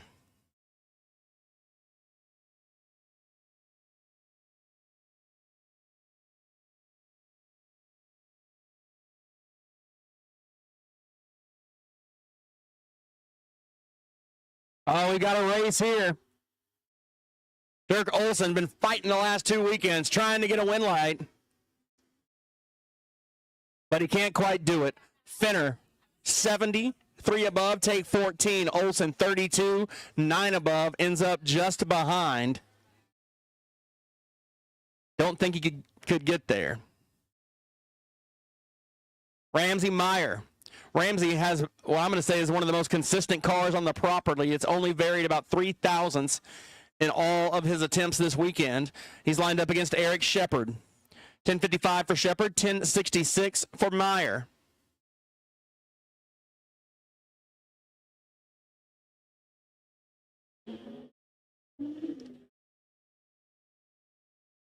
Ramsey going to need to get close on the dial in here as Shepard with the advantage up front, but it's Ramsey getting there by 007. As it looks like Shepard may have given it back by 7 thousandths at the stripe. J.R. Haddad, right lane. 10:26, what he says the Camaro from Canada will go. And David Bears, the Hurst Olds left side, the D-Stock automatic entry from Nunnally, Tennessee.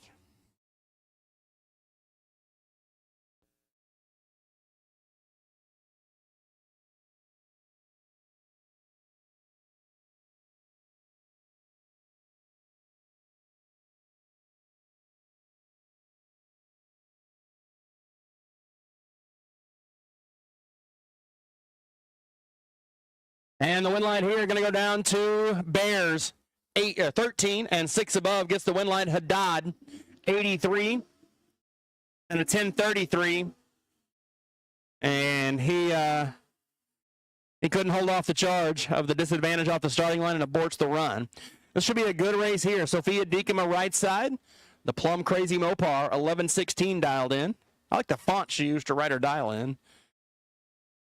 And James Tolston Jr. left side, 10:76 the dial for the E-stick car.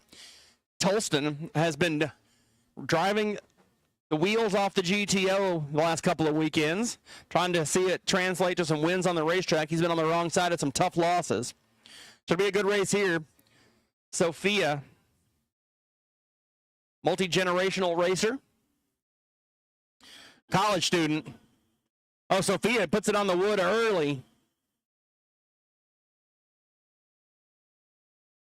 And let's see what happens here as Tolston giving chase. Sophia out near the center line, drives it back onto the groove. And the win light going to go to Tolston by 005. Tolston 71, 1 above 9, take 005. Sophia 46 and 4 above to end up 5 thousandths on the wrong side. And Tolston moves on.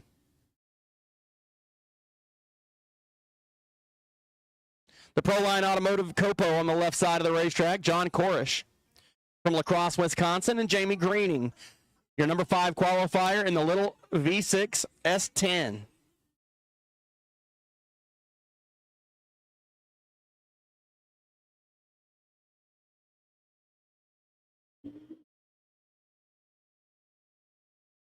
Korish rolling through the gears in the A stick car.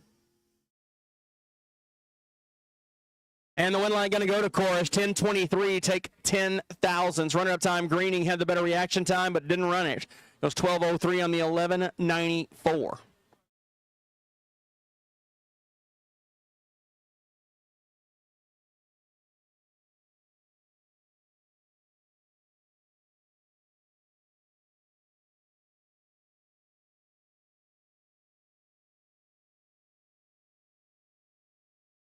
Ellis Booth, left side.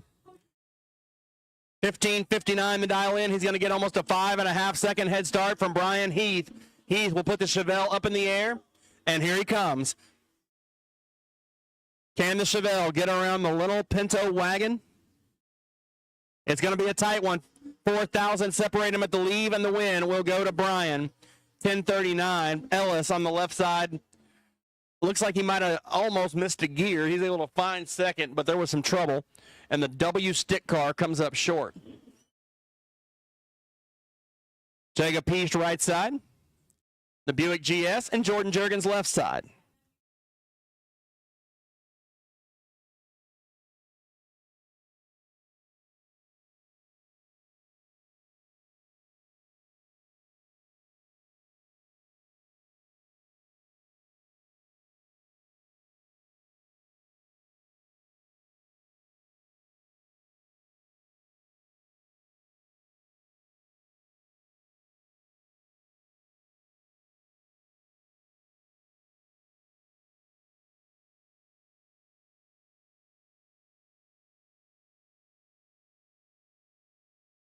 And the win goes to Jordan by 009. He didn't have the better reaction time, but he puts it a little closer to the number as we're seeing the stock cars a little off the pace here. As we've got a bit of a headwind now. That's slowing a few of them down, and it just keeps getting a little warmer.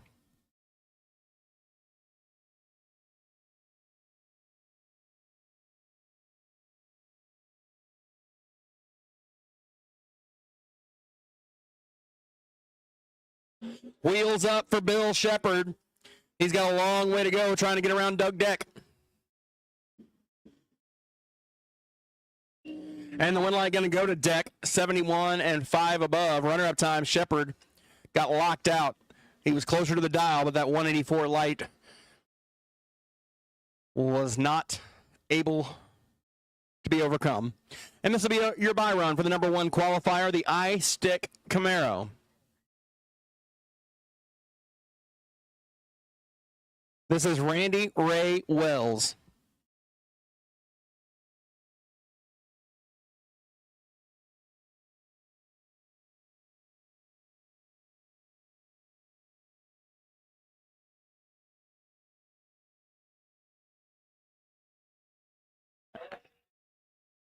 And Randy going to go 11:46 after the 15 light. All right, guys, going to do some track preparation here and get ready to roll the Super Compers.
Here we go, Super Comp. Jeff Cheney left side, Cambridge, Minnesota racer, and Marty Brown right side. 8 thousandths difference on the let go. Cheney with a better reaction time, but the win light goes to Brown. Nobody wanted the stripe. Brown a 10th above, Cheney 13 above. Both drivers killing all kinds of mile per hour. And Marty Brown advances as the conditions have slowed.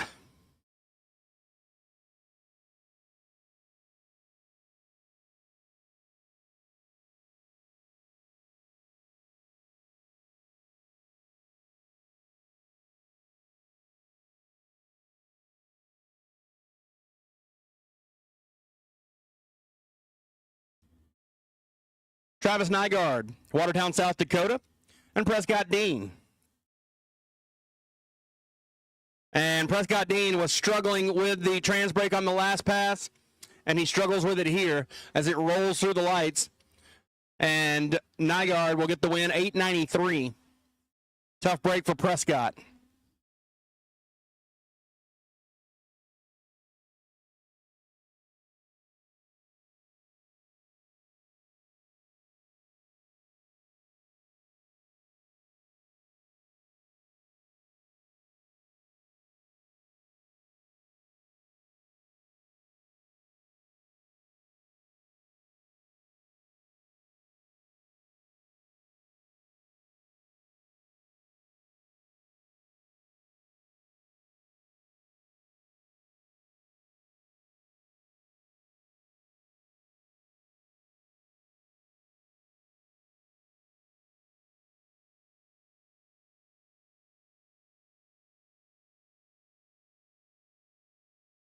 Cal Belton, left side. Aberdeen, South Dakota. And Stephen Michaels from Oak Grove, Minnesota, the Union Finish Carpenter. Once again, Super Street, you are done for the day. You can put them in the box. Stock, you're going to go again today. One more round of stock. And we're away green, Belden and Michaels. Belden 18 up front and goes 896 to get the win. Runner-up time, Michaels 50 and 4 above, ends up 15 behind.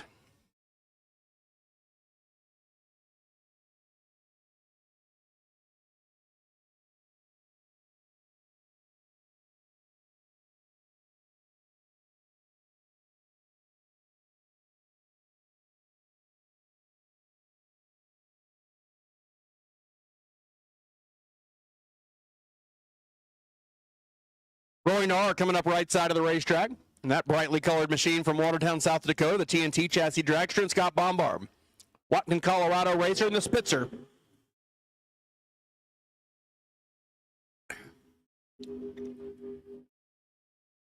Bombard in control, 005 and 5 above, and locked out Rory, who was 94 and dead 3.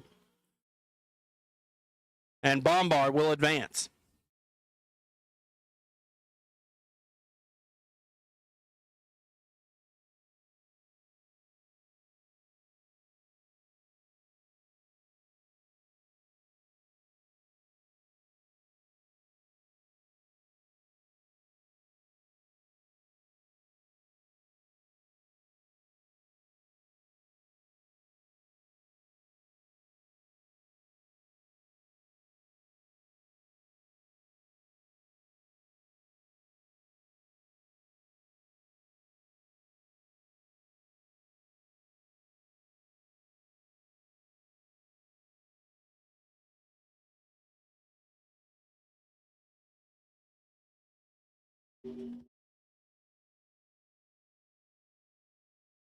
Finishing in the pits, Super Stock, first 3 pair. Super Stock, first 3 designated pair. We'll take you to the staging lanes, please. Super Stock, first 3 designated pair. We'll take you to the lanes.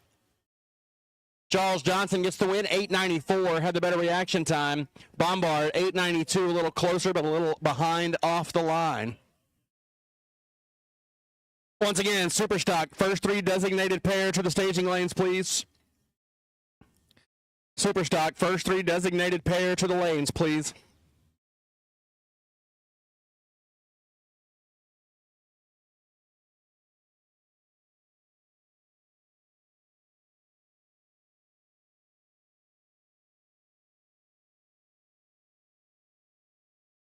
Jennifer Wilson, she's been unable to get close to the 890. The car's just been a little slower than she would like.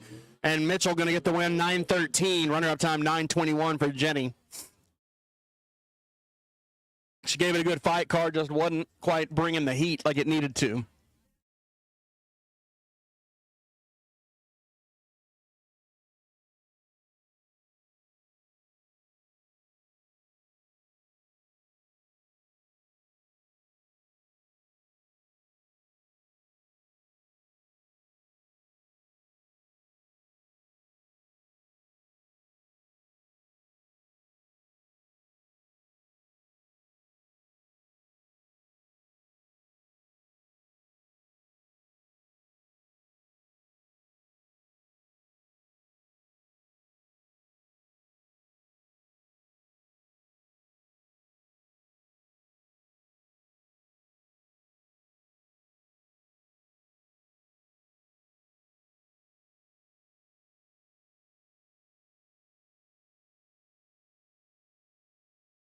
All right, rolling the next pair up slowly but surely.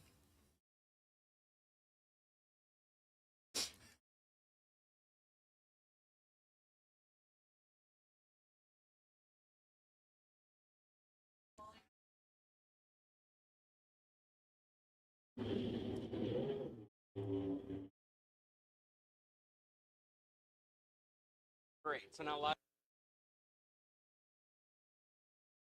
006, 009, one above 6 to be 22 total gets the win. Runner-up time, 009 and 2 above 9 to be 38 total and 16 thousandths behind. Great race there. Pratt gets the win. Runner-up time for Friesen, 892.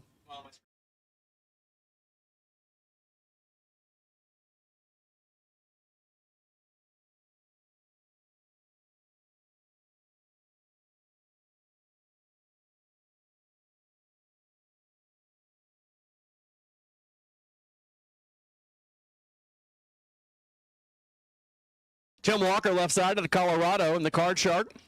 And Craig Schultz out of Minnesota. And a red light start for Walker. So Schultz, going to get the win.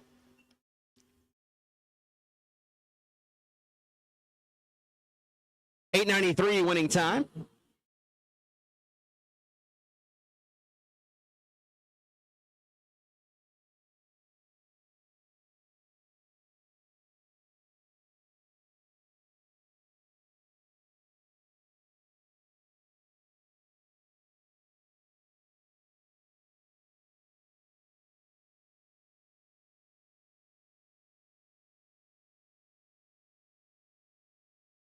Brian Johnson coming up left side from Nowthen, Minnesota. And Phil Unruh from McPherson, Kansas, the electrical contractor and the special metals machine.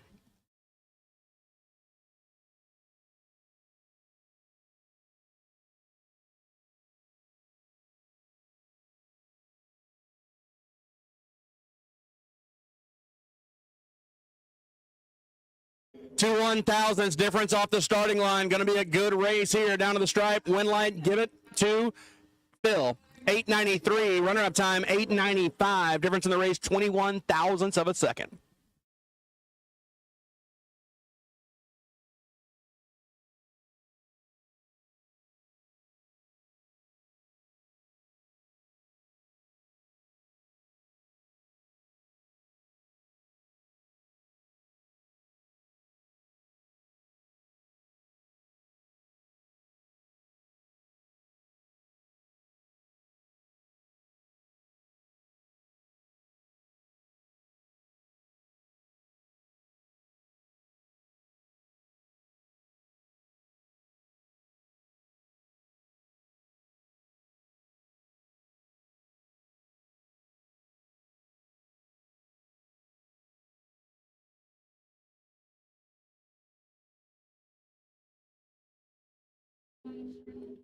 Five 1,000ths difference off the starting line. And the win light going to go right side, 8.92. Runner-up time, 8.95. Jeremy Lurkey, the Reese Motorsports Insurance Machine, gets the win. Runner-up time for Beckman, 8.95. A little behind off the starting line and couldn't run the number. And Lurkey on the brakes for the dub.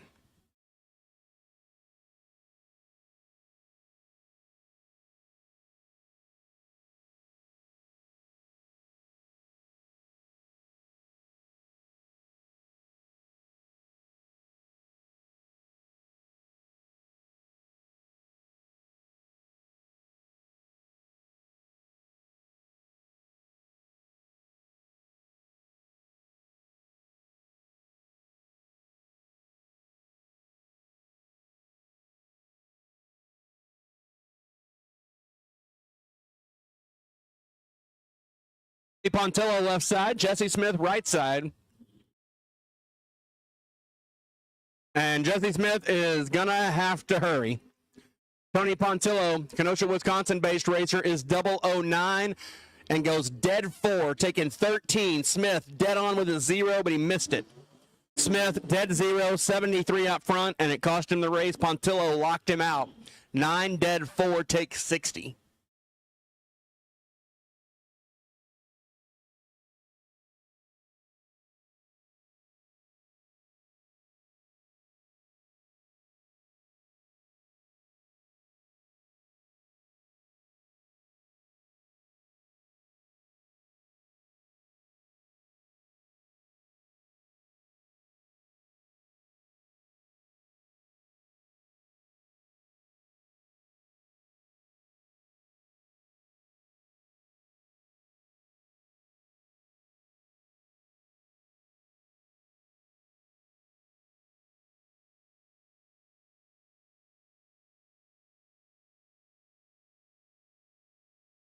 Carla and Jason Chapin. Carla Pontillo left, Jason Chapin right.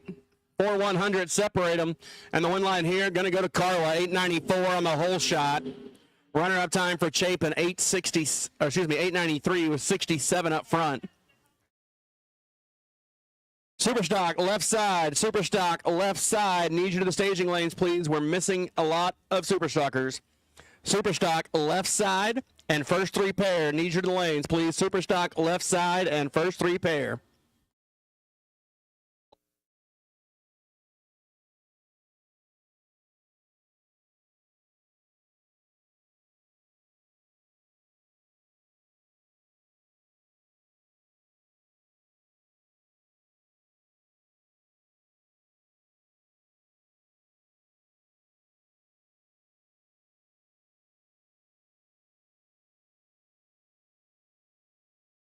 Oh, yeah, we got a race here. 001, 007, Charles Bray and Mark Meyer.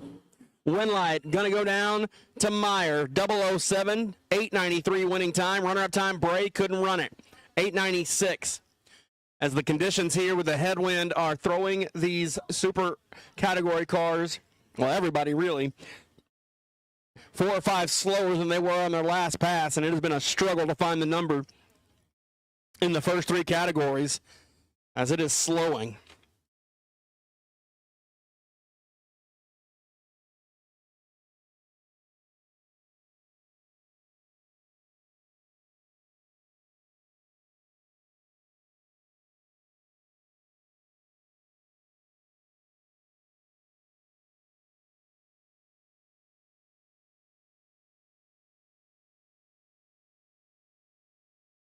On the tree and a win light for Chelsea Moore. Runner-up time, Selden missed it, 77 and 5 above. Chelsea gets the win on a hole shot.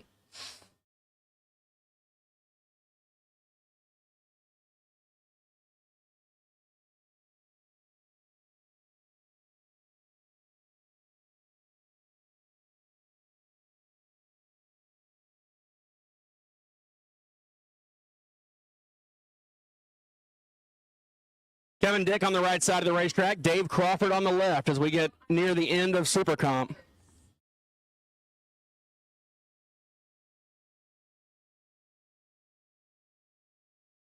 Once again, Superstock left side. Need you to the lanes, please. Superstock left side of the ladder. Need you to the lanes, please. Superstock left side.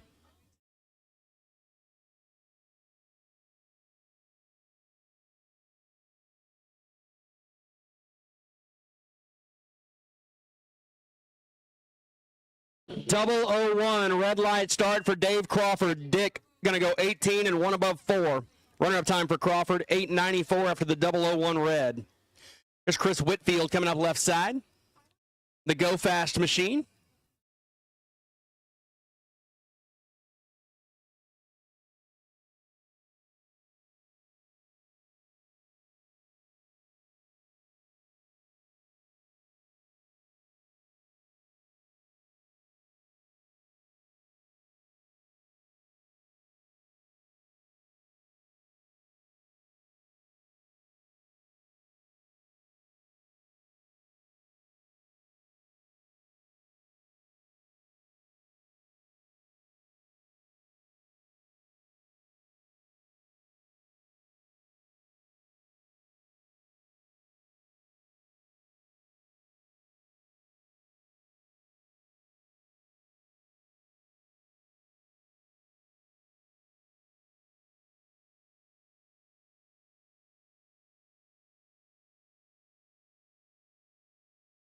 006, 016, the reaction times. 100 separate them. Who's going to run the number? Win light going to go to Whitfield on the brakes. 893 gets it done. Freeze. 006 takes 71 to break it out. 23 needed to take 48 or less, and Whitfield drops anchor and gets the win.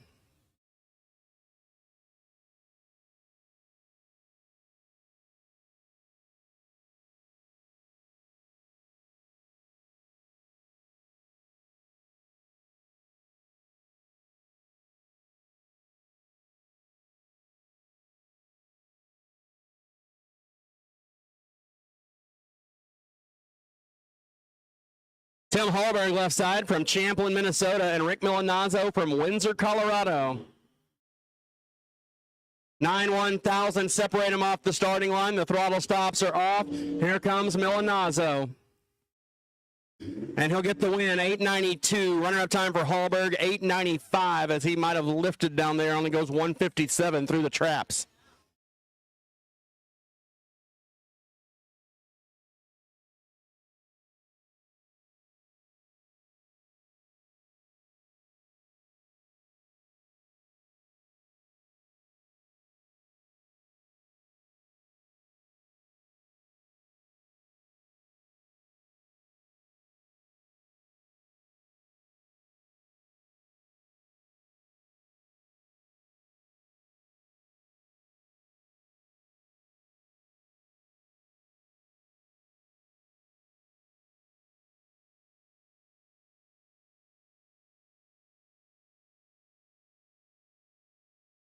John Medlin and Stephen Geiger, 11 thousandths difference on the let go.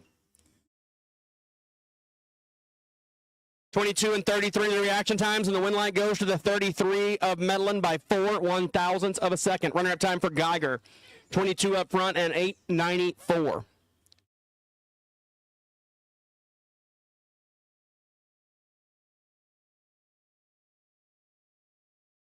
Superstock, find your dance partner and come on down. Superstock, find your dance partner and roll them to the head of the staging lanes.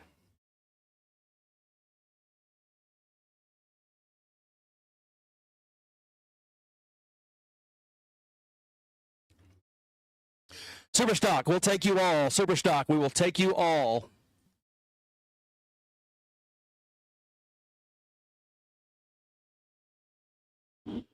Corbin Kyrola and Kenneth Griffiths.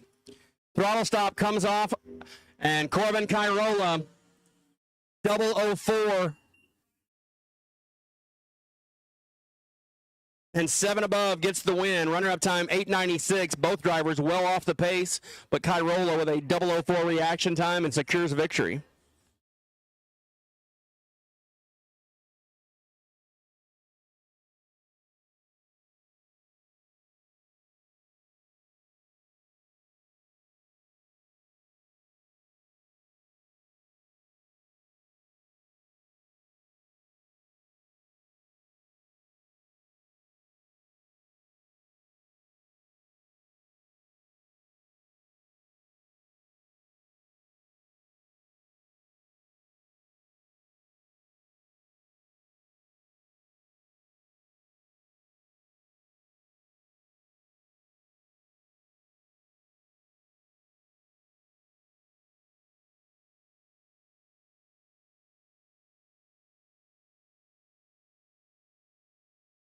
Reno Nannini left side, Jeff Stevens on the right as we get ready to finish out Super Comp.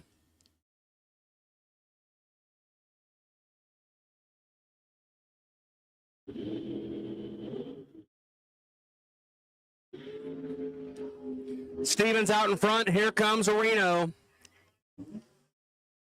Win light goes to Stevens. 11-3 above, get the win. Nannini 43 and 4 above, not a recipe for a win.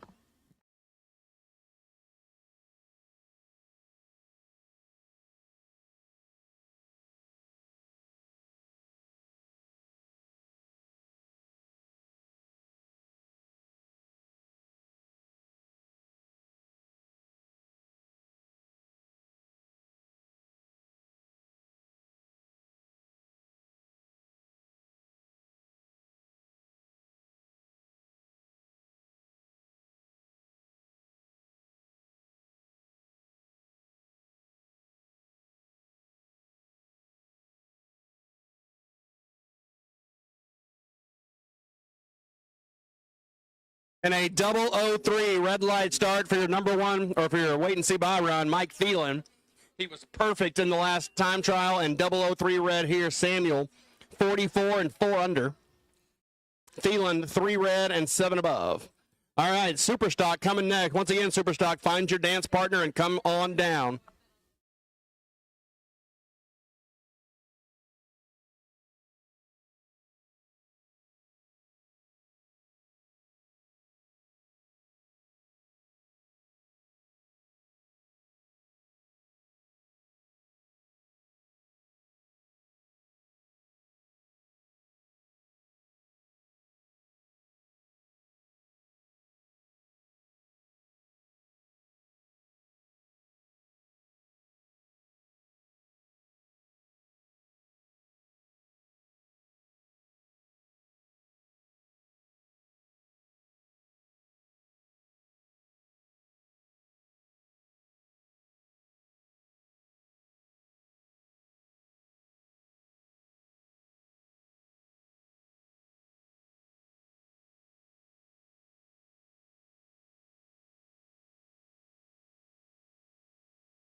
Superstock, find your dance partner and come down the hill. We need you, Superstock.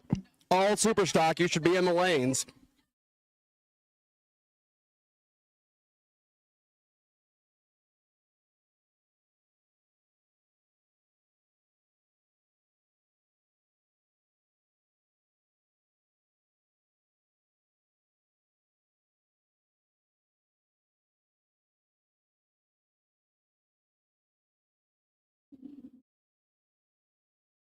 And here we go with a Superstock, round number 1. Paul Anderson coming up. The Camaro on the right side of the racetrack, 10:48 the dial in for the Superstock E machine. And left side, the factory Superstock D entry.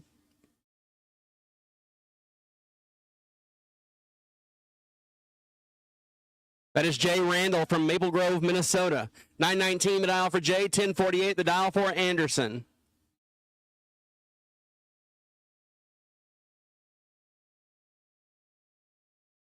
Good close off the starting line as they head down towards the top end.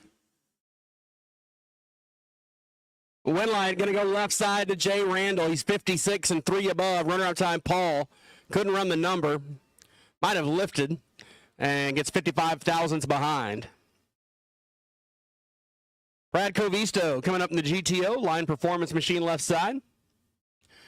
11:40 dialed in. And an 8:50 the dial for Terry Elias. The Elias Racing Camaro out of Canada.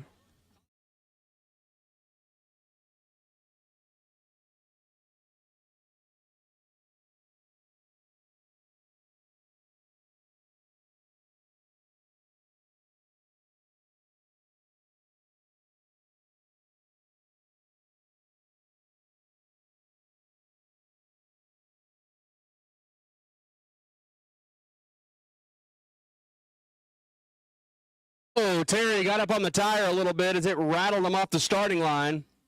And the win going to go to Covisto as Terry shook the tires and then got on him and started to spin.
Problems for Eddie Wool after the red light start. Jameson, 009 and a tenth above, gets the win. Larry Verriger and Justin Jenkins.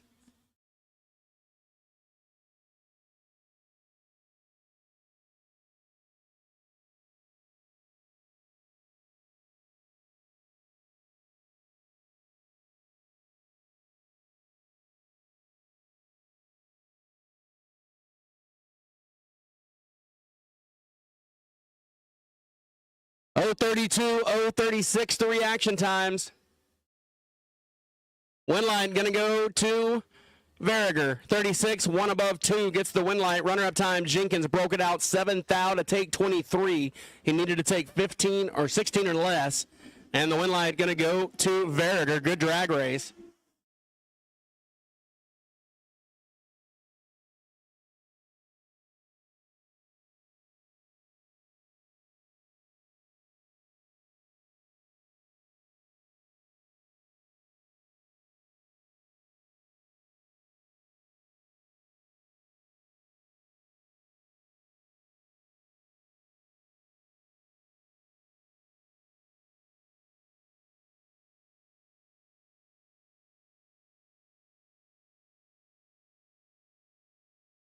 Nick Bredemus left side. James Lund right side. 1086 the dial for Bredemus. 953 for Lund. Bredemus stands it up, as does Lund. 5/100 your difference at the starting line. Lund 009 at the hit and goes 957 to get the job done. Runner-up time for Bredemus 1090. Tyler Wodarczyk coming up on the right side. And his Camaro out of Kansas, 1059 dialed in, and 1106 the dial for Adam Messenbring left side.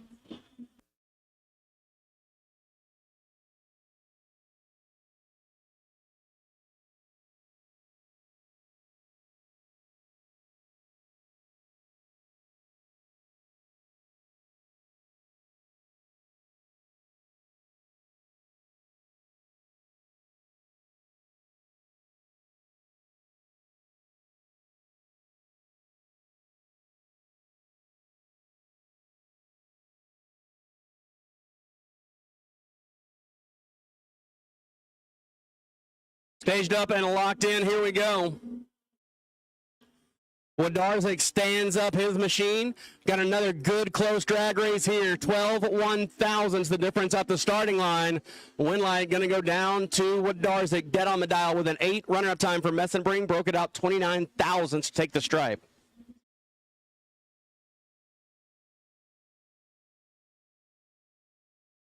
Super Gas, we will take you to lanes 2 and 3, please. Super Gas, we will take you to lanes 2 and 3, please. Super Gas, lanes 2 and 3, come on down, Super Gas. Super Gas, we will take you to the lanes, please. Larry Bernshausen, you on the wait and see Byron. Tony Jackson left side, Carol Warling in the right. 911 the dial for the Corvette. Be giving up a 3-light handicap to Carol in the Le Mans. Wheels up, and a red line start for Jackson. Turns it 5 red. Carroll will move on to round number 2. Carroll going to go 1070 as Jackson rolls out of the throttle to a 927.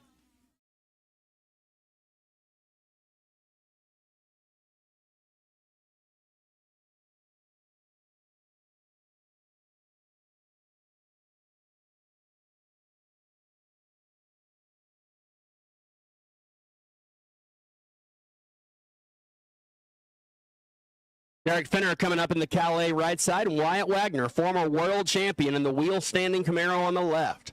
970 going to be the dial for Derek. And a 973 is almost a heads-up race. This should be a good one.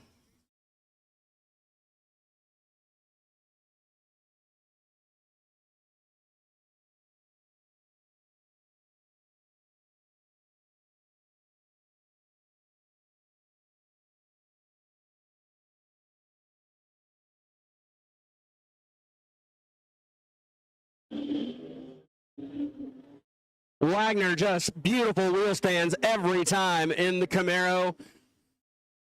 Looks like he's out in front, and he will get the win. 978, take 18. Runner-up time, Finner, 973. Wyatt was 28 up front, had about 300s in his pocket, and gets the win.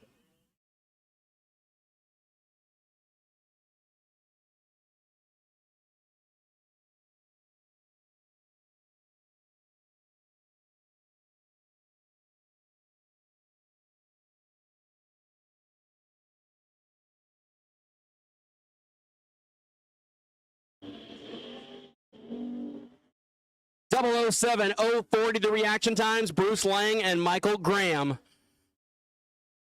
The Cuda trying to get around Michael on the top end. Going to have to hustle and cannot do it. Michael Graham going textbook. 007 take 008 to be 6 above. Runner-up time for Lang, 40.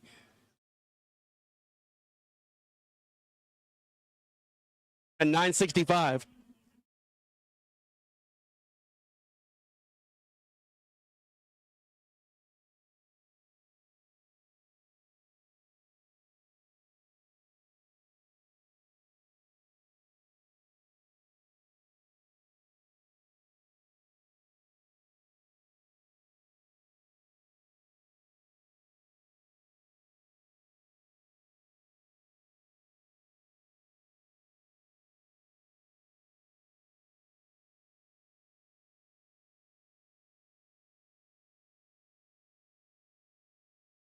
It's like it missed a place.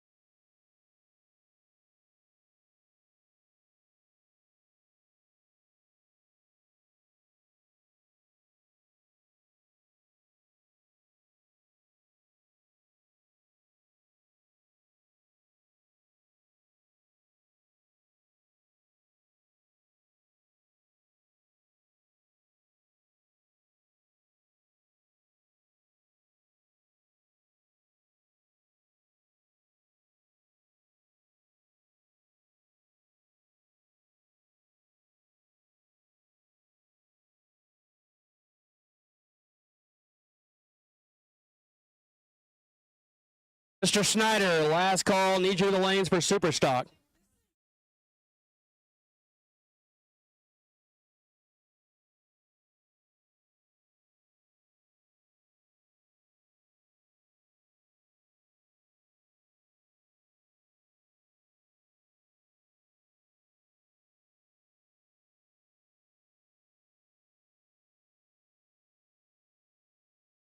Sorry, guys. Had to restart our computer here. Be ready to go momentarily.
Win light goes to Matthew Lund, 22 and 1 above 2 to be 18 total. Runner-up time for Dugdale, 24 and 4 above.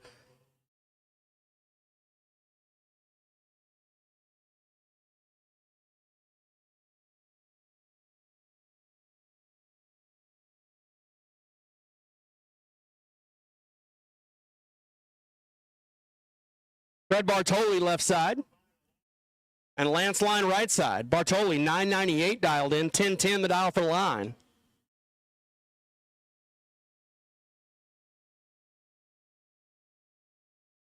Almost identical reaction times as they launch and leave.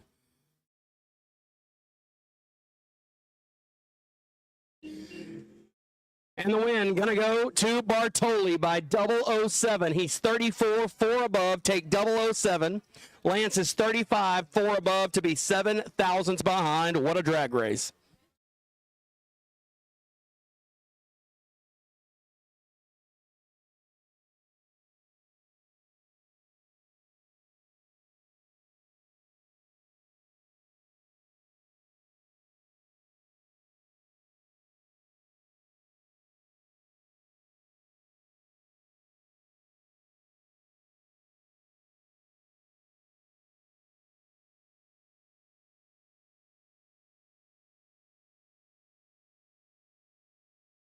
Sean Martinet goes 088 red.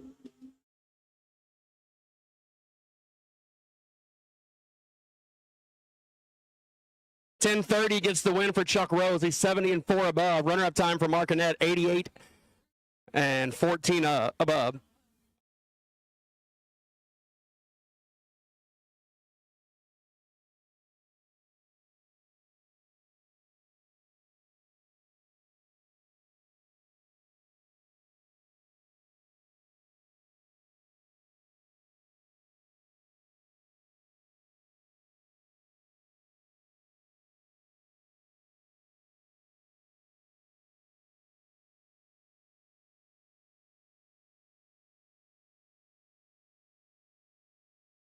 .022, .048. Russ Kramer trying to hold off the charge of Shepard to the top end. Can he do it? Yes. Double breakout. 10:33. Your winner for Kramer. Runner-up time for Shepard. 9:89. Here's Don O'Malley and Bill Dyer.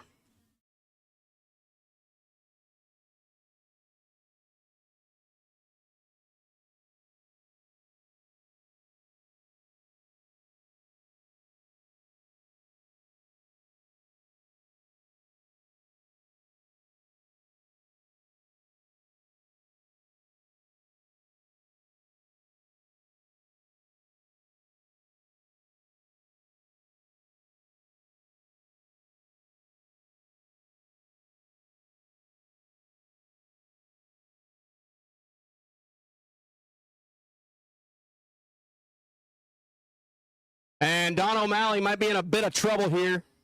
I don't know if he's going to be able to catch Dyer, and he won't be able to. Win light goes to William.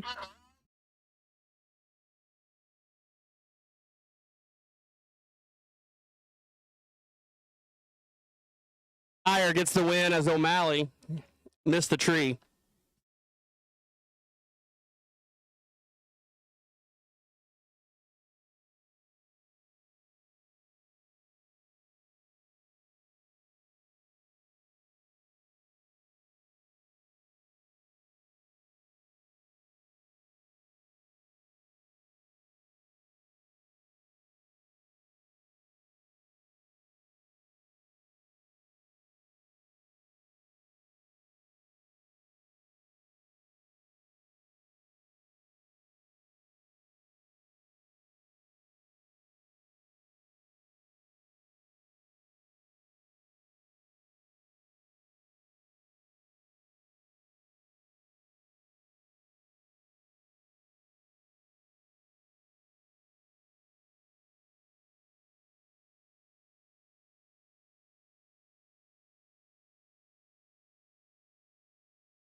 Had a little oil leak out of the Corvette. We're going to send the old tractor around a couple times here.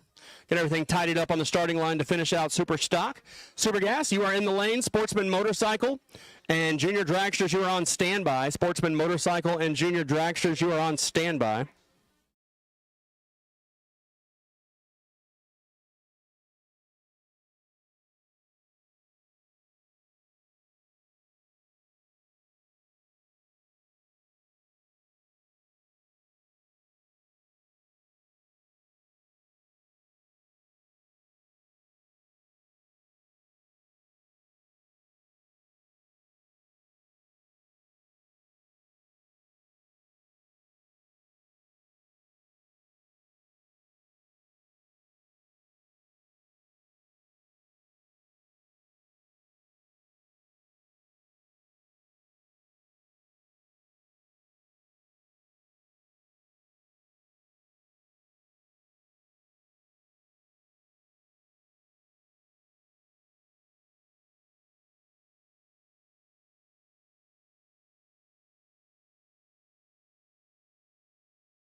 Randy Wells, you are needed at your trailer, please. Randy Wells, you are needed at your trailer to see Big Bear. Randy Hopkins, right side. John Corris, left side.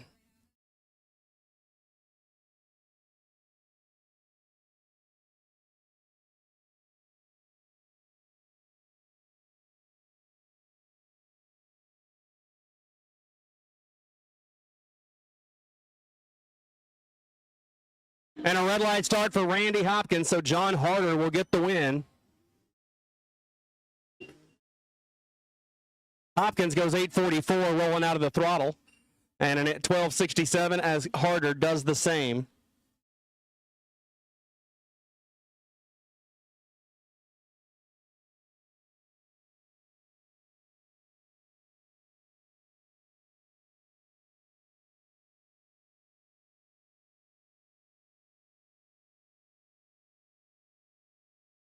Brett Spear, right side.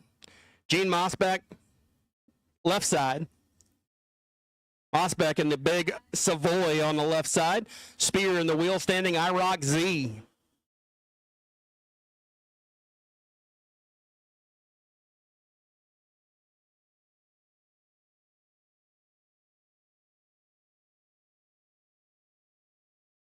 And Mosbeck, trip zip, and 10:22 locked out Spear, who was 10:16.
Red light start for Lund as he's 17 red. Jenkins will move on.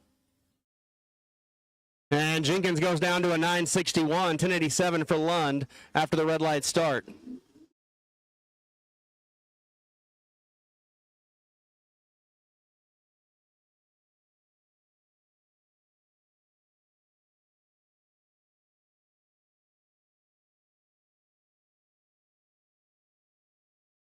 Rochelle T-Bear coming up left side. And another one of the Lund entries here on the right side. Rochelle says her car is going to go 10-20. $9.99 to dial in for the third gen of Michael Lund.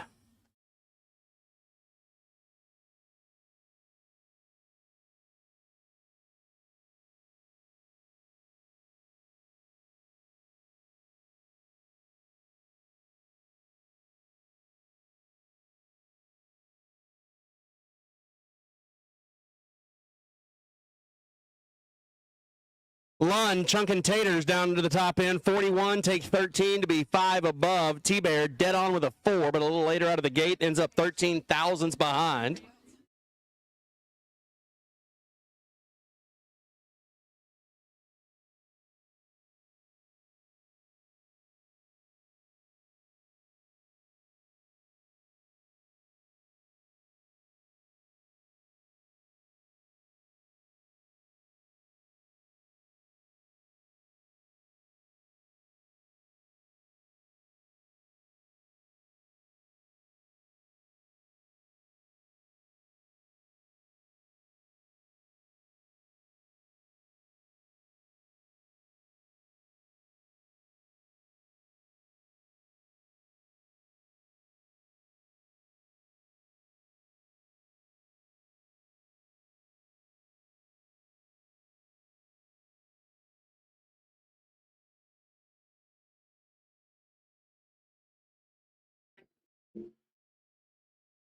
Down to the top end, Winlight going to go to Galbraith. 24 on the 23. Runner-up time for Riley, 10:05 on the 10:06. This will be a competition by run here for Andy Field on the right side of the racetrack.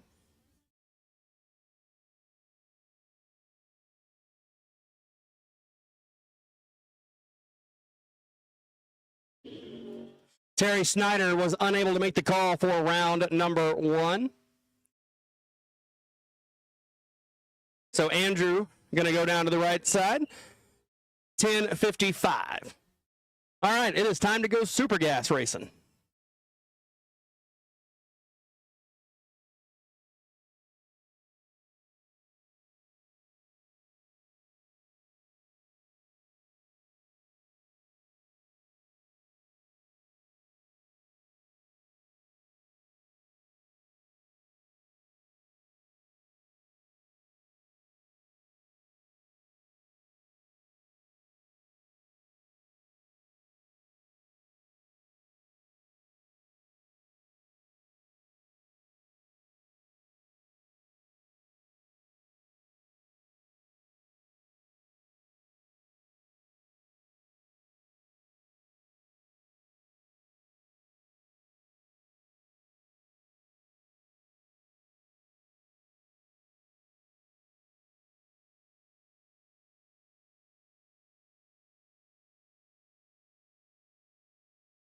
Racers, don't forget, payouts are made in the tower, second floor, here at Tri-State Raceway. Don't forget to pick them up before you leave. We'll have to get a W-9 on file if you don't already have one.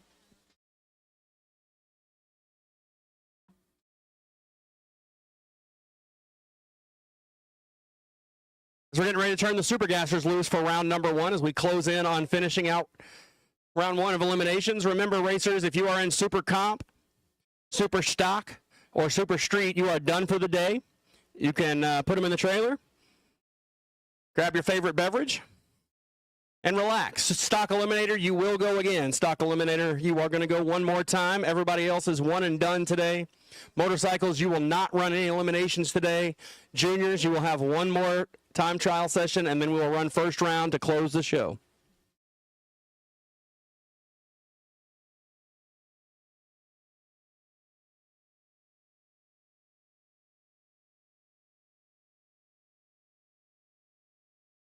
Here we go with Super Gas.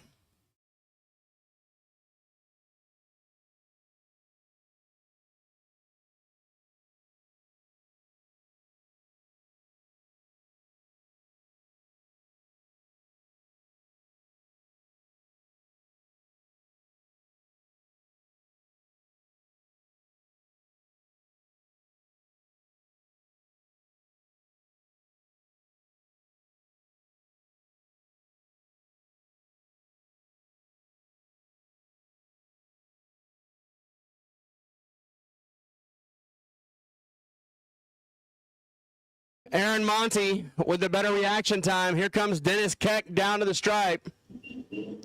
And the win line going to go to Monty, 997. Runner-up time for Keck, 988. Keck took 60 to break it out 13. Needed to take 47 or less.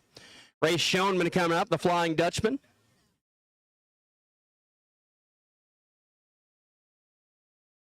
Me on the right side of the racetrack and the checkerboard machine.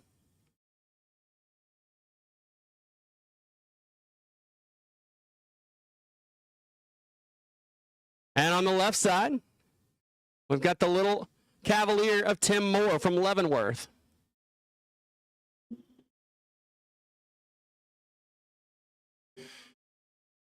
A 3-100 separate them. Schoenman taking a tour of the center stripe, pulls it back into the groove. And the win line going to go to Moore. Had the better reaction time. Both drivers go 3 above. Difference in the race, just about the difference off the starting line, 27 thousandths of a second. Next up, that's Jordan Juergens in the Vega left side. Going up against the Camaro, Mr. Garter.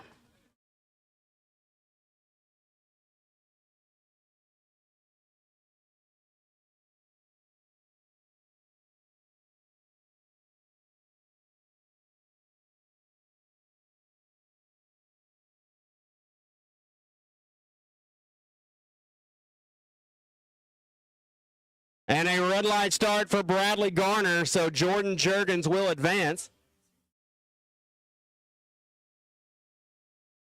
992-140 gets the win. Runner-up time for Garner, 990. After the 12 red light, Juergens moves on. Tim Hooper, TJ, the Monza from Idaho.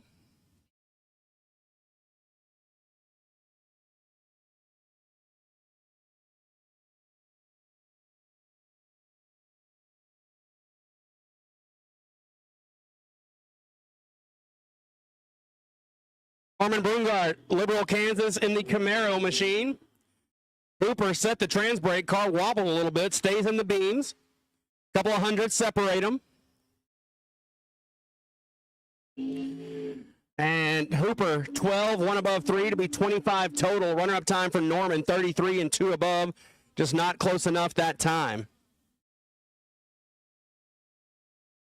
Mike Burkhardt coming up left side in the Roadster. Well, the left line Roadster with the Flames. Couple of 27 Roadsters doing battle here.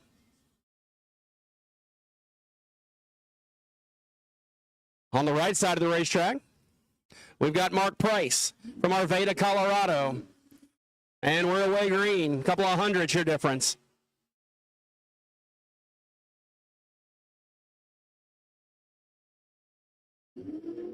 And problems for Mark Price as he falls well off the pace.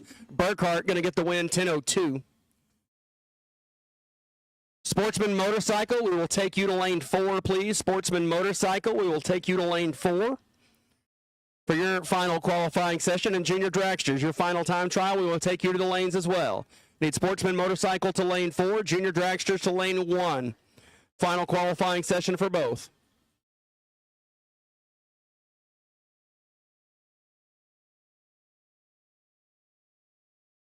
Chris Whitfield, another Colorado racer on the left side.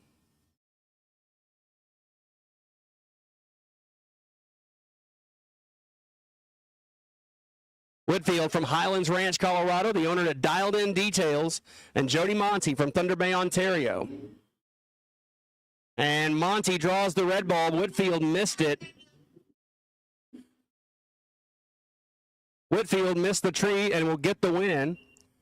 992, runner-up time, Monty, 30 red and 2 above as well. Whitfield was 83 green, not his best light, but he will get a chance to try it again tomorrow.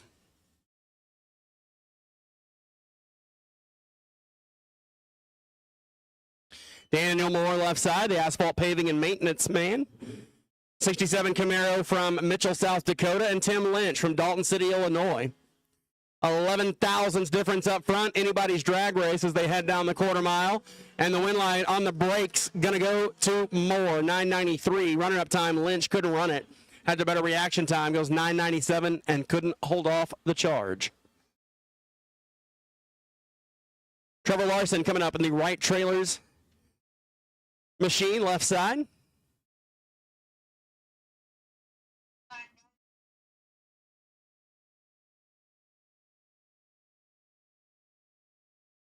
Right side of the racetrack, Dave Sears from Waukegan, Illinois.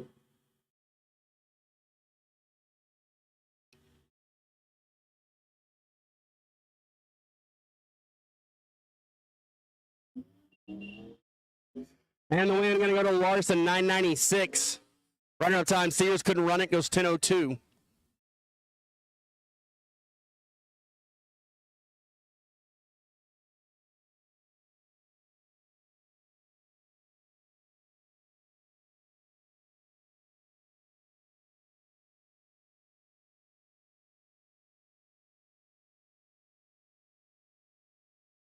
Russell Ginger, the flight attendant left side, and the 79 Aspen, and Dan Gilgosh. 63 Corvette.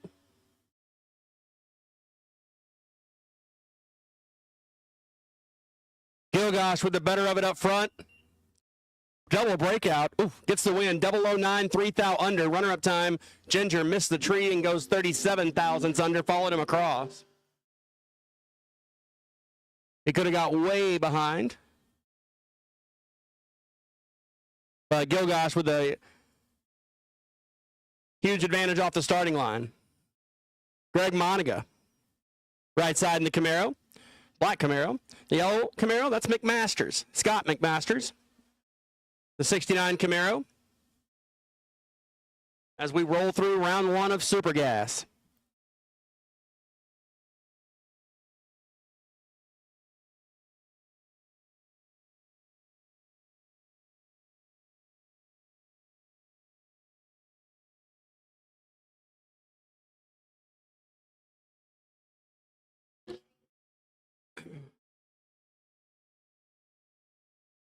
All the stops are off.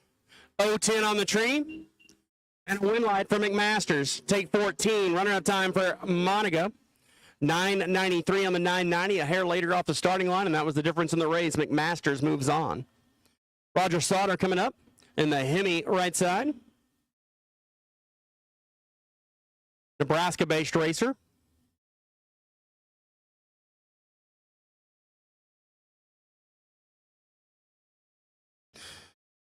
And Jeff Kinney, left side from Minnetonka, in the 1985 Calais.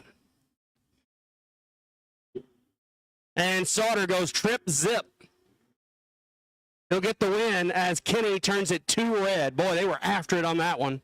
Sauter going to go down 991 to be 14 total, and Kinney parks it dead zero. Wow, that was going to be a race. Trip zip, one above, and 002 red, dead zero, Kinney. That is a heartbreaker lap right there. You can be sad, but it's tough to be disappointed. He was going for it. Jeff Crooks coming up left side. Tom Carlson on the right.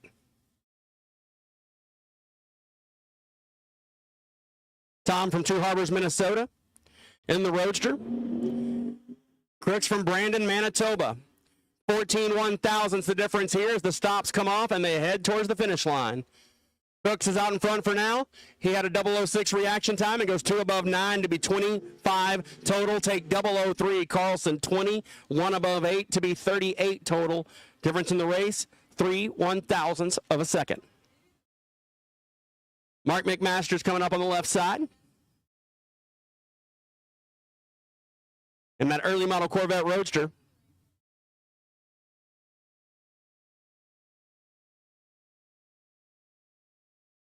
Larry Christensen, Glendon, Minnesota. On the right side in the 63. Owatonna, Minnesota versus Glendon. 14,000 separate them at the let-go. Somebody's chunking taters, driving it down there. And McMaster is going to get the win 10-14 by 006.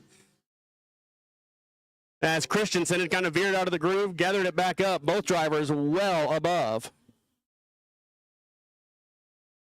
Wow. Both drivers go 24 above.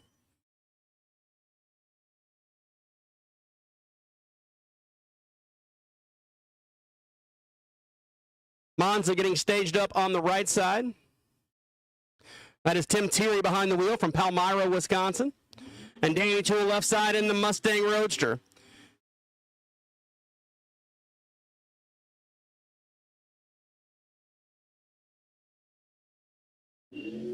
And the win, breakout pass for Thierry. Win going to go to Toole, 005 and 7 above. Thierry took 62 to break it out 49. He had 13 thousandths to work with. Tim missed the tree. Danny knocked the bottom out of it and gets the win. Dale Evan coming up. Ansie's towing machine. From St. Cloud, Minnesota, the VP of a home operation, he says. And Chuck Lewinsky, transmission shop owner from Prior Lake, Minnesota. Uh-oh. You could see the cars leave at different times. That's not a good sign in a heads-up race. As they'll go down the top end of the racetrack, Dale Evans in control and goes 10:01 for the win. Runner-up time, Lewinsky, 9:97 as he missed the tree. Reaction time, not what he had hoped, and Evans gets the dub.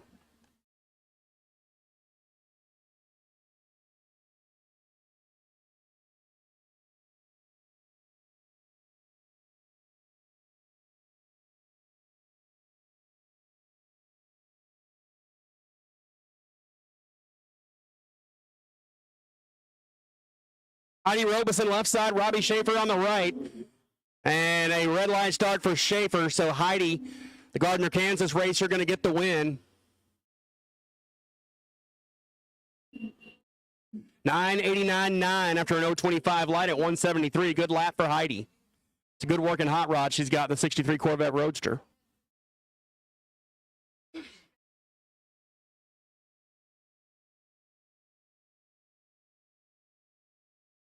Kevin Dick left side, finished number 8 in the Supergas points last year in the Roadster.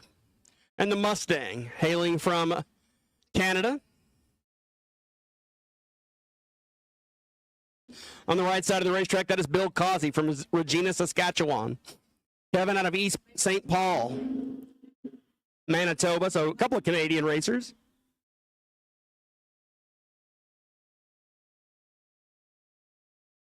Hundredth off the starting line. The win line going to go down to Causey.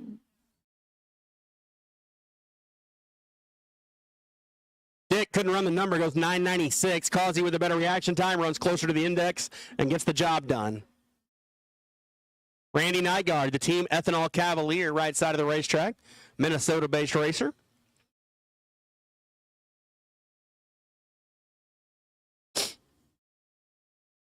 Nygaard in the Cavalier from, Waterton, South Dakota, and Carl Root from Washington, Illinois, in the Nova.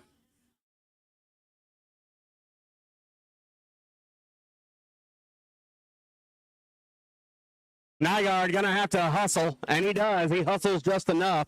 59, take 11 to be 3 above 1. Runner-up time, Root was 18, had the advantage off the starting line, but couldn't run the number. Might have given it back.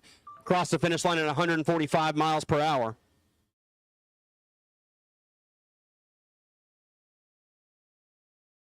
Attention in the pits. Top Dragster, we will take you to the lanes for pairing, please. Fine line, Madcap, Top Dragster, we will take you to the lanes for pairing, please. Fine line, Madcap, Top Dragster, we will take you to the lanes for pairing. Red light start for Deacon Kalish in the Challenger. Rick Bowman going to get the win, the Salone, Iowa-based racer. We'll go 9:86, runner-up time 9:91 after the red light start. Richard Court, right side in the Daytona, all the way from Colorado. And the Chevelle, left side.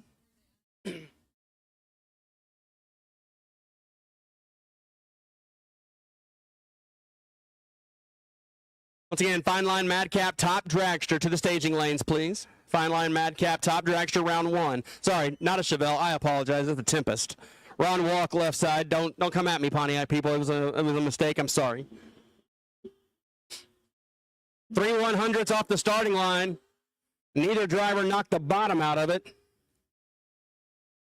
And down to the big end, the win line here, going to go to Court. 9:93 winning time. Runner-up time for Walk, 9:98. Difference in the race, 24 thousandths.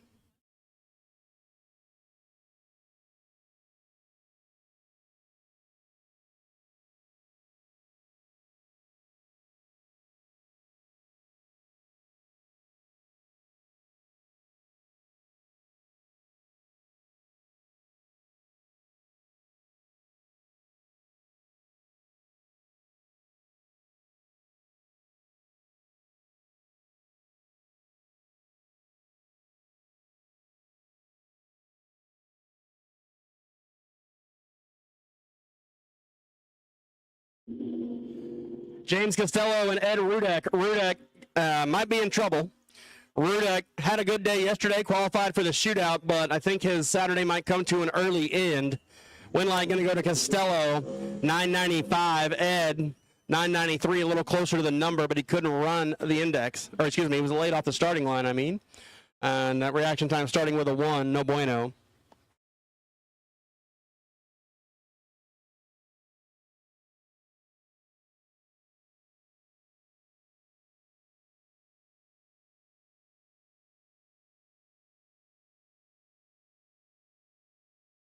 Phil Unruh, the Special Metals Roadster from Kansas. And Don Freese in the Chevy 2 from Omaha. Should be a good race here. Freese and Unruh.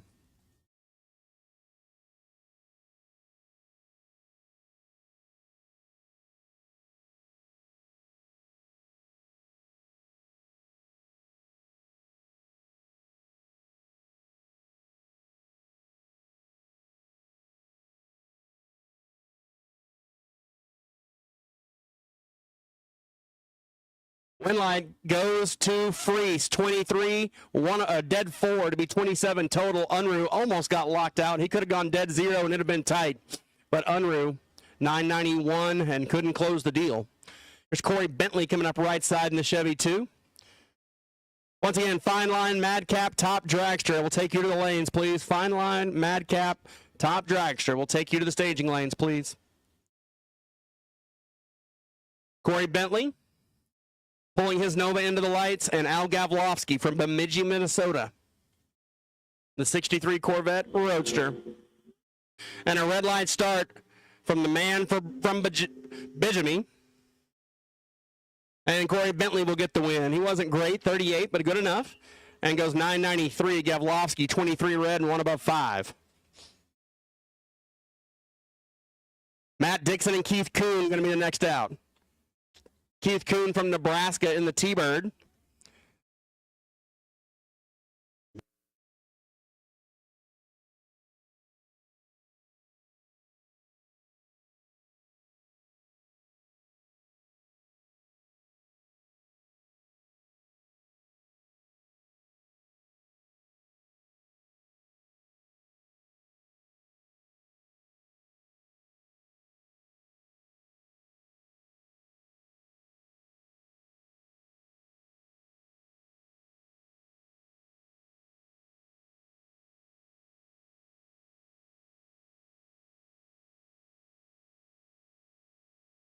And a red light start for Dixon as he jumped the tree. Keith Kuhn is 002. He's a full-time husband and a part-time something else, but we ran out of real estate. Kuhn goes 002, 1 above 9 to be 21 total. Dixon, all kinds of trouble there. Left early and broke out by 18. Here's Dennis White coming up in the Camaro. At the National Open, this thing was for sale. It might still be for sale. It's unclear.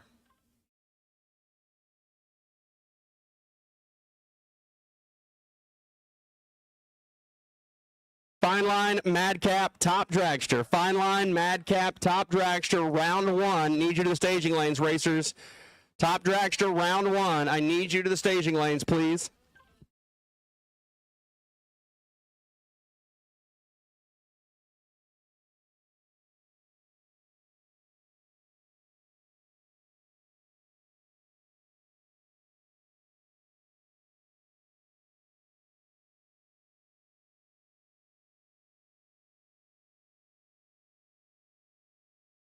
Michael Moore and Dennis White. And we've got a good race here. 005, 023, the reaction times.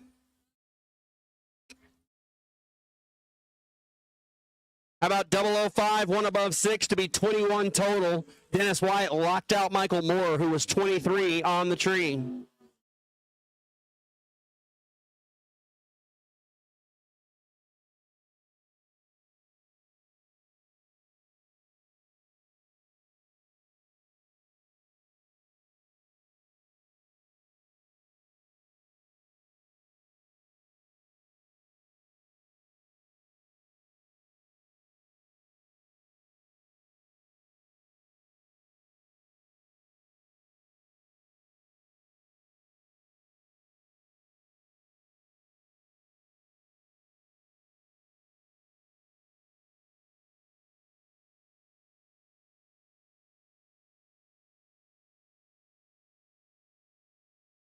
6 1,000ths off the starting line. Kevin Theobald and Kenneth Griffiths. Down to the stripe they go. Give the win light to Kenneth. Nobody was close on that one to the index. 31, 5 above, take 001. Theobald 25 and 6 above to be a foul on the wrong side. As Kenneth almost gave that one back. Within 1,000ths of giving it back. Theobald comes up a bit short.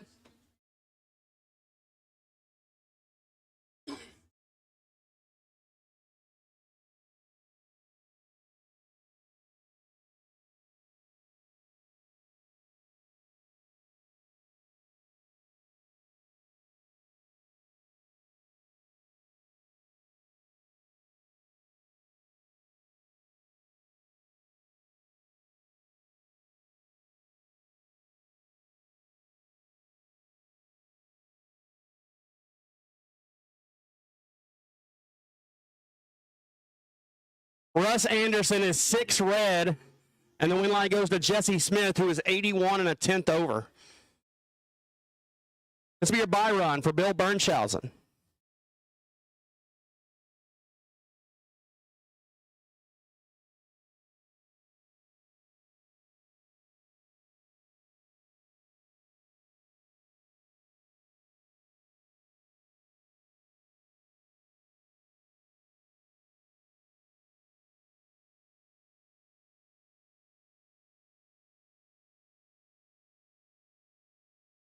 Larry Bernshausen from Monito, Illinois on the buy run, courtesy of his 001 on the last session, and goes 992 at 147.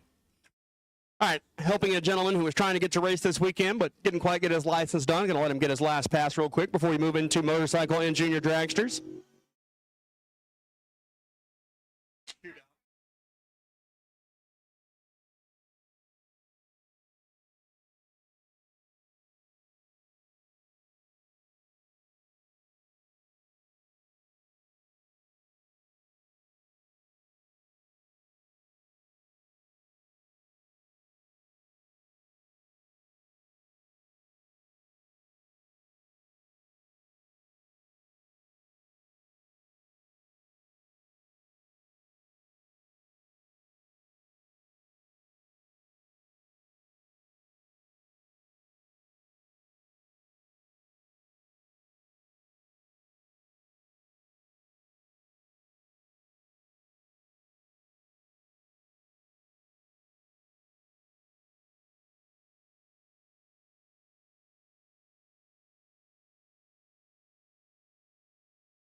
And made sure to go fast enough that time, 894 at 155. Says, I'll show you, car.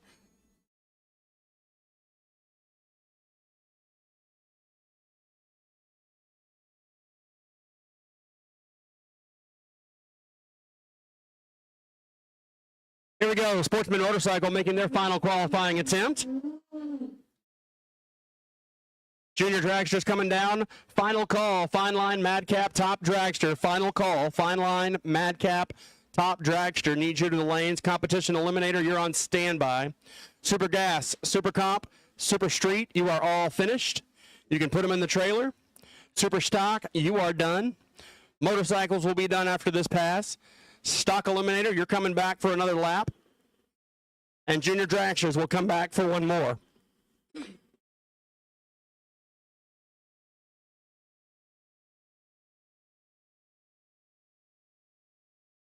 Cannon Steel 27. Had to ride the bike a little bit. Primrose going to go 852, 928 for Fannin Steel.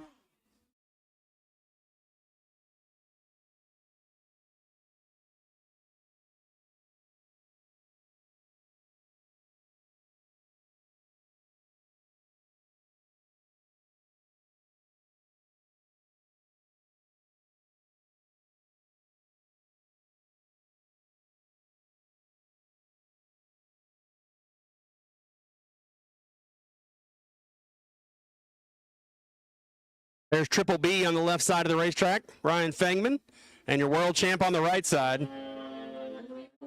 002, 003. Ryan Fangmann's claim to fame, he was the line leader in kindergarten. Goes 966. Paulson, 918.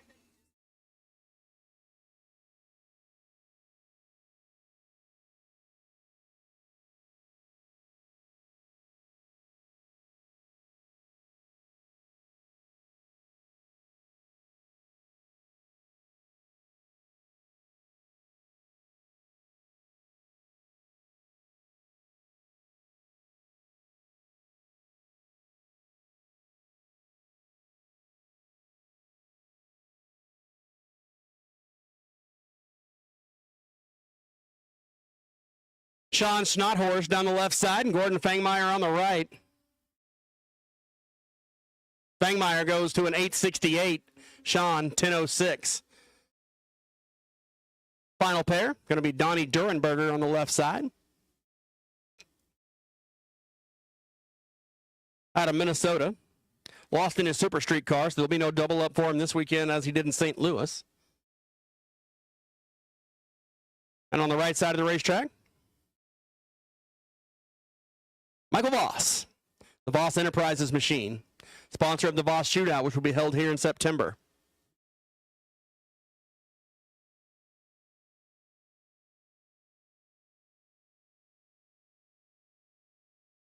.004 light for Voss, 007 for Donnie, 929 and a 1027. So the field is set in motorcycle. We will ladder them and get them ready for round number 1 tomorrow.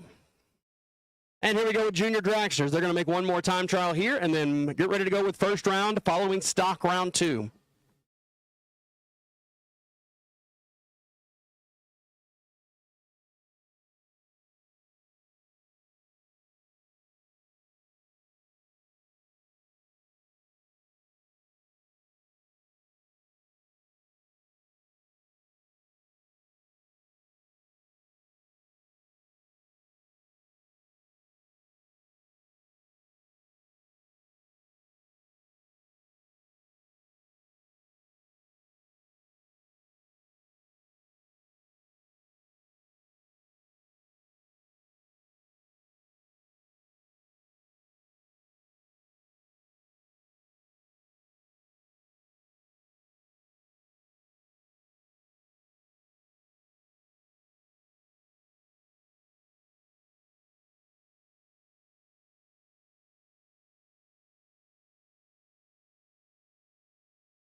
Drew Spear, right side. Mackenzie Melchert, left side.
Competition Eliminator will take you to the lanes for round one. Comp Eliminator will take you to the lanes for round number one. Please, Comp Eliminator will take you to the lanes for round number one. Comp.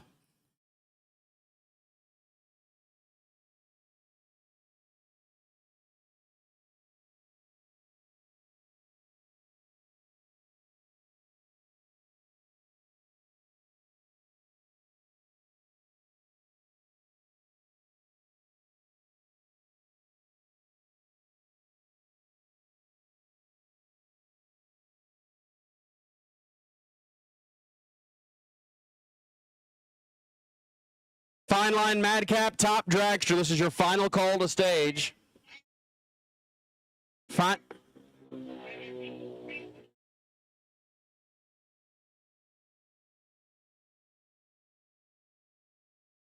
We are missing cars in top dragster.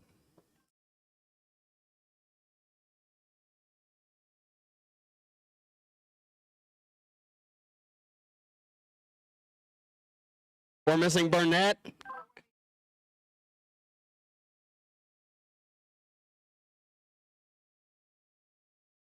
Fine line madcap top dragster. We're missing.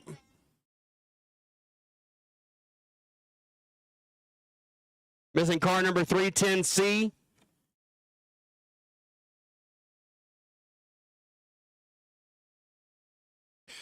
Missing Frazier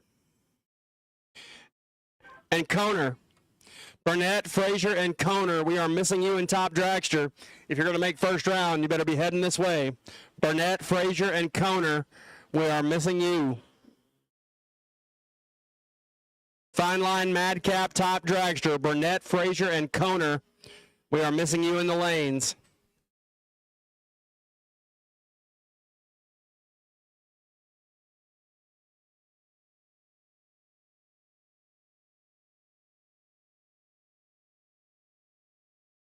Once again, final call, fine line, madcap, top dragster. We are missing Burnett, Frazier, and Koner. If you're not broken and you're planning to run, you better be heading this way quick, fast, and in a hurry. Going to do some track maintenance here, little dragging, a little spraying, and get ready for top dragster, followed by comp. And top sportsman. So once again, the run order will be top dragster, comp, top sportsman, stock, round two, and junior dragsters to finish round one.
Mr. Burnett was here the whole time. Sorry, Kevin. We found you. He's got a comp by. He's up at the front.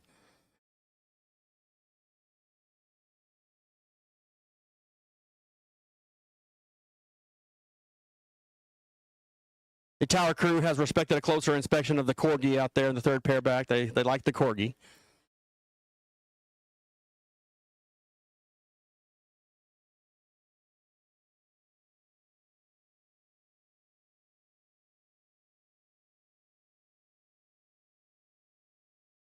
All right, bringing the tractor down after a quick touch-up on the racetrack here, getting ready to go with Fine Line, Madcap, Top, Dragster. Next up will be Competition Eliminator. Comp Eliminator, need you to the lanes for pairing, please. Comp Eliminator, Circus Motorsports Top Sportsman, you are on standby. Once again, that will be followed by round 2 of Stock and Junior Dragsters to finish. That will complete our racing activities for the day. And we will start again at 8:30 in the morning, racers. 8:30 start time tomorrow. And we will start with Super Street and run right through the order as we did today. Super Street, Stock, Super Comp, Super Stock, Super Gas, Sportsman Motorcycle, Junior Dragsters, and Top Comp and Top. That will be our run order for tomorrow morning. As we get started, we, of course, will have the run schedule posted at the conclusion of today's activities. Don't forget about the Racers for Christ non-denominational chapel service following racing tonight at the Pavilion. I hope you can all join Craig Ritchell and the team with Racers for Christ. Also, they are doing a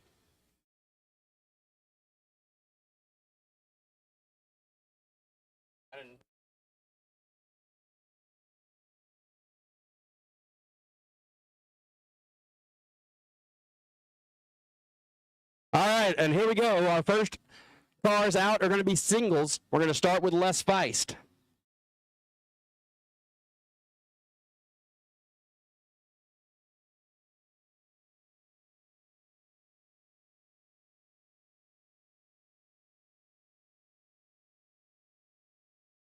Les Feist, your number 1 qualifier, picked up the Speedy Car Wash bonus. He'll get a $205 bonus, courtesy of Speedy Car Wash and Prescott Dean.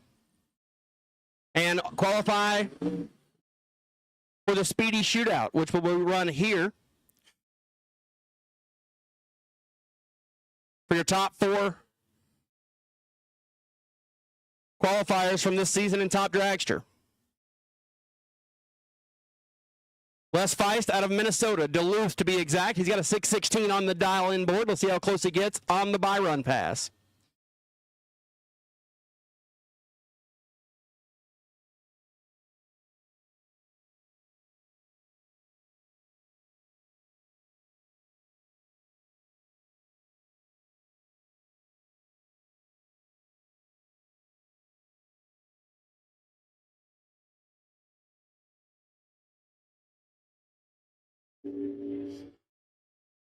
And Les Feist going to stop the clocks dead on the dial with a 1 at 225 miles an hour. Good lap for Les.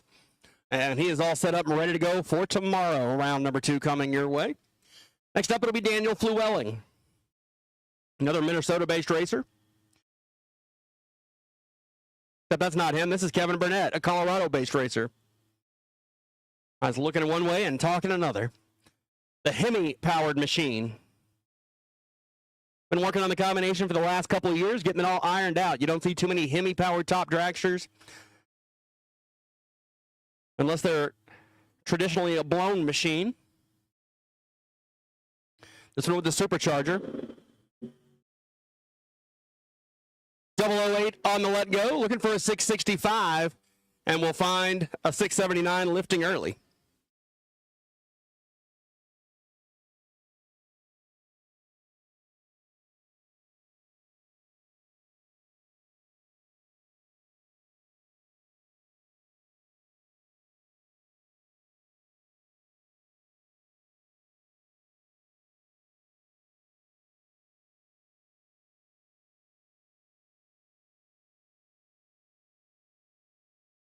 Scott Cusey unable to make the call in round 1 Top Dragster, so Kevin Burnett got the competition by run, and this will be another competition by run for Daniel Flewelling as Jason Hopp broke on a pass earlier in qualifying. So Flewelling will get the solo run here.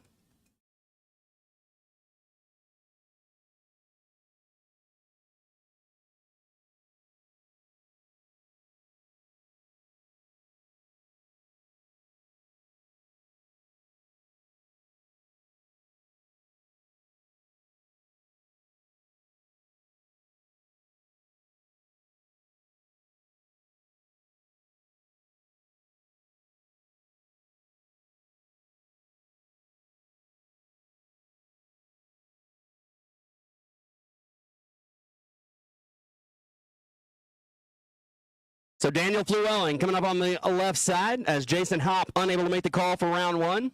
So we will get a competition buy run here for the blown machine.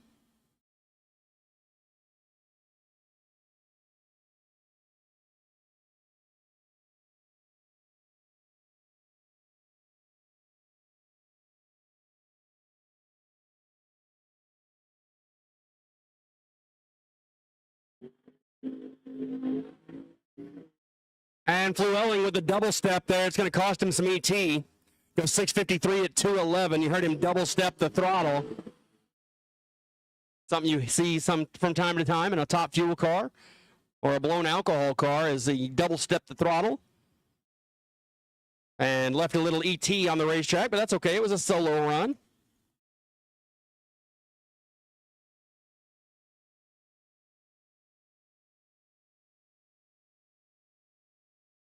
Tony Frazier, we were yelling for him. He was up at the front, too.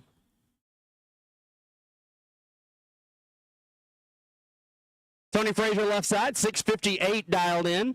On the right side of the racetrack, we've got Brian Tuma. Tuma, 722 on the dial. Be about a light and a half handicap. Tuma will go first, and Frazier will try to run him down. Frazier out of Davenport, Iowa. Tuma from Pillager, Minnesota.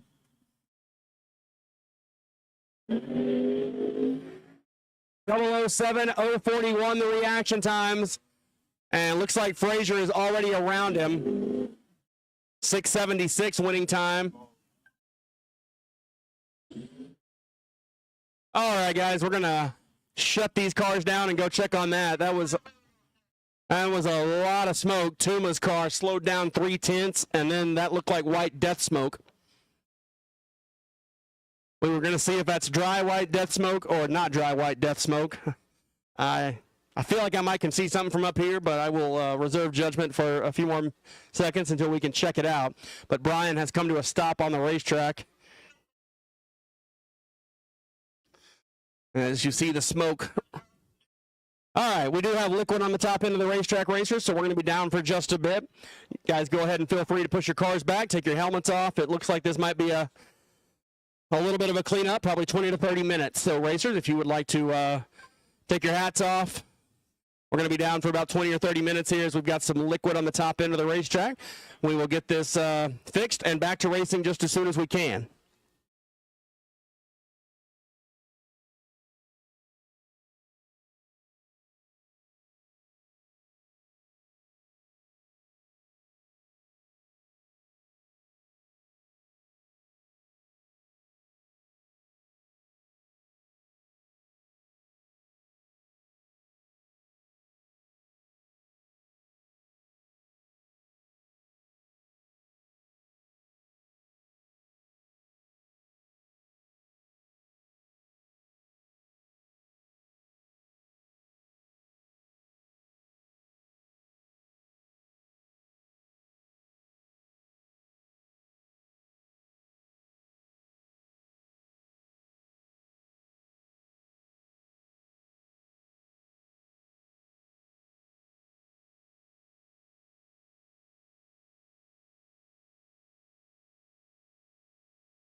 All right, boys and girls, going to send the tractor down one more time, and we are going to be good to go.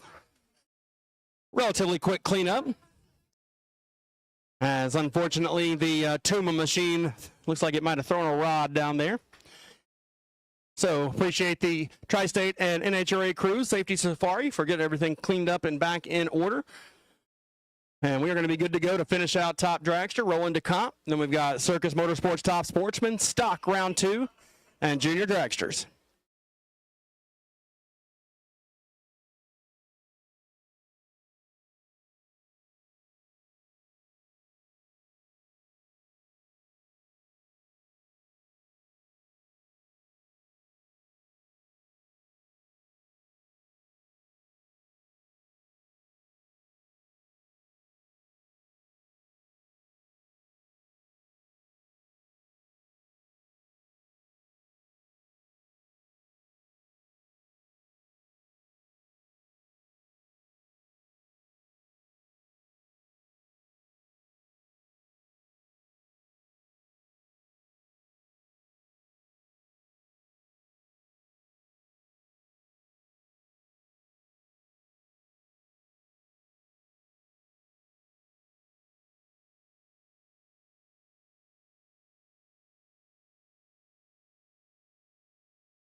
All right.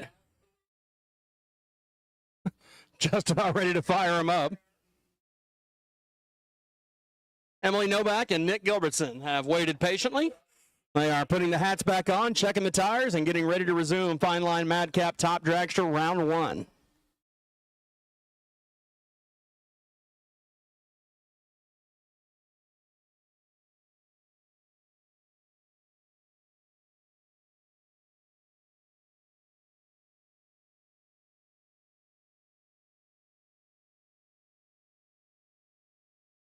All right, the signal has been given. And we will refire and get back to racing.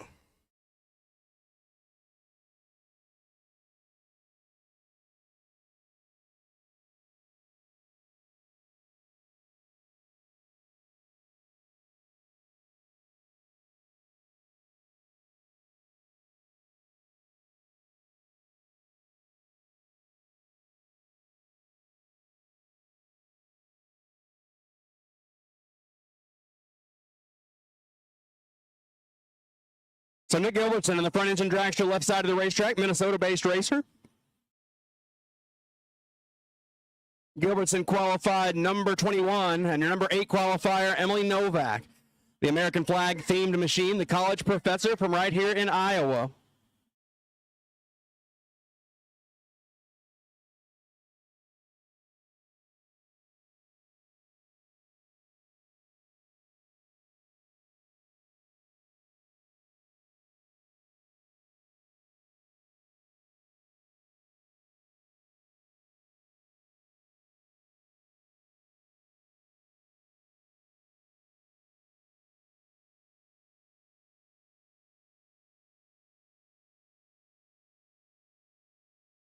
Gilbertson left, Emily Novak right, 634, 711 the dial-ins.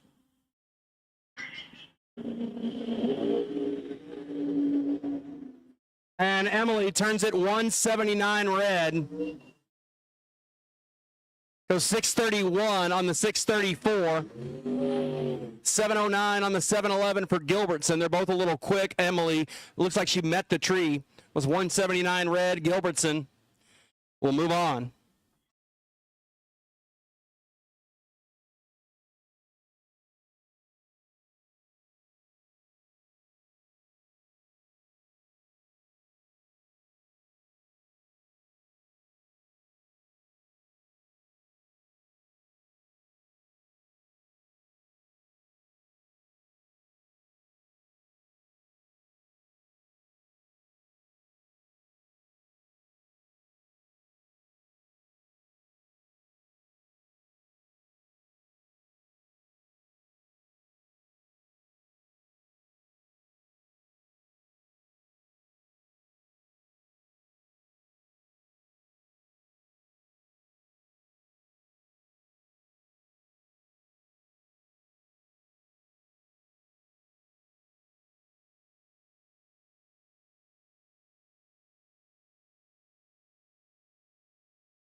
Donna Patterson right side.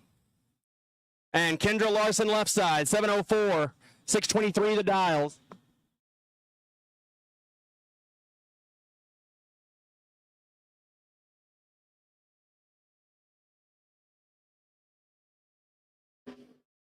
Whoa, whoa, Donna.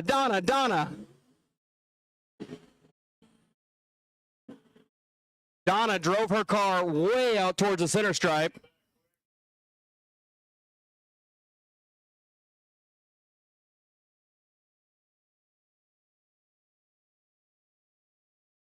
Ooh. Maybe it was real.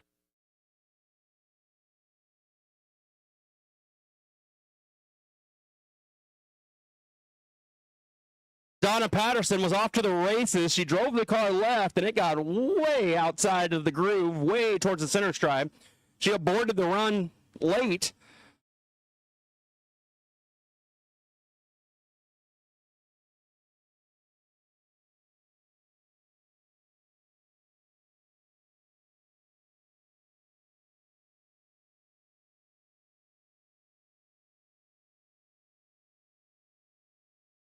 Matt Kraft, Carrie Shonley, win light goes to Kraft, 6:31, runner-up time, Carrie, 6:36, and Matt had the better reaction time. Carrie had something wrong in the delay box as he was 400 green, and that is not good enough. Matt Kraft gets the win in the heads-up affair.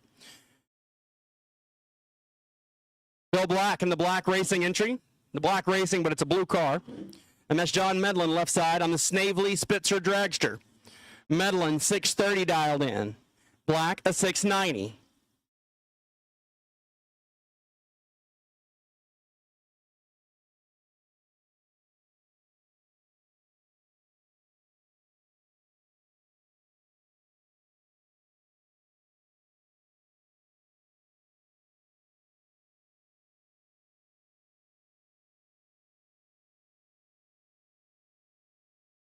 Bill Black from Cedar Rapids, the inventory clerk for Quaker, and John Medlin, the regional service manager from Ottawa, Kansas.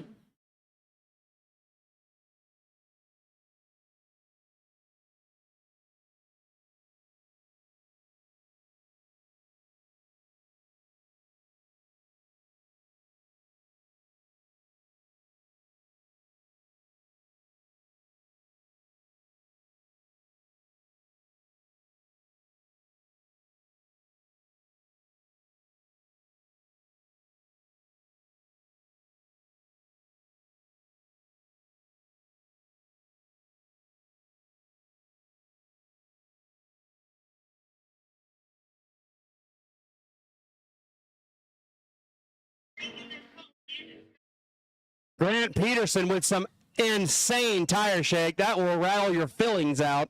Bradley Green goes 671 for the win as Peterson just absolutely shook the tires. Wow. They were coming off the ground. It was shaking so hard.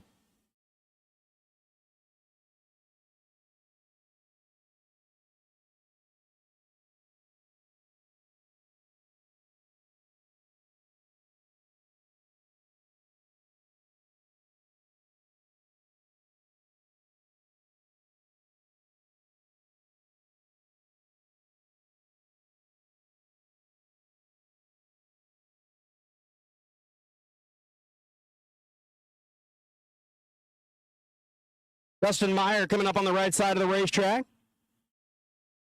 Number 19 qualifier has a 706 dialed in left side.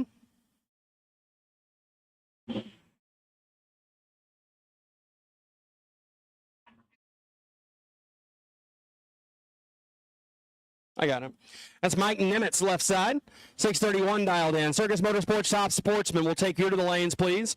Circus Motorsports Top Sportsman, we will take you to the lanes for round one pairing. Circus Motorsports Top Sportsman, we will take you to the lanes for round one pairing. Landon Cook. Landon Cook. Need to see you in the tower, please. Landon Cook.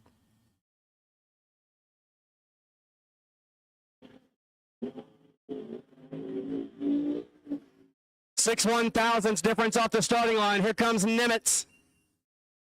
And he'll get the win. 28, 2 above 1 to be 22 up front, ahead at the stripe. Meyer goes 7:09 on the 7:06, a hair later off the starting line. And Nimitz will move on to round number 2.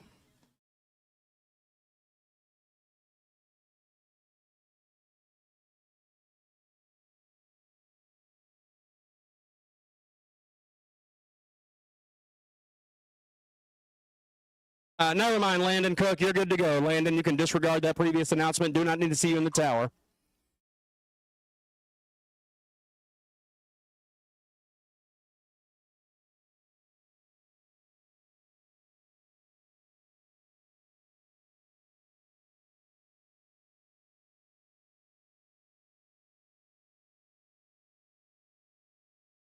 Once again, Landon Cook, disregard. We do not need to see you in the tower. You are good to go, Landon. Got some debris left lane finish line. We're going to run grab that real quick.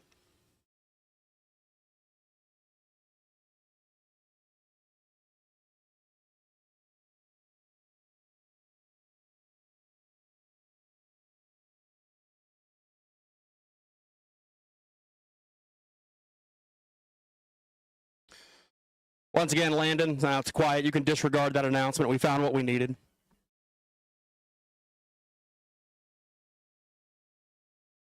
So picking up a piece of debris on that left side down there before we send the next pair. Top Dragster's been a bit of a struggle.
All right, back in action. Here we go. Trevor Jelinski left side, the front engine nostalgia machine from Minnesota, the DMP awning sponsored ride, and Lloyd McClure, right side from Ottawa, Kansas. And Trevor Jelinski is going to pull over with problems. Boy, it has been a war of attrition in top dragster. So Lloyd McClure will roll out of the throttle, 006, and get the win as Trevor Jelinski slows to a stop. Problems for the nostalgia entry. And top dragster is just snake bit this round.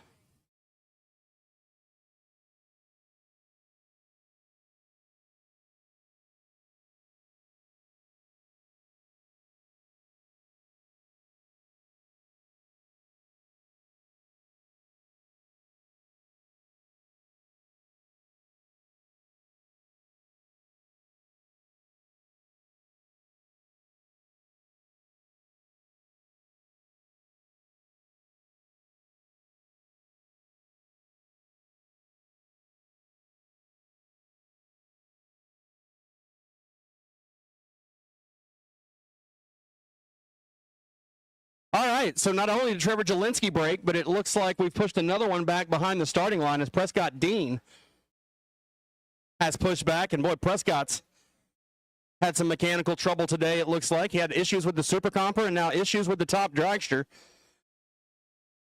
Tough break for Prescott, tough break for Trevor. I feel like I've said tough break 30 times this round of top dragster.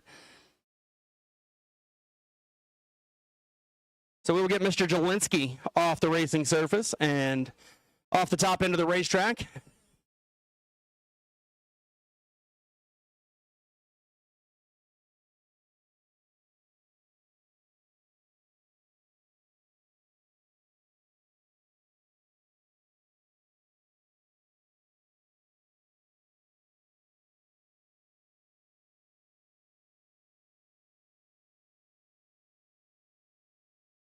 See Prescott showing Bobby something on the car, something not right.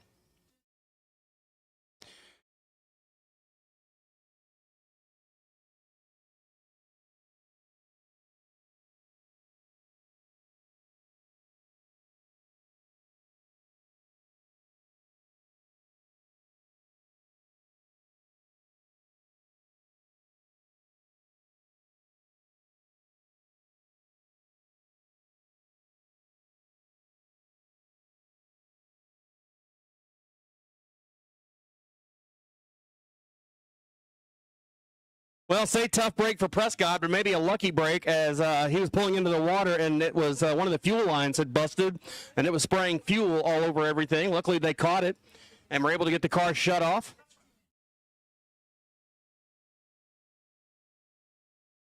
This is going to be a single pass here for Roland Rang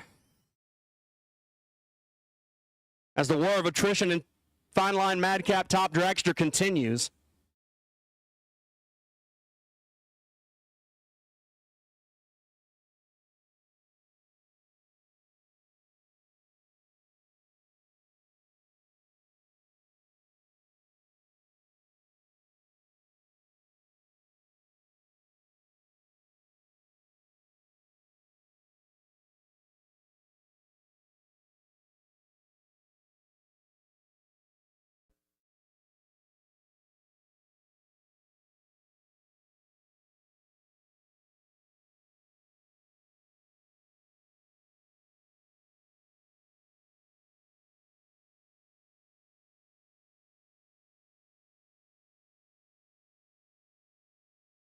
Rang makes his best pass. Rang makes his best pass of the weekend by far. Goes 6:13 at 2:25, 0.2 better than any previous run he's had. So fortunate for him to get the Byron as he finds the bottom of that hot rod.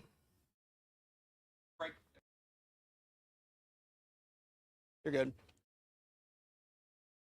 Left side of the racetrack, Trevor Larson, the right trailers machine. Finished number 3 in the points last year. And Mr. Koner, Persian the Nitrous, the D3 car. 642 dialed in.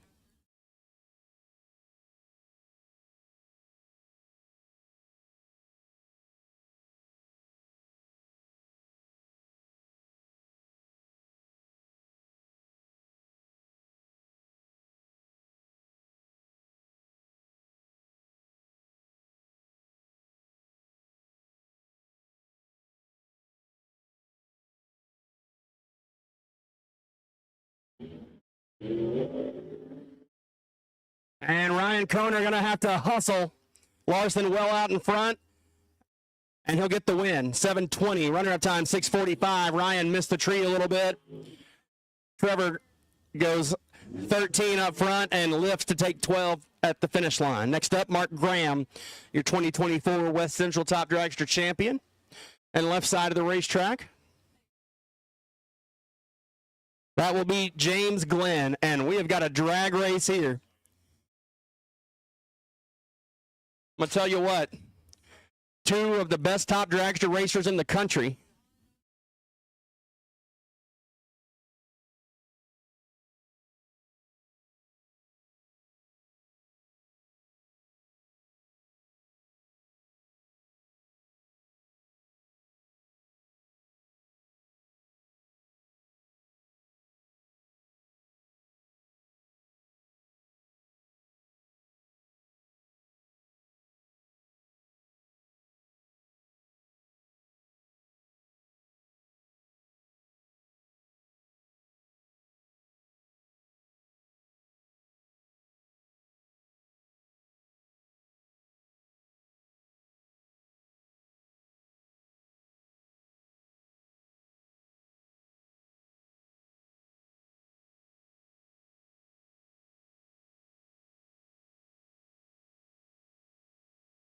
Uh-oh, Mark Graham in trouble.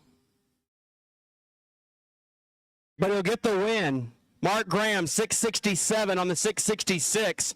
Glenn, uncharacteristically, 008, took 90 to break it out 23. Needed to take 67 or less, 63 or less.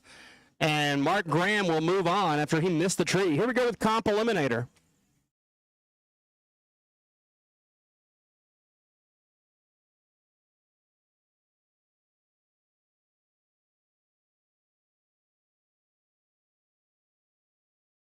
Round one, Comp Eliminator. James Glenn left side. Neil Giroux left side. Looking at the old pair. And Greg Camplain on the right.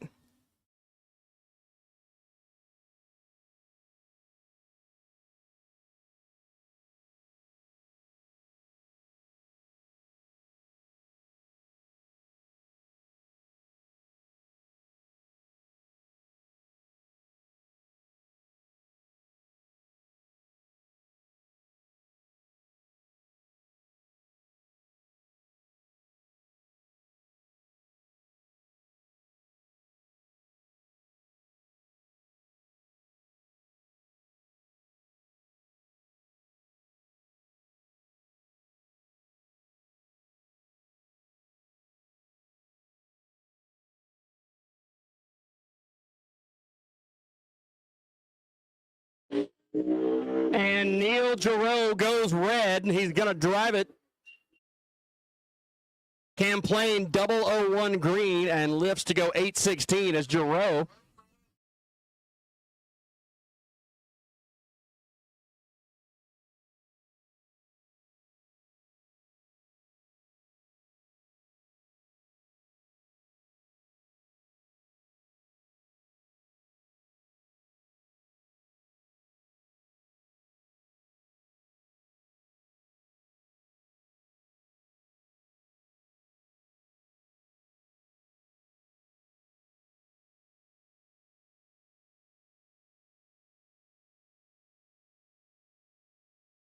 Casey Wegner left side in the probe, and Christine Harris-Samuel on the right side. Christine in the H altered, the WH manufacturer's entry.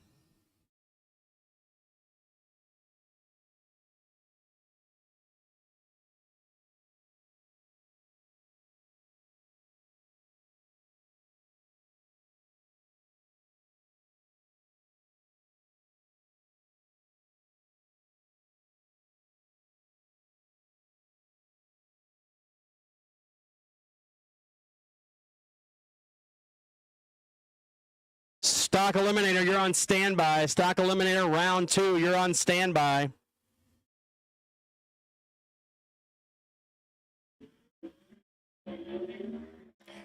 Uh-oh. Christine Harris-Samuel a little late out of the gate. Here comes Casey charging hard. Can Christine hold him off? Barely. 885 for Christine. Casey, 855.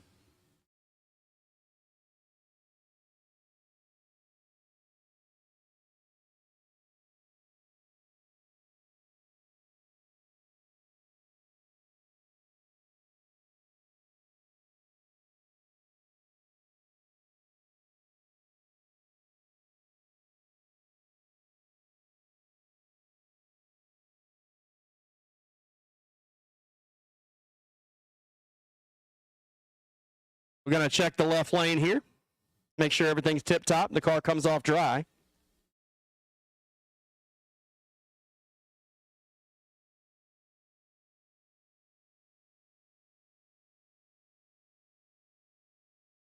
We're going to check the left lane. Casey did have an issue on Friday and left some oil on the top end. Didn't smoke as badly this time. We're going to make sure nothing else came out of the Daytona. I think I called it a probe. My apologies. We're going to check, make sure that everything is good on the Daytona. Christine Harris-Samuel gets the win on the last pair. 885 winning time.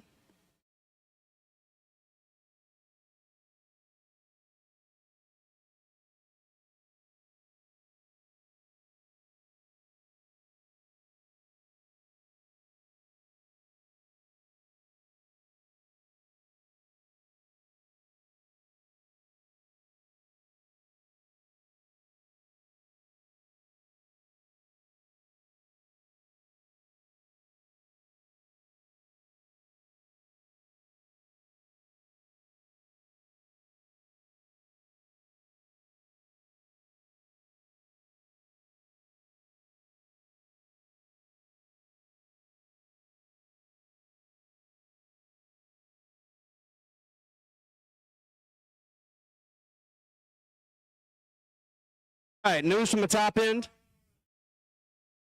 News from the top end is a rod exited stage left on the Wegner machine. That's not great. Good news is they have not found any liquid on the racetrack, so hopefully the diaper caught it all.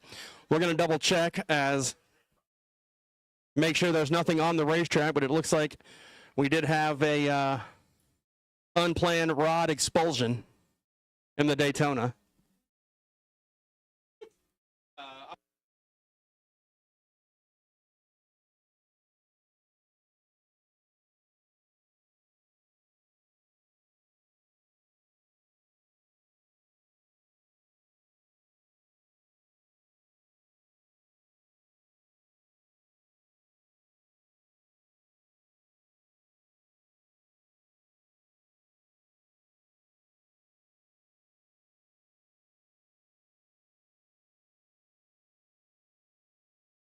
Again, stock eliminator round 2. You're on standby and getting ready to call you to the lanes. Looks like the track is clear, so it looks like the diaper did its job. We're going to check it one more time down at the top end, and then we'll be ready to refire comp eliminator here. Tough break for Casey. Don't like to see anybody damage their parts.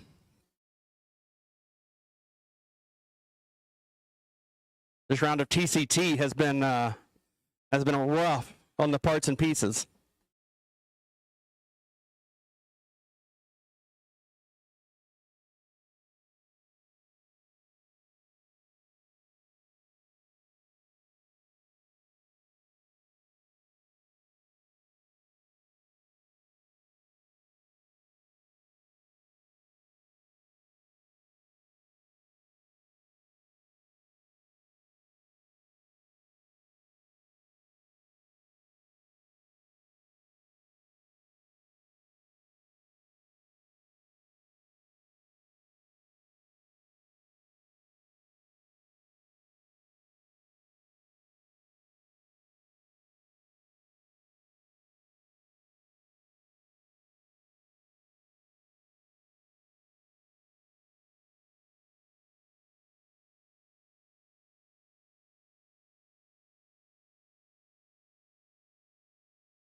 All right, racers, we're going to be just a few more minutes. The diaper did its job, but when Casey made the turn, it sloshed the oil out on the corner down there, so they're going to have to put a little powder on it. Should be a 5 to 10 minute cleanup tops, and we'll be back to racing. It's all right as you turn off the racetrack. So give us just a few minutes. We'll get this tidied up and get back to Comp Eliminator action.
All right, the cleanup is complete, and we're going to try her again.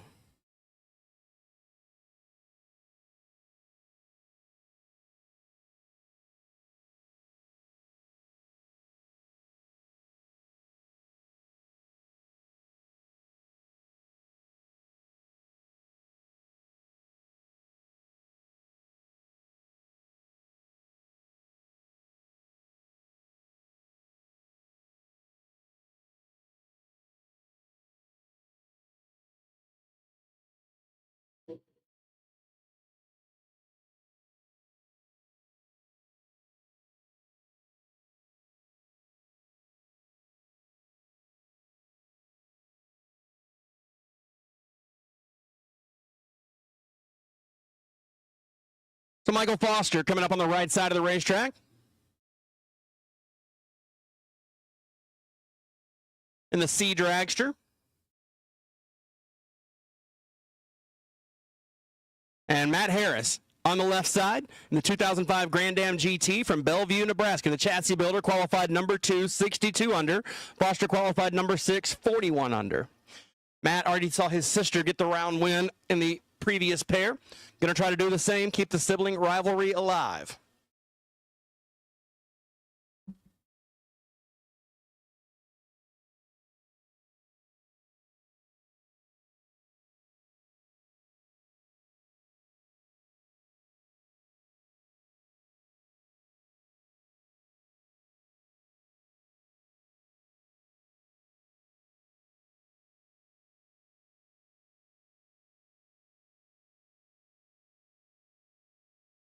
There we go. Michael Foster stages his dragster. Harris rolls in slowly.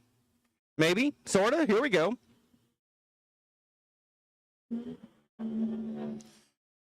Close on the reaction times. Does Foster have the horsepower to run down the Grand Am? It doesn't look like it.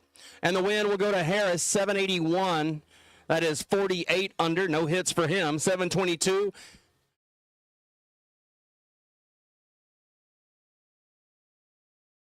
$722 for Foster, 38 under, and 9 to hundredths behind.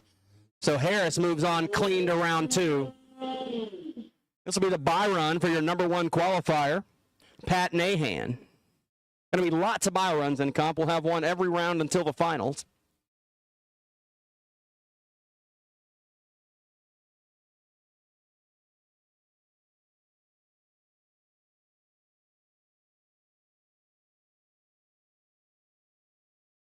Pat Nahan picked up the 6-cylinder dragster of the offseason, the former Frank Aragona ride out of the Northeast, and it's paying off so far as he's the number 1 qualifier.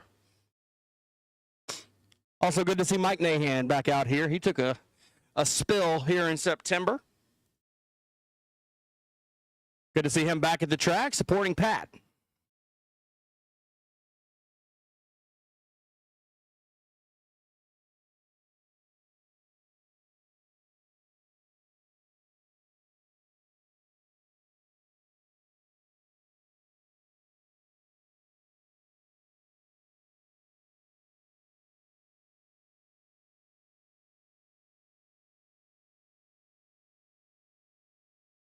Nahan will roll it out to about 800 foot and shut it off.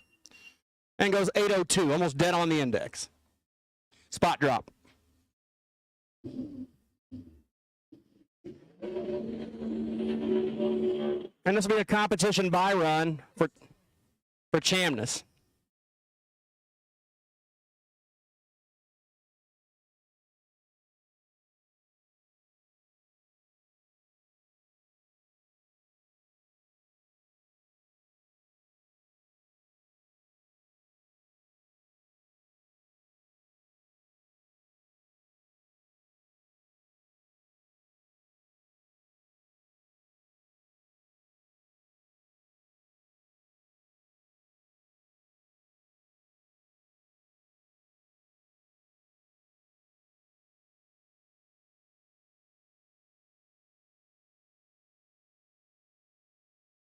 So Scott Chamness on the right side of the racetrack going to get a competition by run as Joey Aerosmith unable to make the call. I think he hurt the car in his only qualifying attempt earlier today. So Chamness will get a free shot at the Christmas tree and give it a good 8th mile pull to see if he's got everything lined up for round 2 tomorrow.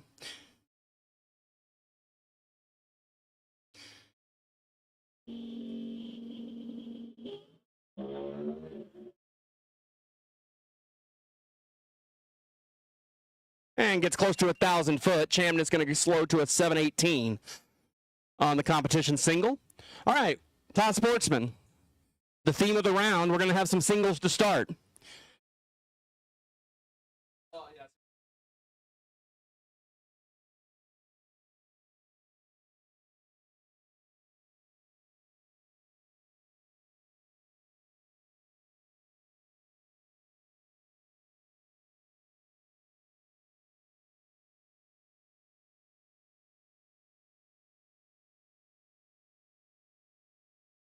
So Dan Shea going to get a competition by run here.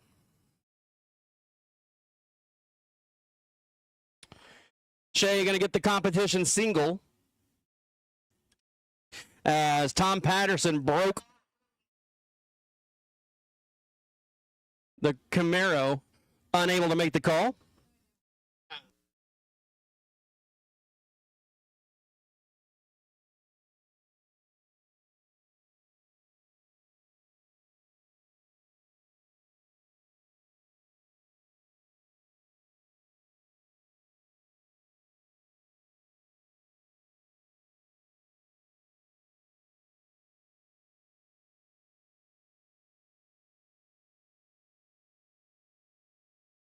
Stock Eliminator round 2. We will take you to the staging lanes, please. Stock Eliminator round number 2. We will take you to the staging lanes, please. Stock Eliminator round 2.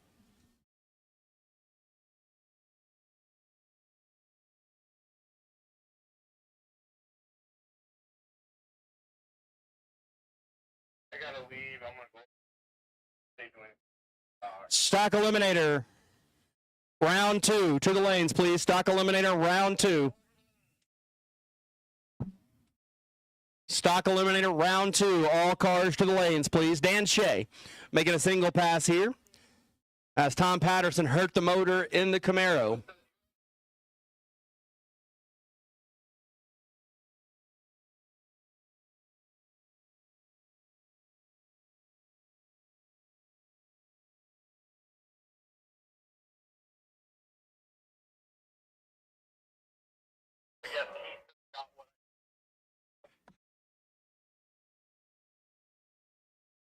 Bye, guys. And Shea, 11 up front, goes 7:21 on the competition by run. And this is going to be Robert River. While we got one car here, Robert River helping out a racer as Mr. Rooker wouldn't have been able to make first round without the help of Dave River and Loctite. They gave him what he needed to make the round. He'll be coming up shortly. Robert River getting the single here as John Stelt had that big explosion in in final qualifying. So Robert is going to take a tree, and it is Dave Rivers' birthday. So happy birthday, Dave.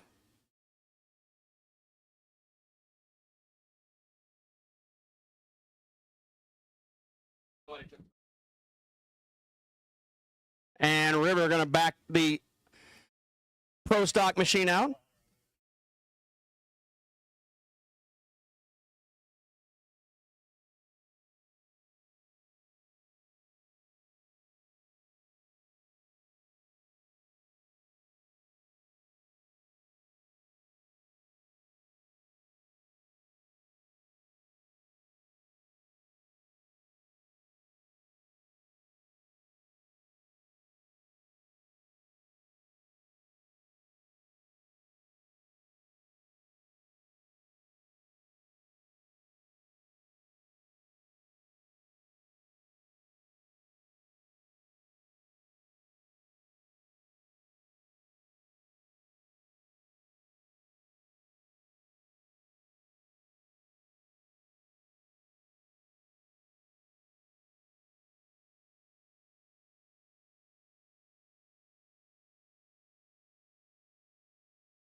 All right, so we're back to pairs.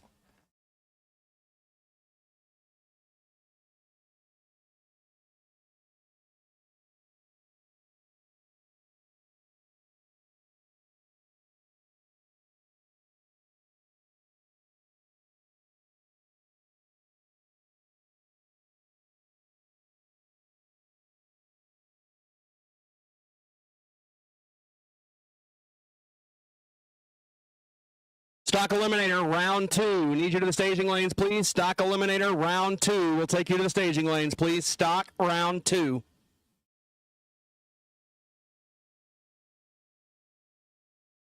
And we'll move on to our next pair. Right side of the racetrack, going to be Mr. Moore in the Camaro, first gen. On the left side, Alan Firestone, the late model AFR machine from Belma, Oklahoma. Firestone says he's going to go 660 more, a 724.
Alan Firestone giving chase.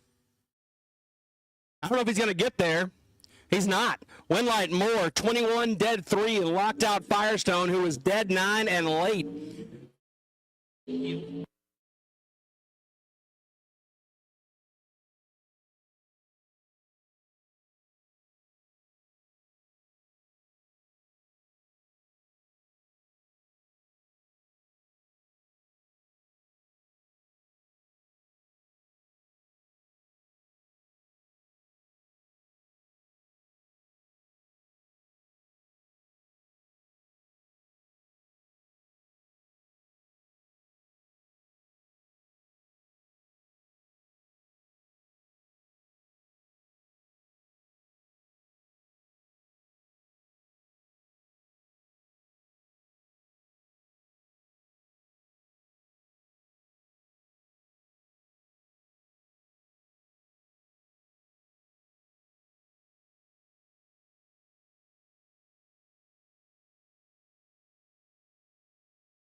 Slide going to Cale Davis, 10 and 3 above, take 90 as Chitty.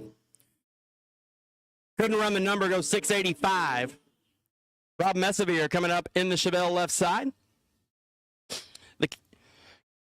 The Canadian Chevelle and Dan Scott, right side of the racetrack. Scott qualified 12, Messevere 3.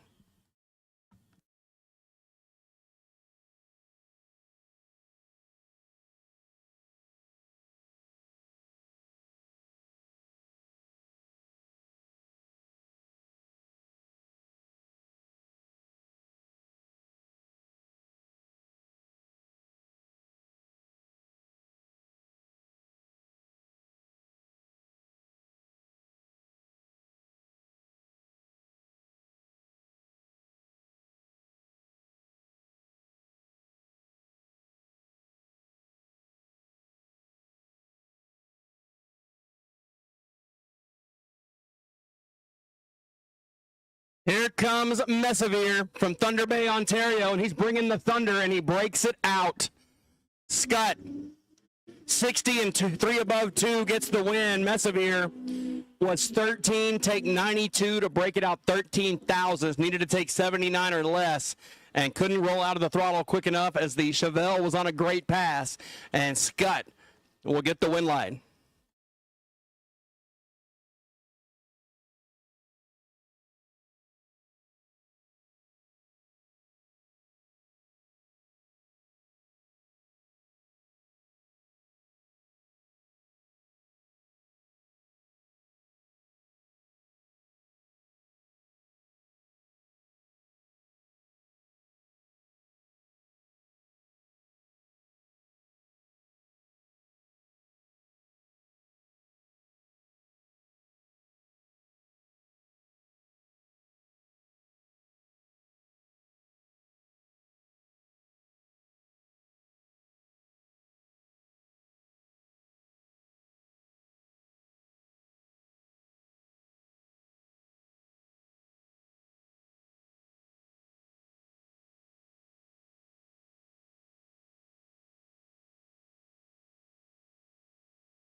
Vincent Nannini on the right side of the racetrack. In the Cutlass. 708 dialed in, 663.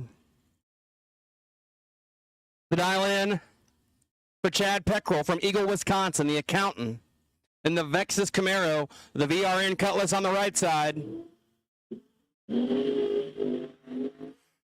Both drivers missed the tree a little bit. 15 thousandths up front, your difference, and the win light goes to Nannini. 712 on the 708 runner-up time. Chad Peckrell got there first by 31. He tried to shoot drop and go 662.4. Needed to take 25 or less, and Nannini will move on to round number 2. Big burnout for Rich Smith on the right side of the racetrack.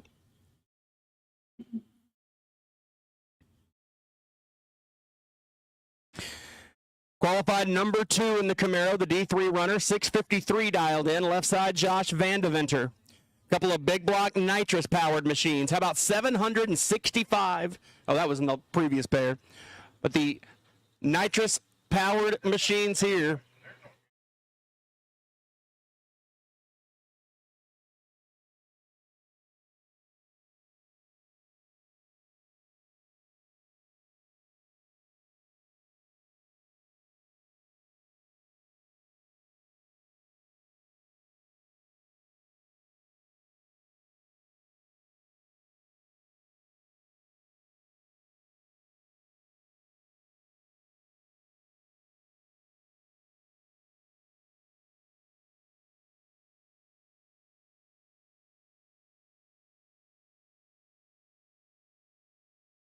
Whoa! Rich Smith taking a ride.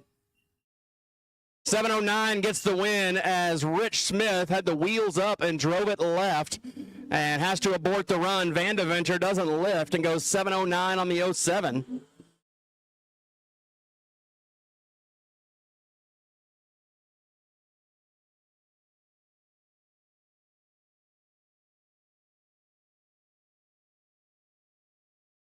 Steve Yeager coming up left side of the racetrack in the orange Monte Carlo. Yeager. He's got a 665 dialed in. Qualified number 7.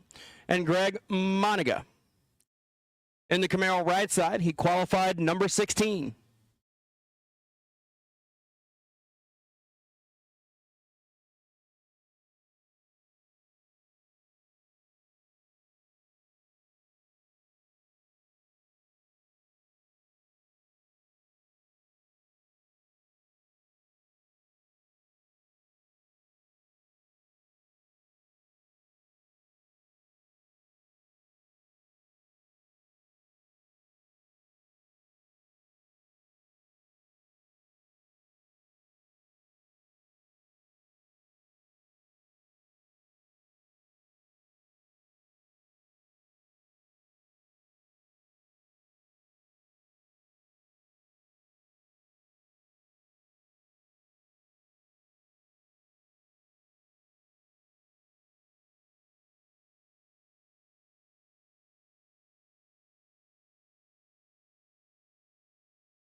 And Moniga draws the red light. Yeager going to slide down there to a 669 at 207. As Moniga looks like he might have flinched on the button and rolls it dark red.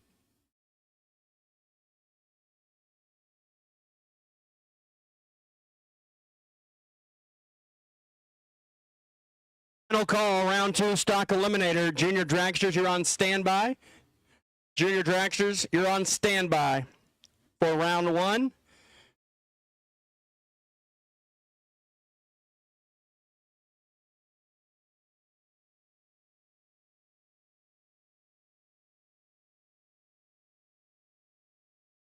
again, stock eliminator, all cars. Need you to the lanes for round number 2, please. Stock eliminator, all cars. John Gosh must have got a new window put in it. I believe he's the one that blew out one yesterday. And the Rooker machine left side. Once again, a big shout out to Dave River, who's celebrating his birthday in Loctite. Rooker would not have been able to make this round without their help. They found what he needed and helped him get it going. So Rooker and Gosh, 2 racers we weren't sure if we're going to make first round, both come up. We'll get a side-by-side run.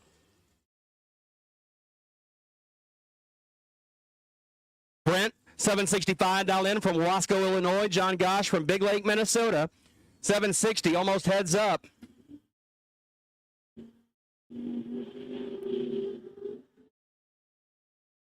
$37 and $14 the reaction times. And the win light goes to Gosh. Gosh goes 37 and 27 hundredths over the dial as Rooker broke it out by 28 thousandths, taking 3/10. Couldn't quite judge him. Thought he was going to come around him, and it never happened. This will be the buy run for your number 1 qualifier in that wild-looking Mopar. Dennis Dowson, qualified with a 635, has been 636 as well.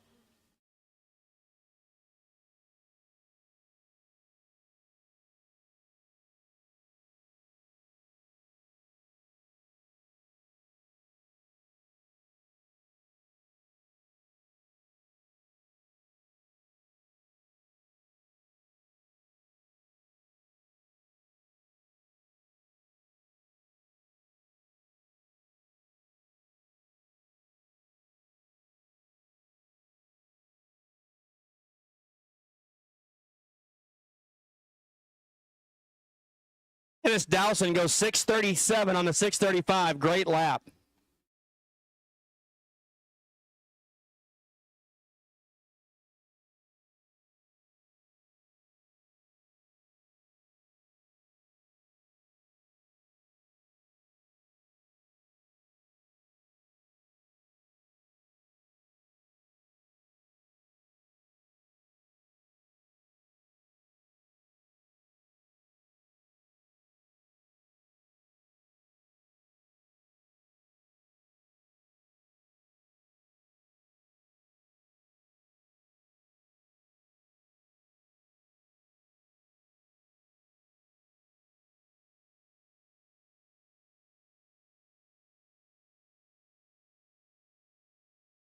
All right, make a quick drag of the starting line here before we bring Stock Eliminator round 2 up. If you're not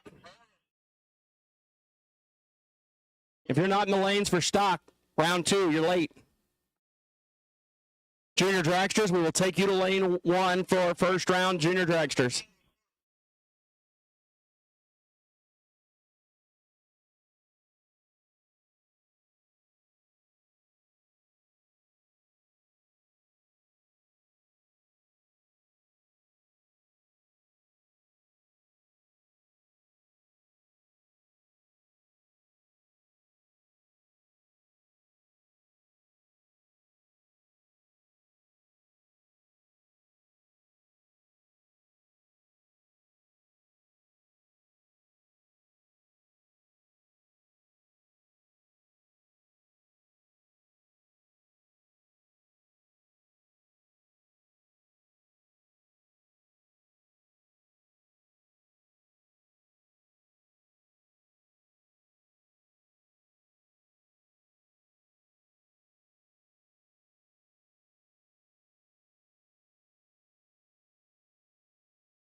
And here we go, Stock Eliminator, round number 2.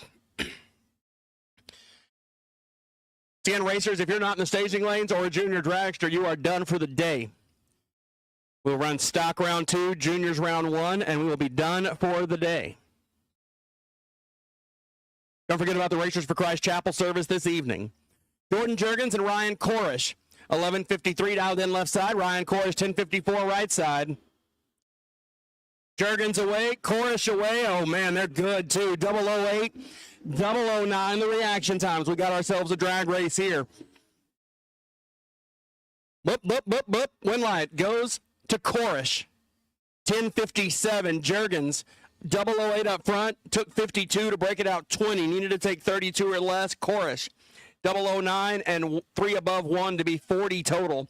Juergens had a slightly better reaction time, but couldn't close the gap quick enough and breaks it out by 2 100s. Next up, Dave Szymanski, the Crow Wing Auto Body Camaro, and Dale Findell, the Mopar left side. Szymanski, 1089 dialed in, Findell, 12 flat. Wheels up for Dave. Dale Findell out in front, the Cambridge, Minnesota native, trying to hold off the charge of Dave on the top end. And the win light going to go to Findell. 12:06, take 40. He had a 29 reaction time. Szymanski couldn't run it. Goes 10:95, 6 above, and a little bit behind off the starting line. Ended his day. Dale Boreski, the 442 Oldsmobile, convertible, right side. 11:32, what he says it'll run, and Norman Warling from Golden, Colorado, in the Pontiac Catalina. That throwback hot rod left side. 11:17 dialed in. Should be a good race here. Warling and Boreski been went a bunch of rounds last week at the Open. And not as close as some of the other races. We'll see what happens though. And this is why we don't just race the starting line. There's 2 ends of the racetrack. Win light going to go down to Boreski. He's 45 and 15 above as Warling goes 118 up front and 25 over and falls off the pace. So Boreski will move on to round 3. Left side of the racetrack, it is Bruce Castle in the Cougar. Castle has crisscrossed the country in the old Cougar. Early part of the season, he's been in Gainesville. He's been in Belrose. He's been in D3. And now up here in Iowa. We saw him in St. Louis. From Napierville, Illinois, 11:34 dialed in for the Ford, Jamie Peasht. The 1972 GS, dialed in 11:15. About a half a light handicap. Here we go. 48 1/1000ths difference off the starting line. Castle in control, and he'll get the win light. 11:39. Runner-up time for Peasht, 11:20. Difference in the race, just about the difference off the starting line, 5/100ths. Peace missed it a little bit, and Castle drives into round 3. Trista Finner coming up. The B-Stick Nova right side. Minnesota-based racer, 1066 to dial in. And over on the left side, going to be getting a 2-second handicap from the Motion Raceworks entry. That is Dennis Lund from Bettendorf, Iowa. And I'm sorry, Trista from Missouri, not Minnesota. Dennis Lund, 865, going to spot the Stick Nova, 2 seconds. As he'll put it on the bars and give chase. 18/1000, separate them up front. Down to the stripe they go. The Camaro have enough? No. Winlight, Trista. 1067 on the 1066. Lund, 6 above to be 26 thousandths behind at the stripe. And Finner will move on to round number 3. Larry Dick, the Princess Auto Camaro out of Canada. Lined up alongside Denny Nelson, who won a good heads-up battle in round 1. Nelson going to dial a 1017 and get almost a 2-light handicap from Larry. 923 the dial in for the Camaro. Old school Ford versus new school Chevrolet. U.S. versus Canada. We got all the matchups here. Junior Dragsters, need you to the lanes for round 1, please. Junior Dragsters.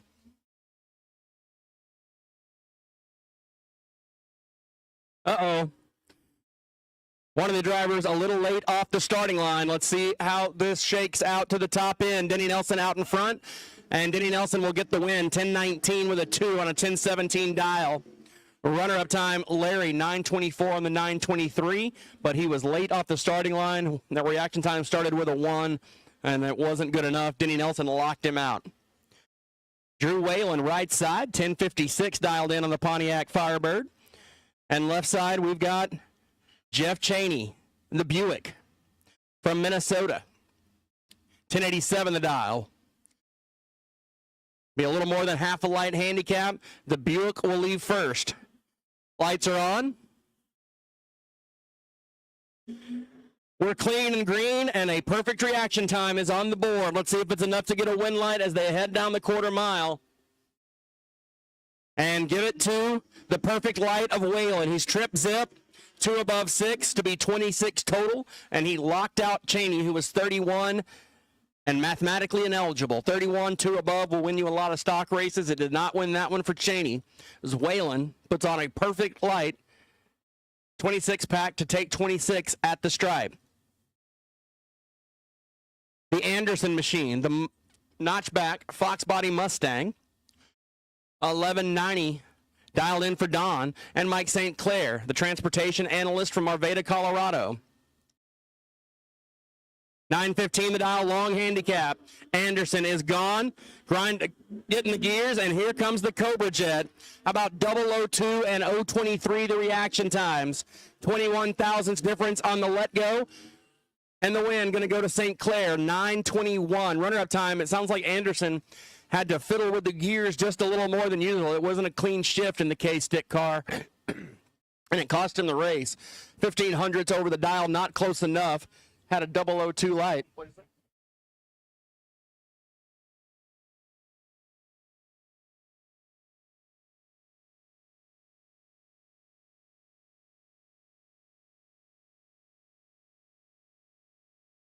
John Koresh, left side, Proline Automotive Camaro, the A-Stick machine, 1019 on the dial, and Ramsey Meyer. He'll draw the red light. Koresh is red behind him, but it doesn't matter. Ramsey was red first, and Ramsey's weekend comes to an end. Koresh will take the Camaro down to the left side to a 1017. Meyer goes 1069.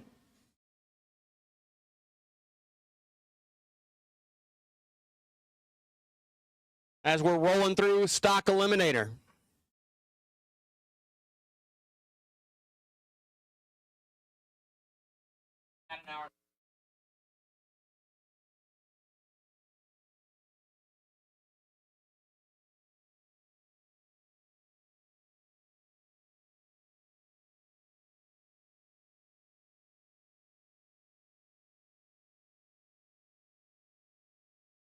Luke Siebert out of Barrington, Kansas. Troy Vogel from Indianola, Iowa. And we have identical reaction times.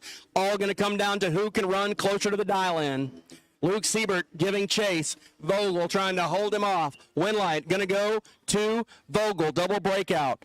Luke took 18 to break it out 23. Vogel gave up the strike to go 5 thou under. The name of the game was get behind there, and Vogel did. He'll move on to round 3. Siebert's weekend ends in round 2. Paul Anderson, the Malibu, it is for sale. Buy you a K-Stock automatic Malibu and go racing. He's got a 1226 dialed in. Paul Marola, the E-Stick Nova from Papillon, Nebraska. Or, sorry, Papillion. Sorry, Matt. Papillion. Wheels up for Marola. He's got his work cut out for him, rolling through the gears as he's 300ths behind at the hit. Anderson is out in front, and Anderson will get there by 008. 1232 on the 1226. Take 008 for the win. Marola, 118 up front and 3 above 6. 4 above 6. Lynn Smith, the GTO right side. E-Stock automatic entry, 1103. What Lynn says it'll go. Left side of the racetrack, Andy Cook. The Copo Camaro. Factory stock AA entry, 861. What he says the Camaro is going to go this time. Going to be a pretty long handicap, 2.5 seconds. Lynn Smith will get a head start.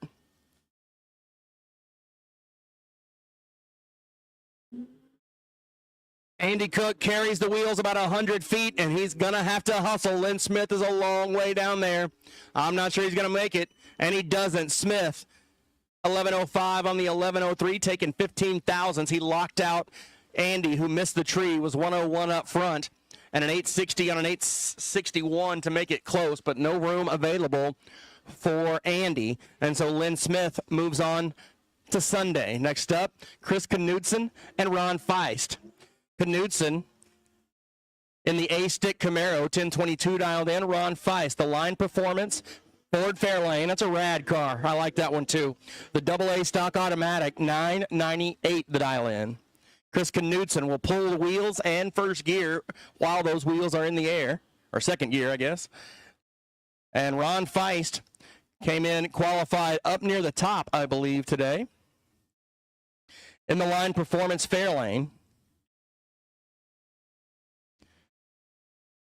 Top half of the field for Ron, 32. Chris Knudsen qualified 50.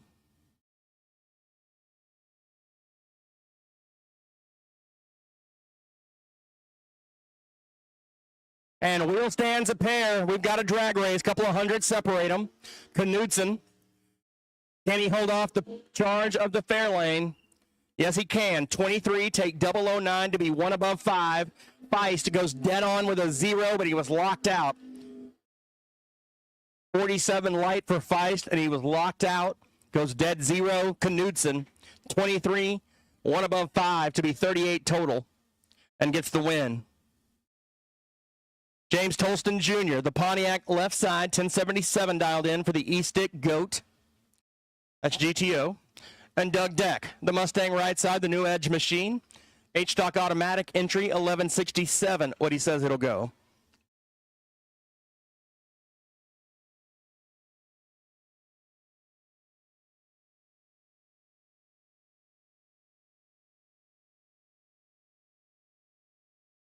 Another perfect reaction time in stock eliminator. Will this one get a win as well? We're about to find out. Tolston and Deck headed down towards the quarter mile.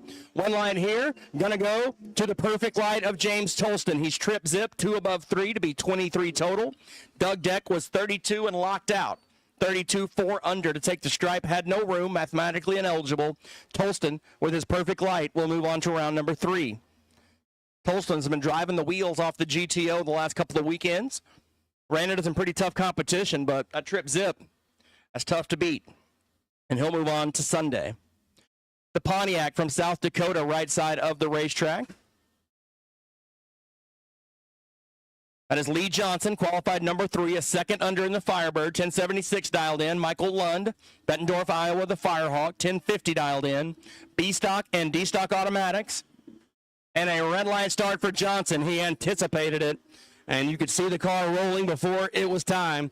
Michael Lund will move on to the 3rd round. The Pontiac will go 10:45 on the 50, 10:79 for Lee Johnson after the red light start. Richard Myers coming up in that big Mopar wagon. And David Bears, the Hurst Olds.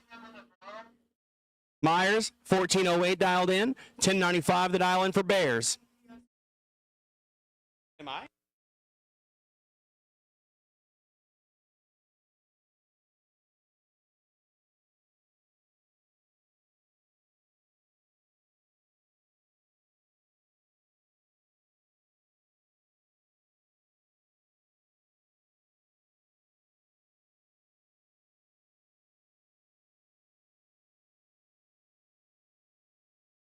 Down to the top end they go, and the win line going to go to Bears, 1109. Richard Myers missed the tree and couldn't run the number, and that was not a good combination.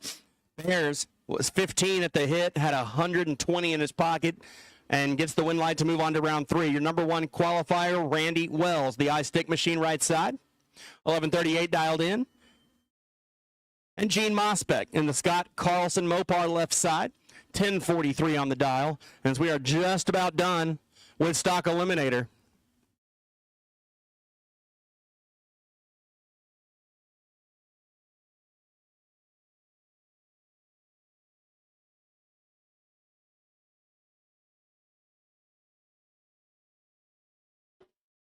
.029, 033 on the hit. 4-1,000 separate him. Mosbeck trying to drive around the number 1 qualifier. Can he get it done? He cannot. 29, dead 5 to be 34 total. Wells gets the win. Mosbeck was 33 and 1 above 1 to be 44 total. He wasn't quite locked out, but he had to go dead 1 or better. And Randy Wells moves on by 10 1,000ths of a second. Dennis Lund coming up. 3rd gen Camaro right side. 1257 dialed in. And left side, Logan Warnett in the wheel standing Mopar. 1105, what he says he'll go, be just about a 3-light handicap here. As Lund will move first. And Warnett will try to bring that Mopar around him on the top end.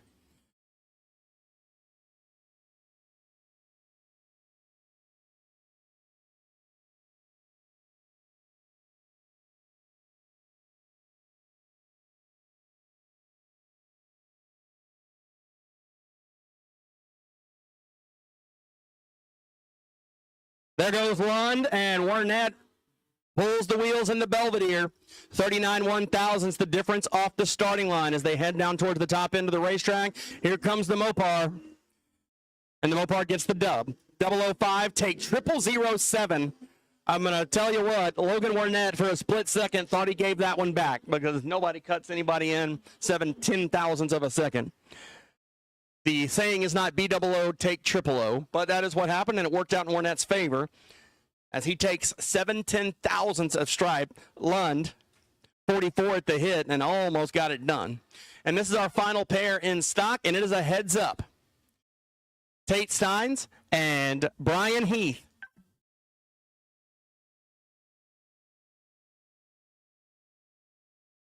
And look at the giant wheel stand for Brian Heath. He has to drive it back over to the right as it wheel stands towards the center line, and Brian Heath is all over this one. He's 15 on the hit and 85, 86 under to get the win. Brian Heath just letting the Chevelle eat on the wheel stand. Tate didn't have anything for him and goes 11:01, letting off. All right. You are done for the day, racers. This is our final group of race cars coming at you. Round 1 of Junior Dragsters.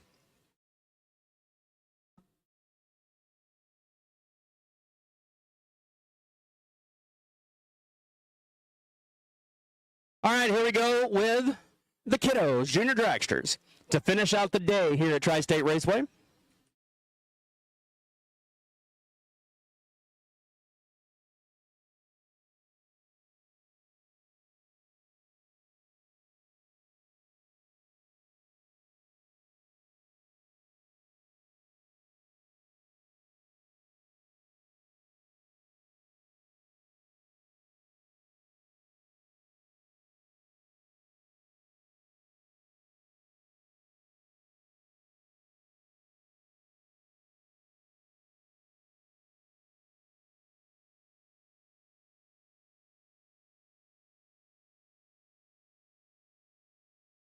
And here we go with the juniors. I think we got 14 cars heading to round number 1.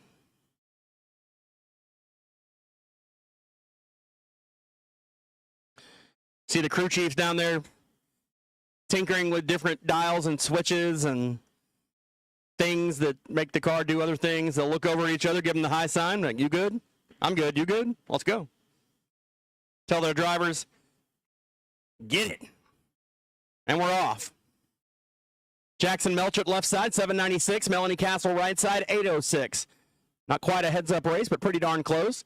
Melanie going to leave first. Jackson trying to hustle around Melanie on the top end. He's going to have to get after it. And the win light here going to go to Melanie. 810 on the 806, take 30 as Jackson got locked out. 791 on the 796. He was a little late off the starting line. And Melanie will advance to round number 2 tomorrow.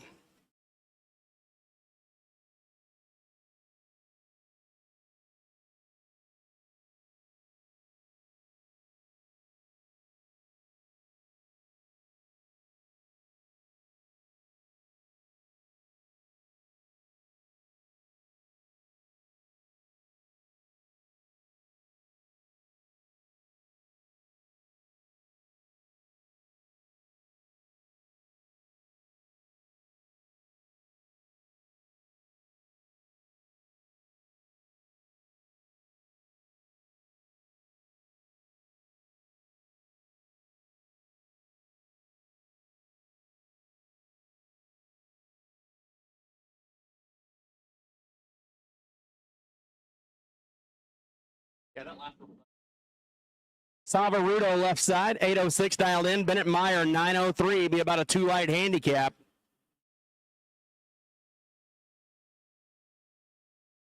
Woo, 001 reaction time is on the board. Let's see if it's enough to get a win. Sava giving chase. And the win light goes to Sava, double breakout. He's 001 and a thou under. Technically a perfect run, give or take. And Bennett Meyer, 67 and 7 thou under. Had to get further behind or was kind of locked out.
Jace Wagner left side, 890 dialed in from Scribner, Nebraska, and Sidney Jones from Indianola, Iowa, 811.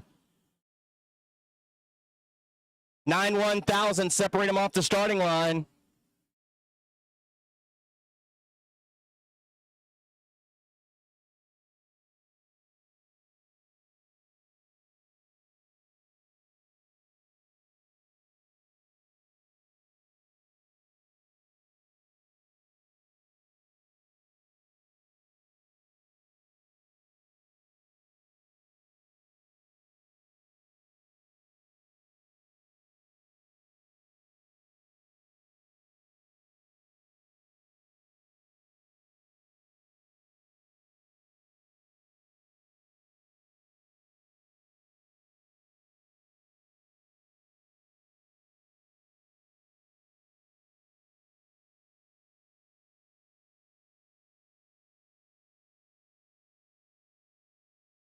And just saw Sidney Jones get the win, 816 over Jace Wagner in a good close drag race.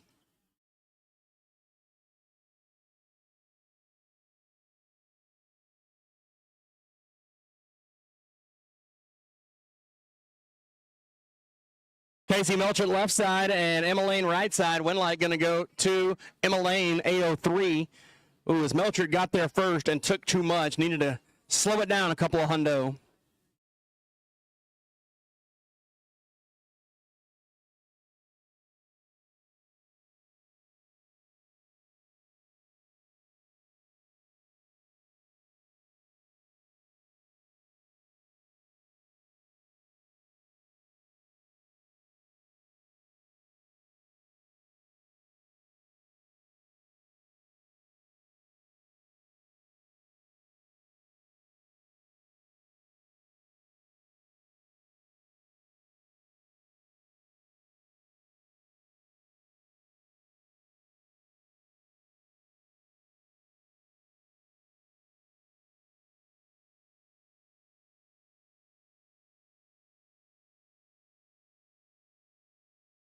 Pre-staging the last few pairs here. That's Crew Spear on the right side as he's trying to find the pre-stage bulb. 1219 the dial in from Fort Ripley, and Mackenzie Melchert left side, 895.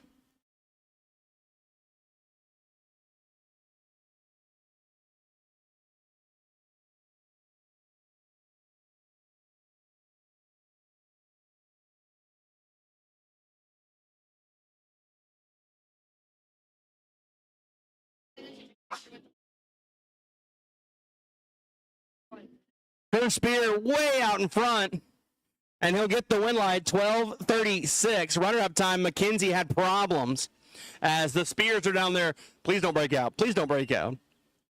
And the win light goes to Crew.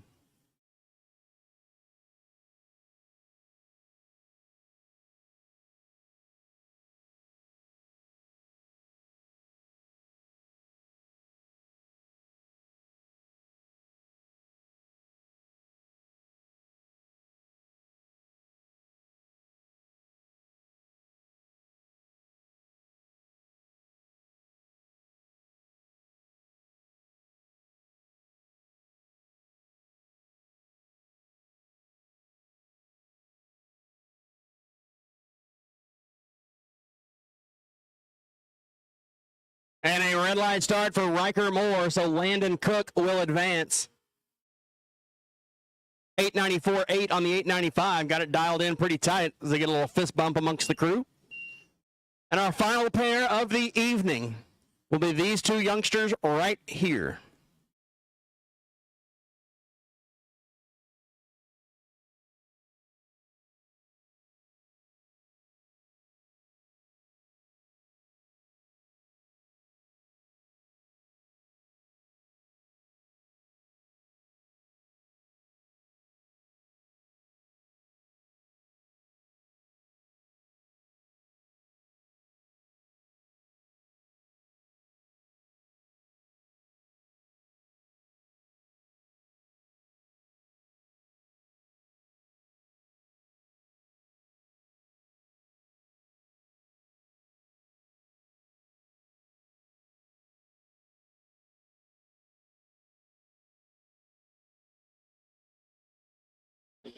Eliza Curley and Kason Thies to finish out the day. Give the win light to Eliza. 849 on the 843, a breakout pass. Kason got there first and broke it out by 14 1/1000. Good drag race. All right, boys and girls, that will do it for the day. Thank you all for a great Saturday here at Tri-State Raceway. Don't forget, coming up at 6:30 at the Pavilion, it will be the Racers for Christ non-denominational chapel service. Go down there and join Craig and the rest of the RFC team for the chapel service this evening at 6:30. Also, if you would like to get your trash emptied, do you have a trash can in your pit area? Is it full? Would you like it to be unfull for tomorrow? Please make sure it is next to the road. They'll be bringing the old trash truck around, but it needs to be next to the road, otherwise they're not going to know and not get it. So if you've got a full trash can and you like it emptied, please drag it out next to the road, and the boys will come by and empty it.